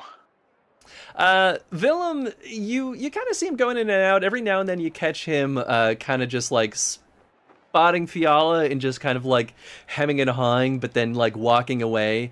And we'll say you catch him kind of just like poking around the shops, looking at the trinkets and stuff. And you even see the sheriff kind of shamble up to him and whack him in the leg with his stick, like, go dance with my daughter. I'm gonna actually go and talk with Willem. I think he kind of caught my attention after I was leaving the axe throwing. I happened to see, like you said, you saw everyone trying to challenge him to a fight. And so I'll just kind of mosey on over to him, maybe in the shopping area. So I can say I'm going shopping, but I'm here to, maybe catch Willem at like the weapons stall or something. Sure. I'll approach. Well, hello there. Hi.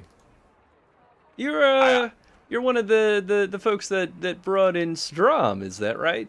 Yes, yeah. We brought in Strom. Real sweet guy. Loves his Riot. I'm gonna tell you now. He talks a lot about it, so I imagine that any of the tourism that comes to this town, 90% of it may be coming from him saying how good the Riot is. He's a good dwarf. I really can appreciate him. He's doing right by us. I can't believe that crazy dwarf is willing to travel as far as he is for us, but I won't turn him away either. Oh, there's spoilers on this bio. Mm-hmm. I really like if one of the PCs is, I'm like, oh my god, okay. Yikes. That's okay. Well, I guess we'll know a little bit on accident. That's good. No, that's okay. Some of this is intentional. Like, the point of me sharing the bios with you is these are observations that you get of these characters kind of during your time at the festival, because you've been here for at least like a couple of weeks now.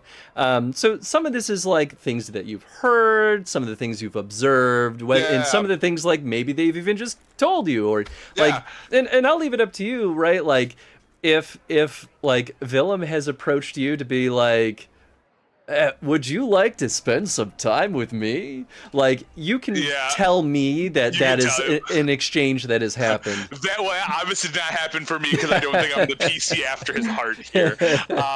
So I'll say, I caught you over there looking over at Fiala. Hell of an archer. Oh. Hell of a shot. Oh, she is just unbelievable, that woman.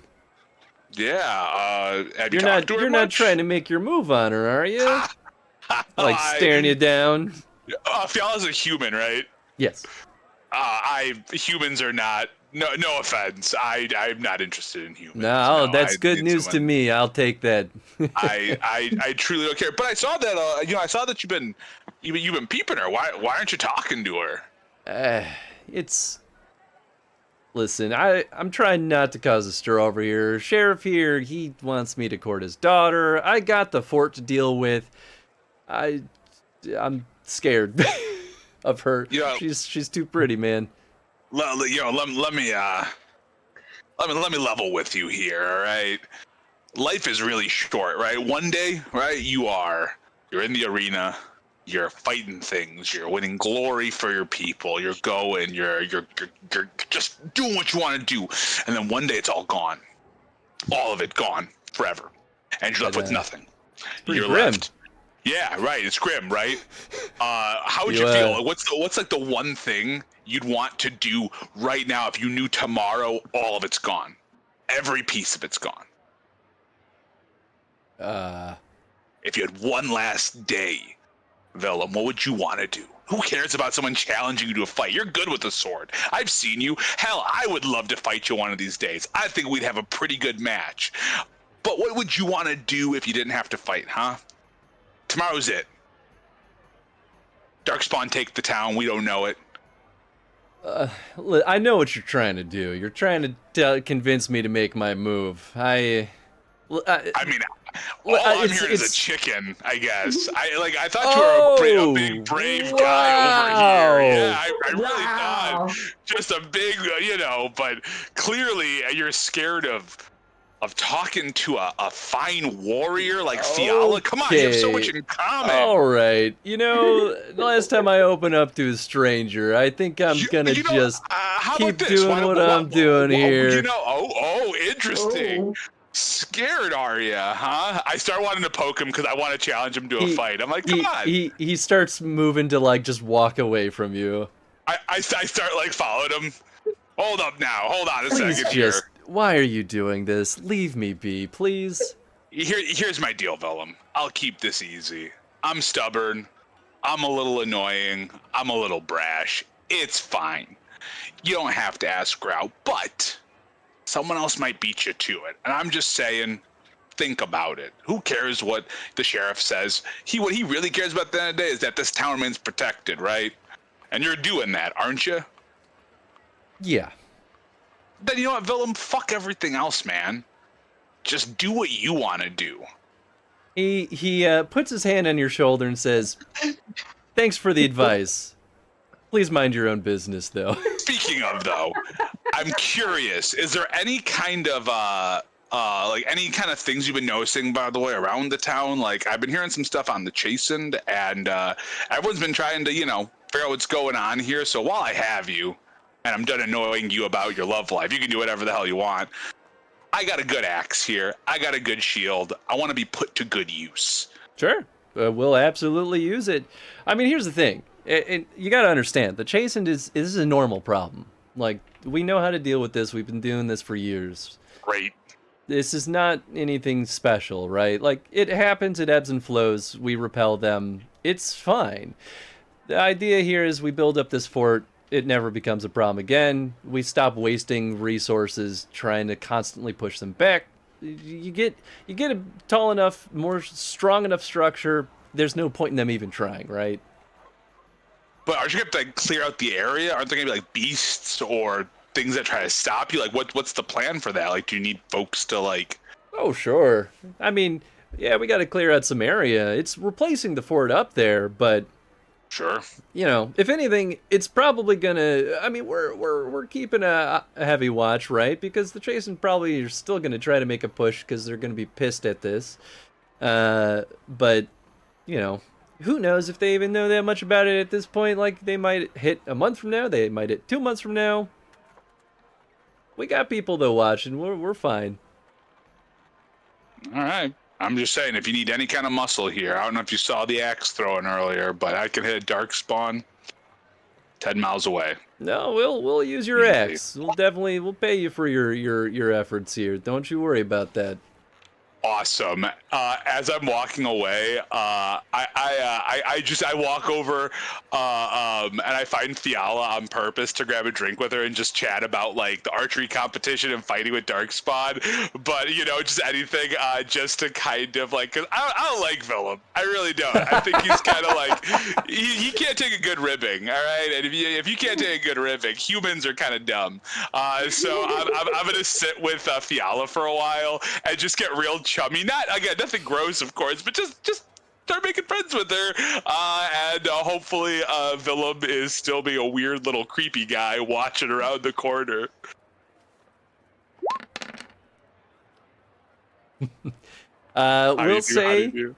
We'll say after you kind of part ways, he just kind of spits on the ground, not like at anyone or not at you. For sure. Just kind of out of frustration, like some people just do that, I guess. I don't know.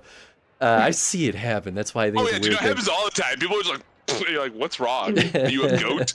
Are you a llama? What are we doing? And he just kind of like kicks his feet off in a different direction. And, Fiala is kind of weirded off by you just like walking up to her being chummy. She's like, you weren't like, I know you were hanging out with me earlier, but like, I was hanging out with your elf friend mostly.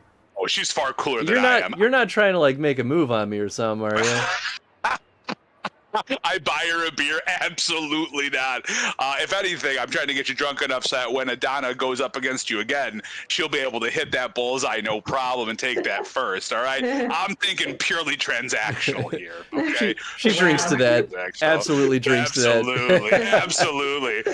But I say seriously though, killer skills out on the field. God, like, damn it, that's Thanks. crazy. Yeah, well, I do my Crazy. best. Onyx would like to Humans. arrive at this moment, put their hand on Torik's shoulder. Is this one bothering you? No, not this one. Not this one. Are you asking Fiala or are you asking? Asking Fiala. Oh, okay. yes. And I will still I'll answer that. No, but I'm answering as though Onyx is asking me because we all know none of us like humans. So it's like, no, not this one. Nah, he's warmed up to me. You wanna hang out and have a drink with us? I'll hang out. I imagine Kinedrin is over on the bench, just drunk, passed out, just. Oh, he's on the floor sleeping. I put a little blanket over him as we walk out. I'm like, oh, he'll come back to the camp later. He occasionally, while still asleep, will bring his mug with some beer still in it and take a swig, Just like, and then roll over. good dwarf. Torik, I think it might be Kinedrin's bedtime. Oh, this is just like the rest period before round 2 starts. Like the day has just begun. You smell a little I'm more extra. worried about someone stepping on him. Oh, they'll break their foot. Exactly. All right, I guess we could roll them back to the camp. All right. And that brings us, I think we'll do maybe one more round of this. Cool. Brings us back to Adana. I'd like to try the scavenger hunt. Oh, sure. Ooh. All right. They kind of gather up and, well, actually, the scavenger hunt has sort of been ongoing already, but it seems that nobody's actually won. So you can get started at literally any point. There's someone who's kind of running the booth that sets the rules, and they explain you need to find the painted chicken egg. If you can find it, you are the winner. So it could be anywhere. It's not in the forest. Please, no matter what, do not go into the forest. It's very important. Okay. It won't be past the road. It's going to be somewhere within, maybe a 10-foot radius from all of the tents. But it could be anywhere. She hands you a little pamphlet that kind of explains everything else, but says, otherwise, have fun. If you find it, bring it back here. We'll kind of ring this bell that signifies that it's been found, and then you'll be declared the winner. If we roll trip 1s, can we go to the forest, Chris? Well, I'll let you know. Go ahead and roll me a perception searching test. We just so happened to wander in there and It was chicken egg. crazy. There were these bodies. They're really disgusting. They were hanging them above the forest entrance. There's a surprise sinkhole. Oops, you're in the deep roads. Oops, all Herlocks, and then it's like, oh good, here we go. Hey. Decent. It takes you a little while. It's still fun the whole time. We'll say before you kind of peter out and kind of get tuckered out, you see in the corner of your eye, tiny glimmer of a very bright green in an area that isn't very grassy. In fact, it's up on top of we'll say the windowsill of one of the actual huts. Just kind of near the tents, and it's pretty cleverly masked over there. And you reach up and just take it, and wow, there you go, you got it. Yay! You bring it back. They say, "Congratulations, you did it! We'll give you the honors of ringing the bell." Okay. I bet you all those I'll ring kids the want to heck ring out of that bell. real bad. Yay! Ring the heck out of that bell. They give you a commemorative egg pin. Oh, look at this cute little pin. And come All snatch the the pin and village run. children are just Yeah, disappointed. Pin! The children are disappointed, but then they see a little tiny flying squirrel hanging out on your shoulder, and they forgot that they were ever upset about anything. That's children for you, man. That's children for you. That's me as an adult. I let the squirrel run down my arm to sit on my hand, and I show it to the children. Skitters I can't down. wait till you come up with a name. Definitely leaves a little tiny piddle trail on your arm, Ew. but otherwise is like happily kind of like chittering around and sniffing all the little children that go near it. You know your new familiar pissed all over you. Yeah, great, great. I have Real firsthand cute. experience. Flying squirrels, they pee a lot. Oh, okay. Oh, you would have first-hand experience because they're probably that makes sense. That makes Yep. sense. Oh my Where goodness. do you have first-hand experience of playing squirrel? We had a friend who had And a sugar glider. a sugar glider, yeah, Oh, okay. Yep. and they I forgot pee about that. like Little crazy. I forgot about that sugar glider. Wow. She was a Memories. cutie. She was. R.I.P. All right, that'll take us to the next person. Onyx, what would you like to do? Alright, Onyx hears the bell ringing and sees them putting the pin on Adana. I And want playing to with letting all the Excellent. village children play with their new familiar. I was just like, good for them.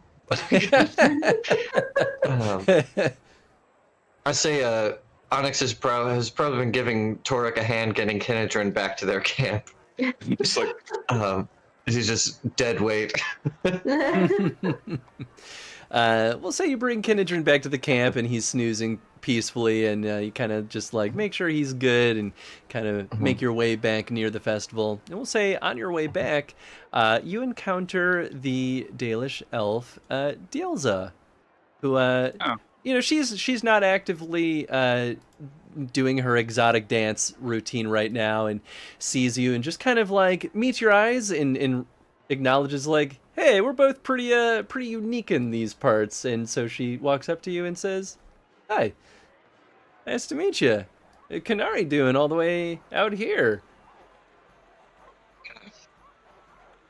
Yeah.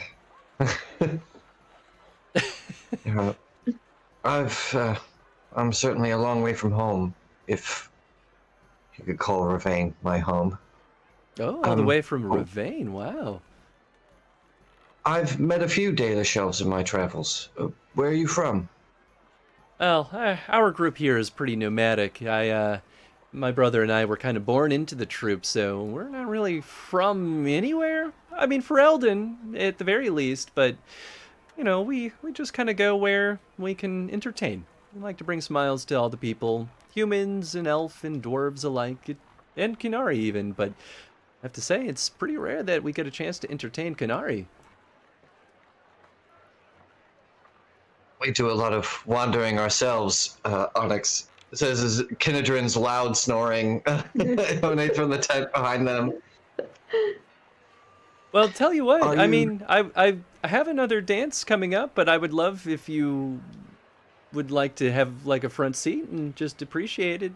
It's an old Dalish dance. It's not familiar to the folks here. It's nothing, nothing that crazy, I think, but if you would like, I'd love to perform for you. I don't know how much the villagers would like for me to sit in the front, but I'd be happy to watch from the back.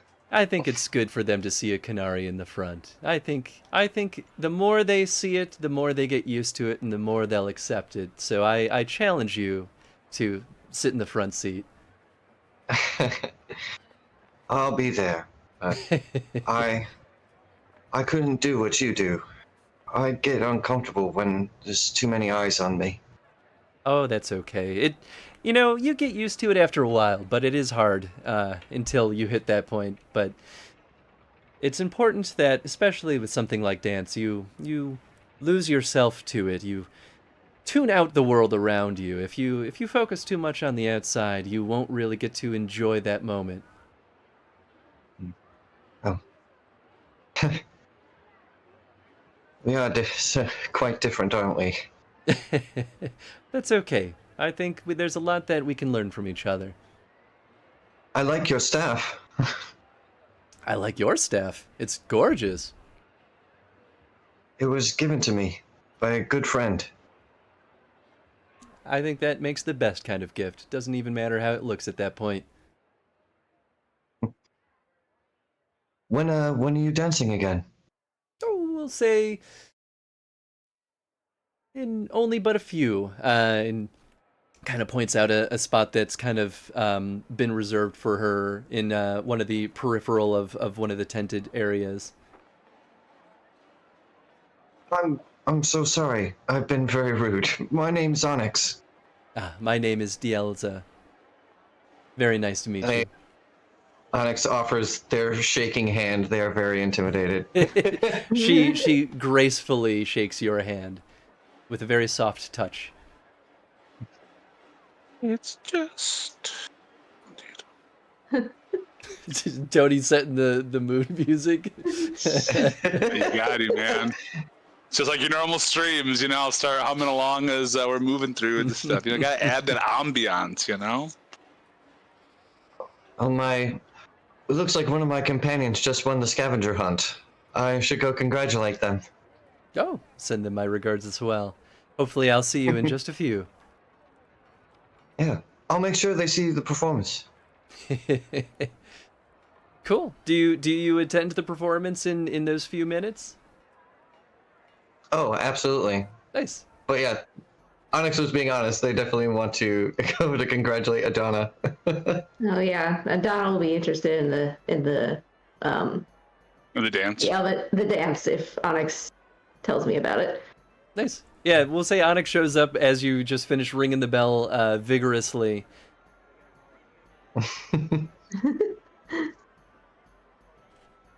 So the dancers are going to be performing again in a moment. Oh, okay. The Dalish dancers? Yeah, I thought you might be able to tell me a little bit about them. Oh, sure. We can go watch together. I can kind of elaborate.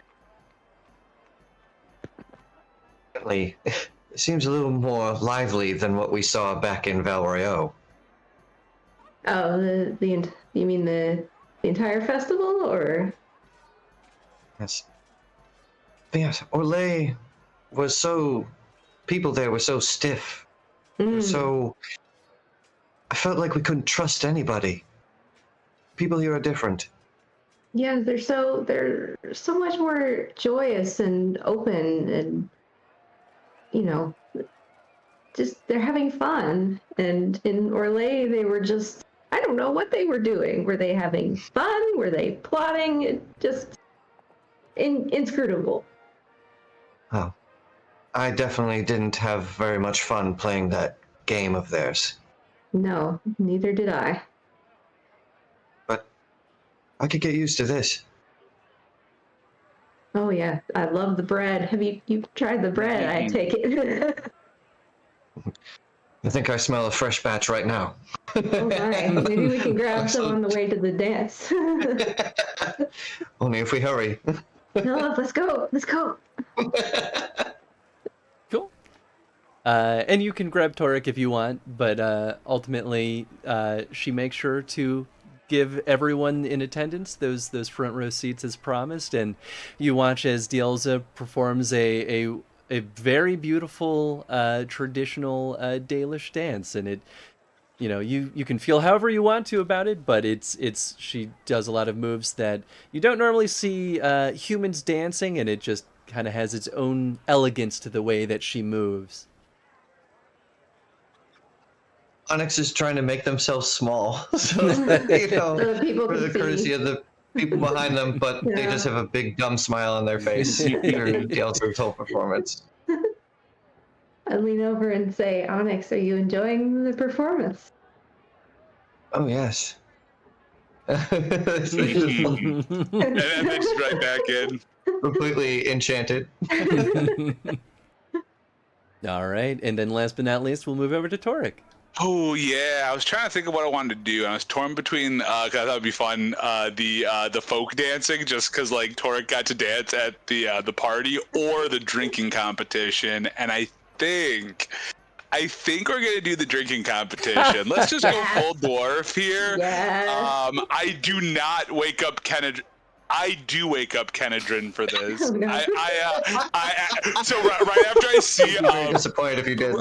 right after I Yes. see Onyx walk away and talking to Dialza, I know that there's that competition. I say, well, I did say it was just a rest before round 2. So I kick Kenedrin awake. Hey, Kenedrin. Hey, wake up! We're going to the drinking competition. Whoa, I'm up. Yeah, there we go. All right, Yep. let's go.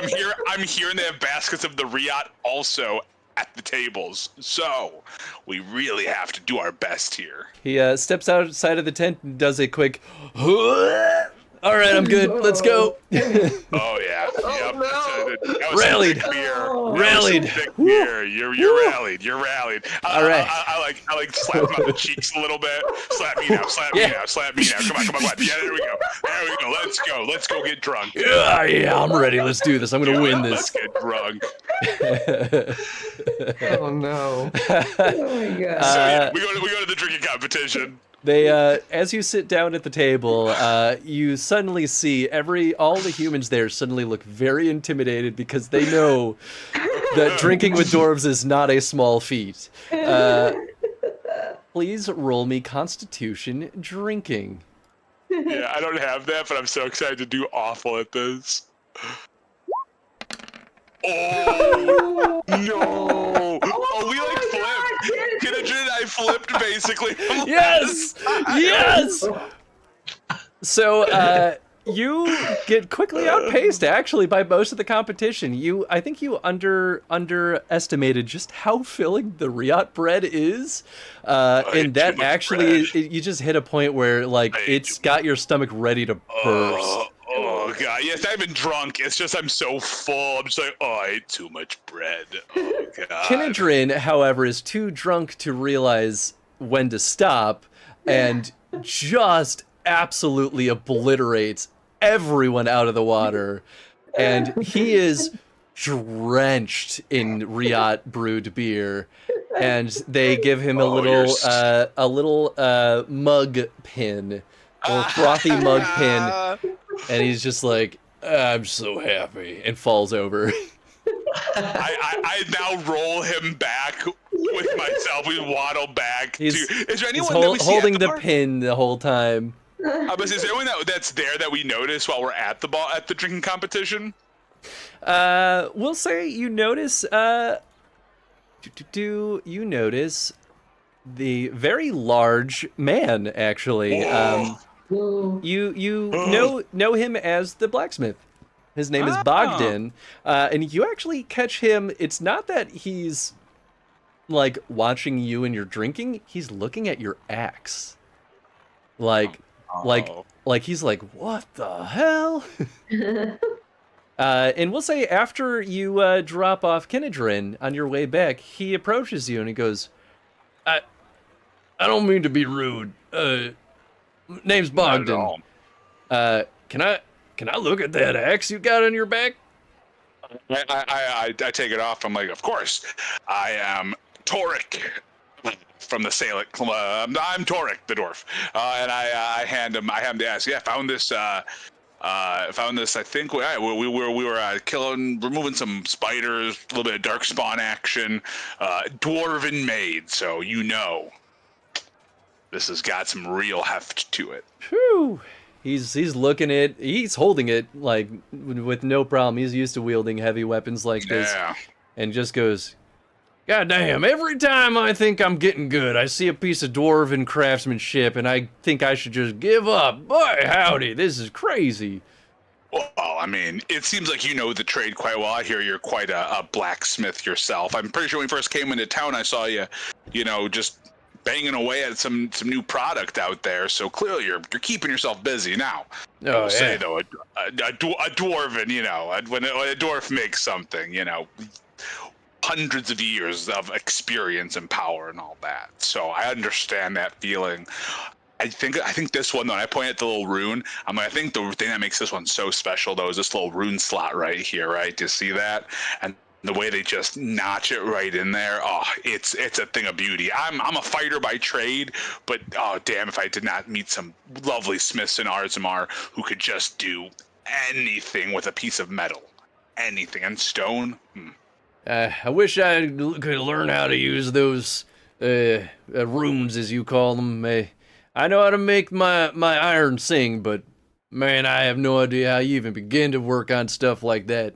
Yeah, rune crafting is it was a bit of a specialty for us dwarves, but hey, maybe you never know. Maybe one of these days you talk to Strom. Everyone loves Strom. I'm sure he might know a dwarf or two who might be able to, if anything, maybe even help you out. Build a rune, get you something. Man. I mean, it's not often they share, but It's hard enough to get Strom to agree to sell any of my stuff. He thinks it's cheap human metal. He thinks my stuff ain't good enough, but hey, I got some good pieces if you ever want to check out the shop. Bogdan, why don't we? Kindred's going to be sleeping for a while. That beer took him out, and I'm very full. And I can use a little walk. Why don't we take a look at your wares, and we can just see. I'm sure there's something though. People seem to respect what you do here a lot. You can tell that from the people. So. Yeah, appreciate that. He takes you back to his stall. He has an active stall with a bunch of his wares kind of on display. And of course, he's still got like his actual workshop kind of adjacent to that. Like the man never stops working. He's not even enjoying the festival even a little bit. It's business and work, and this is the best time for business. He's not gonna waste this opportunity by having fun. But yeah, he shows you his wares. He's got some pretty good stuff in there.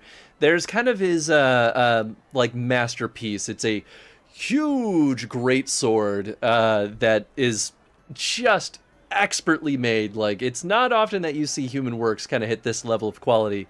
Still hard to compare with dwarven stuff, but like, the man's got a talent.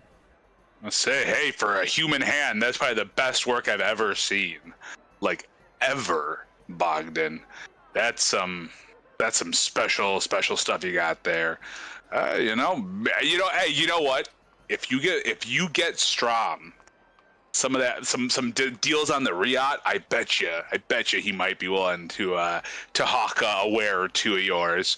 I think food is the way to Strom's heart for sure. While I'm here, is there like any good shields that Bogdan's made? Go ahead and roll me evaluation. The hell is that roll? That is a cunning test. Oh, okay. It is specifically for determining the value of goods and objects. Sweet. All right, I will do that. No. He has a bunch of shields. They kind of scale in kind of density, but it's hard to you're not familiar enough with human-made shields to know if they're particularly good or bad. Those are shields. It looks like they will get the job done, though, no matter what. All right. Well, Bogdan, if I ever need a new shield, I'm really liking these. I got my little Old Faithful here, but I'd be happy to maybe show off a little human ingenuity one of these days when I can bring some coin your way. Yeah. If you got the right coin, he takes the kind of his work hammer and ting ting against one of the big shields on his stall and says, "Yeah, all yours then." Well, and if you hear of any work, to get coin for taking things out, you let me know. Oh, I'm always happy to try and make a few. Absolutely. Well, the more work there is, the more people need these weapons. It's good for everyone. Cyclical. We all help each other out. All right. Well, Bogdan, this is a pleasure. I take the axe back. I see you still kind of holding on to it just a little tightly. I'm like, great, thank you. And that's fine. Yep, that's like, cute. He gives it back without any fuss. And I say, well, I hope I'll see you around there, Bogdan. Yeah, good to meet you. Thanks for taking the time to chat. And I waddle out. All right. And with that, it's nightfall. You hear kind of the bell ring in sort of the main tent, and which means that it is now time for the grand ceremony. This is the big feast where y'all get to just enjoy a bunch of food, drink a lot. You're all gathered under one tent, and it's all just food free for everyone. You get to kind of just go nuts in there and socialize. And the mayor's going to have a speech that's expected, but otherwise it's just you don't have to go, but it's highly encouraged to just like hang out and enjoy the festivities. Who would all like to go? Yeah, I'm in. let's go. All right. Like, Onyx would. I know we're wrapping up, but Onyx wants to work up the courage to talk to Dielza one more time before the festival wraps up. Sure. I mean, you could take the opportunity right now if you'd like. All right. Where do they find her? You find her kind of packing up some of her, like she has a little bit of adornment that she wears for her dance, and kind of like has a little bit of a stage that she sets up. And so she's just kind of packing that up and getting ready to drop that off before heading to the main tent. Hey, Dielza. Oh, Onyx! Wonderful to see you again. Yes. I just wanted to say I thought your performance was extraordinary. Thank you so much for watching my performance. It means the world to me that you would make the time for me. Yeah. Well, I've certainly never seen a Donna dance like that. Well, it's not all of the Dalish clans carry the same traditions, so and not everyone loves dance in quite the same way, but I love it, so I love to share it with the world. Really? Are you going to watch the ceremony? Yes, oh, Seems to be absolutely. starting. Just packing up this stuff, but I can meet you in there. Of course. I'll see you over there. Sounds wonderful. I won't be hard to find. No, you're pretty easy to spot. You're nice and tall. I'll leave you be. As she gets back to packing. All right, and Onyx will rush over to join Adana and Torek. Sounds good. Welcome. All right. You gather into the tent. This is actually the blurb I get to read out loud. You've assembled in the largest tent with several dozen villagers for the evening feast. Sheriff Milo stands from his seat in front of the table and prepares to toast the festival. He raises his mug and opens his mouth to speak, but pauses at the sound of dogs barking in the distance. Shakes his head and tries again, only to be silenced by barking dogs a second time. That's when you start to hear screams. Uh-oh. And this is where we're going to end our session. Yeah, leave us off on that cliffhanger. Pow, pow, pow, pow. Yeah. Sucker punched in the gut. I can sense that coming. Oh, yeah. No, the Oh, second yeah. you're like, you go to a big celebration, I'm like, well, something's going to break out here, and we're going to save that for next session. Yep. Yeah. Excellent. So excited. We Yeah. didn't die. Good timing. We didn't die. We didn't Not die. yet. Not yet. So I for context for everyone watching, I gave the players a warning before the session even started that this adventure explicitly has a blurb at the header saying there is a real chance for player death in this adventure. So I gave them a heads up that it could potentially be lethal, and we're just about to scratch the surface on what all is going to be happening in this lovely little town of Sothmere. Hell yeah, dude. That was exciting. That was a ton of fun. Yes, that was always the downtime is a good time. Getting some good role playing. Always a fun time. I was really happy for that downtime stretch because I could have just like said 6 months pass, you take a couple of jobs and you end up in Sothmere, right? But I wanted to make sure y'all had some opportunities to kind of explore your characters more because these adventures get a little bit railroady, and so it's nice to have a chance to breathe a little bit. Mm. Heck yeah. Yeah, Heck yeah. yeah. Well, much appreciated. yeah, I really feel like we're coming out of this session with a much kind of clearer idea of who all our characters are. We got to see them kind of at rest and just bouncing off of each other and all these different NPCs. This is cool. Yeah. Yeah. I Yeah. really like the role playing. I mean, I like your role playing always, but I think I especially liked it today. I thought there was a lot of very fun moments that y'all had. I love For a second, I thought we were gonna get through this session without some of Torik's trademark bluster. I'm very glad Tony got some in. Gotta add some in. The second he told me that he was watching Fiala, I was like, I gotta do something. And I'm like, what would Torik think? I'm like, why don't you just talk to her, man? If the world ends tomorrow, who the fuck cares? Just talk to her. That was very funny. Go ahead. No, it's just funny to me because I'm like, you could have kept pushing it and gotten into a fight with him. I was going to, but then like after he kept walking away, I'm like, I'm just bullying now, and I already took my jabs. I'm gonna go do one more jab and have a drink with Fiala, which would make no sense. I like that there was like little activities we could go around and do. It made it feel like a real festival. It was cool. Yes. Absolutely. I made up most of those for what it's worth. Really? Cool.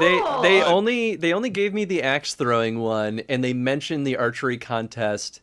And I think literally everything else I made up because I was like, it's a festival. Wow. We need more than that. That's great. Yeah, that's really cool. I thought you just took that straight out of the book. Yeah. No, I try to spruce up the book sometimes. I actually like this adventure a lot. It already feels like it's got a lot more wiggle room for me to improvise and add my own stuff compared to the last one was very like rigid. So this one I'm excited for this adventure because I feel like I get to have a lot of fun with it too. And so like I came up with the pins, the commemorative pins and all that because I was like, you gotta get something. Loved the pins. I loved the pins. So good. I'm very curious to see if I'm breaking the game by giving you guys some fancy gear. We'll see if I regret that choice, but I was not. So I'll tell you straight up. I was not actually planning on giving you a little animal buddy before the session started. Oh, really? It was your choice of going out into the wilderness that I was like, I think it just makes sense. And that was why it was do you encounter a person and maybe make a connection or make an animal buddy? And I was like, I love it though. So I hope you get to have fun with your little animal companion. Yeah, I'll have to read up on flying squirrels. I don't really know anything about them. I won't make you have to like overfuss it. Like your flying squirrel will mostly take care of itself. And if you ever want to use it more in like train some skills, you can absolutely do that. Otherwise, they can just be your friend. And it doesn't have to be any more complicated than that. There you go. There you go. I love it. No, that was a really good time, man. The combat was a really good time at Blaine too. Yeah. Great way to open the session. Just get some combat done. Yeah. Felt good taking him out. Really good taking him out. I think I'm going to try mostly to have combat start early in the session just because it's easier to control our time that way. Yes. Yeah, absolutely. Yeah, I think you broke at a very good time to be like, cool, next session, definitely going to be some kind of combat-y thing, clearly, right? Or maybe not. It could just be a red herring, and it's like, oh, there was just, someone, there's a dead cow, what happened? And then we explore that, and then there's a monster, like, oh, God. And for what it's worth, this is exactly up to the point that I planned. So y'all did literally everything. Great. It's always good when you get through everything you want to get through because, it's easy to get distracted, sidetracked, and then you're now you're running the city somehow and we're the mayors and we're like, I don't know how I let my players get here, and here we are. Yep. So no, I'm very excited. I'm glad that Wilhelm is a little interesting fellow. He's I like that he's just like if a PC is attractive, he'll go for her instead. Like, what a jerk. He's so superficial. They did a good job making a fun cast of characters for this. Yeah, because I was about to say you didn't share as much in the last one with like the bios. I don't know if maybe because they had too many secrets, so you couldn't do it the same way. But it was kind of cool getting to see those images and stuff. So some of it is me learning more things about Roll20 and kind of how things are shared with y'all. Yeah. The other thing though is that this adventure does a good job kind of creating a bio of these characters that I can share. So Invisible Chains, yeah, it was a lot of secrets and a lot of like personal backstory stuff. Yeah. And I would have to like just write my own thing and kind of like dissect it to find things to kind of like redact things. Yeah, and that just I like doing it, but it just turned into a time constraint, which is why it didn't really happen. So I think this adventure was already built like 10 times better than Invisible Chains. So I think it's going to be a really good one. I'm liking the people too. I think there was a really good comment that Onyx made earlier, where it was like, I like these people better, and you already feel these people, so it's gonna feel worse when I think bad things happen to them, or when they betray, or when they inevitably, when some of them turn out to betray you, right? Or whatever. That's the Dragon Age spectrum: death and betrayal, with obviously heroics mixed in. You'll have the people who are just good to be good. Like I will riot when Milo, unfortunately gets axed by something, or it turns out that he's a garbage human, and I'm like, why, man? You seem so great. But no, it was a good session, bud. Real good session. Yeah. Thank you. Well, thank you. Oh yeah, go ahead. Oh no, I was just gonna say thank you all for playing today. I hope you all had fun. Of course. Yeah. Oh, so much. Oh yeah. Cool. So I think next session is next week, because it's the week after that we're skipping, right? The 7th, I believe. The 7th. Yeah. Yeah, I'll be out of town. All right, sounds good. So we'll get back into more of what's going on in Sothmere on the 31st, and that should be a lot of fun. Yeah, I guess any other thoughts or questions before we wrap? I'm excited to use some of the new gear you gave us. I don't think it's going to break as much. I don't think it will break too much. 2 AP and an extra damage. I don't think, or the staff with the mana stuff. I don't know if that's going to destroy it too bad. Yeah, those choices were partially because I'm realizing just how unreasonable armor is. And I wanted to give y'all something that'll help mitigate that a little bit.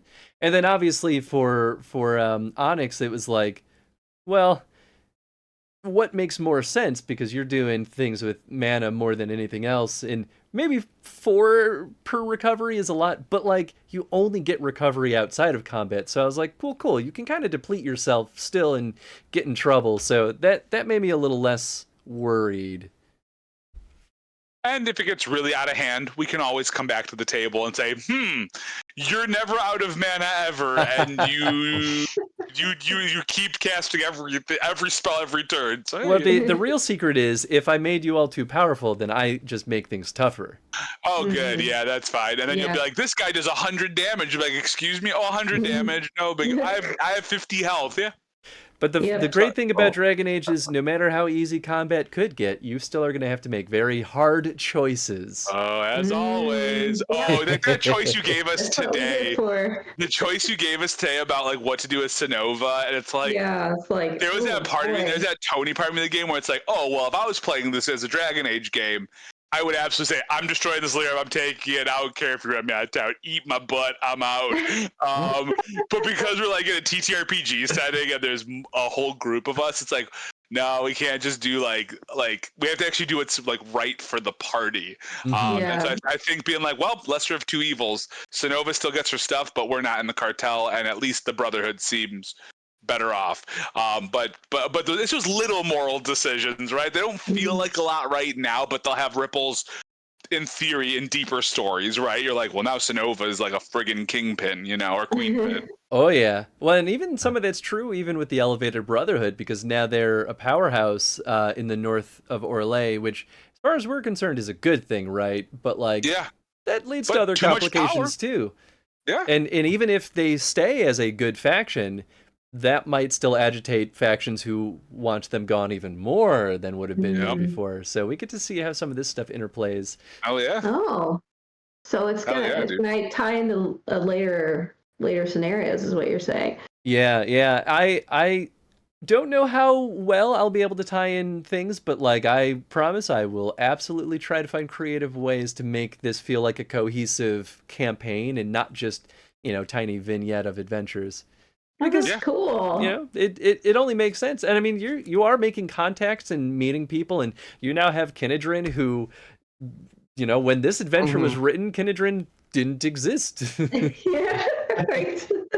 Hell yeah, dude. He's our wild card. He's the X Factor. Got the Yeah. Bash Brothers going on here. I'm ready. We'll wrap Bash some stuff. Brothers. It's gonna hurt so bad if he dies. I'm gonna be so It's gonna bummed suck. if he dies. Yeah. I'll be like, wow. I won't go out of my way to kill him, but if the circumstances happen, I won't stop You gotta it. do it. You gotta do it, man. Yep. Awesome. Well, hell yeah, man. No, great session, good fun. I know we're a little past 10, so I want to be respectful of time too. So Heck yeah. Well, thank you again, everyone, for hanging out tonight. I'm going to go find someone to go throw the raid over to. What's today? Saturday? Saturday. Saturday. We are back here tomorrow morning playing some Bloodborne. We're finally back to having the early morning Bloodborne stream. Monday, I'm actually not sure about Monday because I might get suckered into spending time with Memorial Day with friends. So we might not have Fallout 3, but I have to make up my mind. So I'll let everyone know on Discord what's actually happening. Oh, they'll love to know that. No, I'm messing around. I got family plans, so I'm torn up. Then let's see. That's Monday. Wednesday, we're back with more Bait and Kaidos, that lovely little game. Friday will be more Final Fantasy 14, and maybe will be the last FF14 Friday stream, so long as I hopefully get a job offer. That job offer, get that jobby. Good job. And also, you can't rage about FF14, and maybe some of the people will be like, maybe that's okay. Maybe that's okay. I got to balance out my rage moments with reinforcing that I'm still having fun. So it's a delicate balance. Delicate balance. You're having fun because you are raging. Well, that is kind of part of my argument, but not everyone's happy to hear that either. But cool. I think we're going to go through the raid over to our wonderful Twitch friend, Serlina, who's playing Witcher 2. Hell so it's yeah. a nice Nice. callback to one of our past Chrono streams, and Surly is a wonderful streamer. She is Great. fun and wild, and I always have a good time over there. So hope you all have a good time with her as well. All right. Raid has begun. Thank you all for hanging out. Thank you, players, for letting me beat you up another day. Yeah, thanks for watching. We lived another day. You Bye. made it.